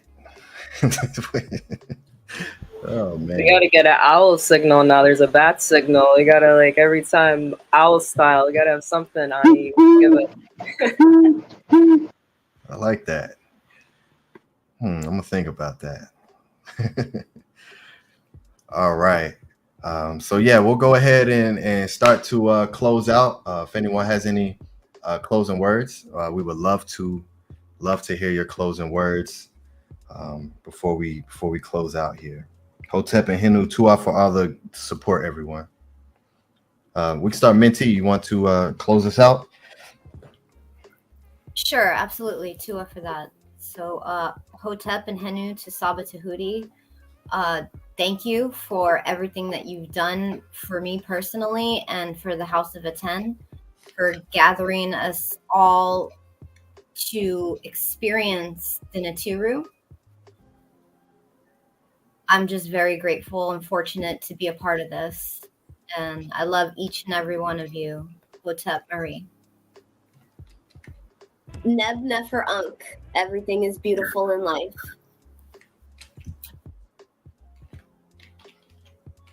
To our wonderful sister. Yeah, we definitely appreciate you.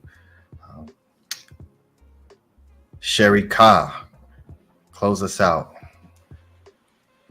Yes, it's amazing to continue to live on through this.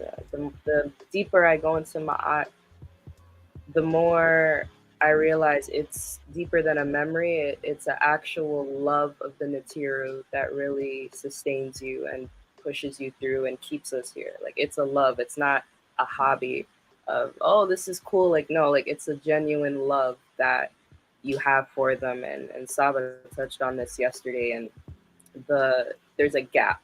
There truly is a gap, and that there's the Egyptologists and there's all this surface attention, but there's no heart, there's no soul, there's no embodiment living it. And to be here gives me that. And just being a scribe is so much deeper, especially with the cosmetic and the cosmos. Like, that's beautiful. Like, how can I now write on a piece of paper and now recognize and feel the fact that I am the cosmos and I am creating from that level? So that's extremely beautiful. And this class is potent. And I say to everyone, it's not so much about sending in so many questions. And Ani touched on this. You just have to ask the right question. When you ask the right question, your whole life will change. So that's to everyone, find that question for yourself and raise those wings and be that living Heru, and Ma'at will build itself much, much quicker than we may think it needs to be built.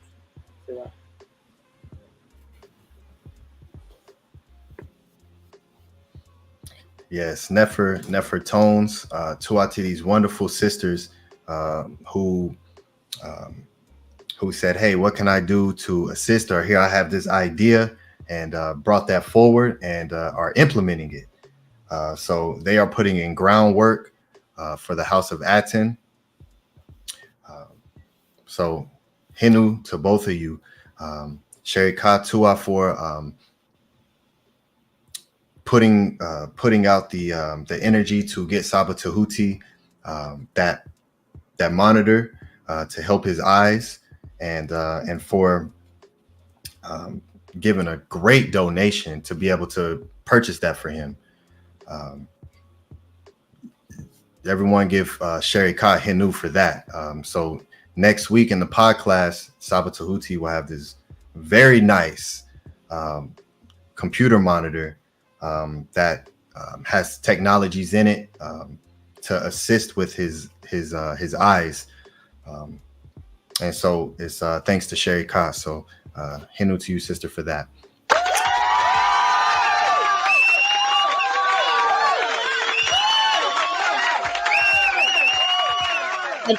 After that, Henu to you, great sister. Your generosity is inspiring. You know, every little bit we give to him only amplifies back to us. It's just the energy and nature of Maat. Shouldn't just be a one-way street. Yes, absolutely. All right, I'll close out and then I'll pass it to the great brother Menkhu Ara, and then Atefo close that portal. Hotep Henu, Ma'akaru, Dua for all of the great support. I love being able to do and produce. I put a lot of love and energy into these presentations for you all, and for it to be received well and shown and supported is everything to me. So I truly appreciate and love each and every one of you who play a part in that. Tua for your attention. It's your most valuable currency, and it's what allows this to exist. Sekim M. Arit, Murder Ka'a, Semu Hatu Natiru, Pert in Hetep. I have obtained the power to do what pleases my Ka. May the hearts of the Natiru lead me. I come forth in peace. Ma'akaru. Peace and love to everybody on the panel. Henu, Ani for a wonderful teaching. Henu to the Netaru, to our ancestors. Supreme gratitude to our master teacher, Saba Tehuti. I know that love is one of our superpowers. To create is one of our superpowers. All attempts to beat that out of us has failed. So I'm looking forward to where this will take us, this journey, this family, and this energy. And I'll end with, come to me, Tehuti, O noble ibis, come to me and give me counsel to make me skillful in your calling. He who masters it is found fit to hold office. Fate and fortune are to be found with you. Hinu.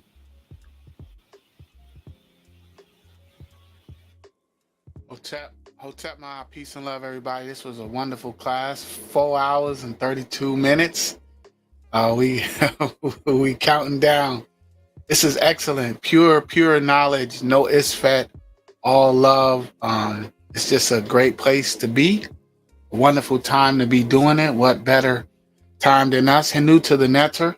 Henu to all of you in the panel. Henu to all the great supporters. We appreciate all the support over here at the House of Aten. Support our great Saba Tehuti, Amenhotep Ra. Henu to you, great Saba Tehuti. And Henu to you, great sisters as well. I definitely salute your strength in coming to the panel. Keep representing and keep showing up, you know, because your heka and your energy is very, very, very necessary for this panel and for what we're doing here. So we definitely appreciate you and all of you in the panel, those of you that have yet to come to the panel, but you show your support. We love you and appreciate all of you. And with that, we'll close out with our beautiful affirmation.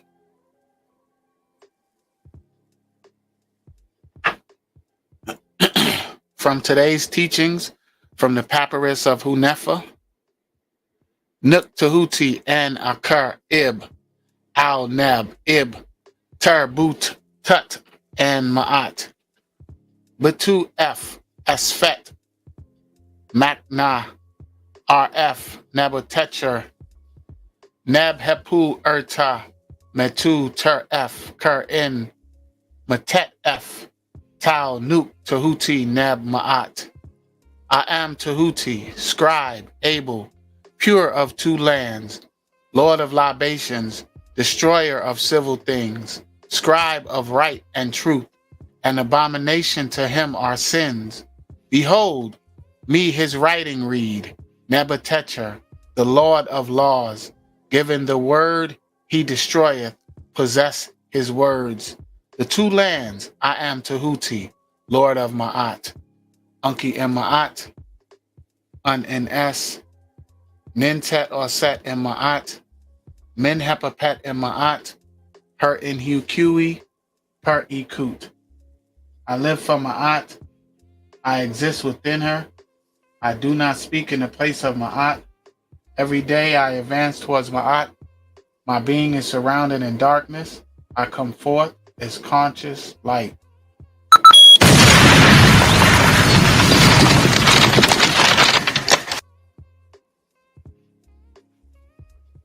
Come join us, House of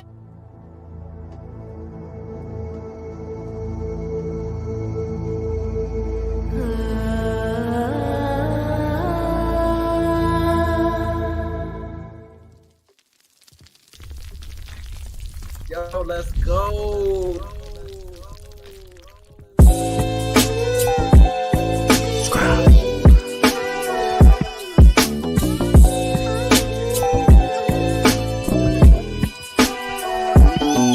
Shed. Closed my eyes, then I woke up back in my bed. I could see my room as clear as looking through a lens.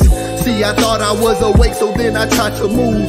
But my body shocked me like I was plugged in a socket. I started panicking and scrambling within my mental. I thought I died and now my body, I'm forever locked in. I was screaming, help me, someone help me please. But there wasn't any sound making it through my teeth. I could see movement in motion, shadows gather around me. How could I close my eyes already closed. Eating alkaline at this time, fasting reads so shocking. I was stuck in a paralysis, it had me froze. It's time to shed. It's time to shed. I heard a voice in the back of my head. Rebirth. It's time to shed. It's time to shed. It's time to shed. I heard a voice in the back of my head. Rebirth. It's time to shed. I finally started waking up and coming back. I was in the opposite of state's effect. That's relaxed, I grabbed my phone and started to do research. Knowledge of what happened, I was in a lack. Insidious, the movie came direct to mind. Every time I've seen this, it was connected to what's not divine. Demons crawling forcefully, holding the body down. Ain't no point in trying to scream, you will not make a sound. Deep within, I knew I made that a reality. The all is mine, I saw it, and so shall it be. I start replacing fear with knowing universe is mental. Talking to my subconscious to wake me up in dreams. Then one day my spirit guides came in so essential. Daylight's astral playing loud in my dream helped to set me free. I'm back in paralysis laying on my couch. But this time I was calm, ready to exit out. It's time to shed. It's time to shed. I heard a voice in the back of my head. Rebirth. It's time to shed. It's time to shed. It's time to shed. I heard a voice in the back of my head. Rebirth. It's time to shed. From what I read, I need to move my arms in front of me. See a rope and pull it, separate and then release. Now I'm out, I see my house is gleaming, I accept it. Looking in the mirror, staring at my car's reflection. I was so ecstatic, flying in every direction. This was months of subconscious reprogramming and redirection. Place my thoughts in my body, wake up, that's what I did. I was reborn from that day so I could start to live. All I'm offering is the truth, nothing more.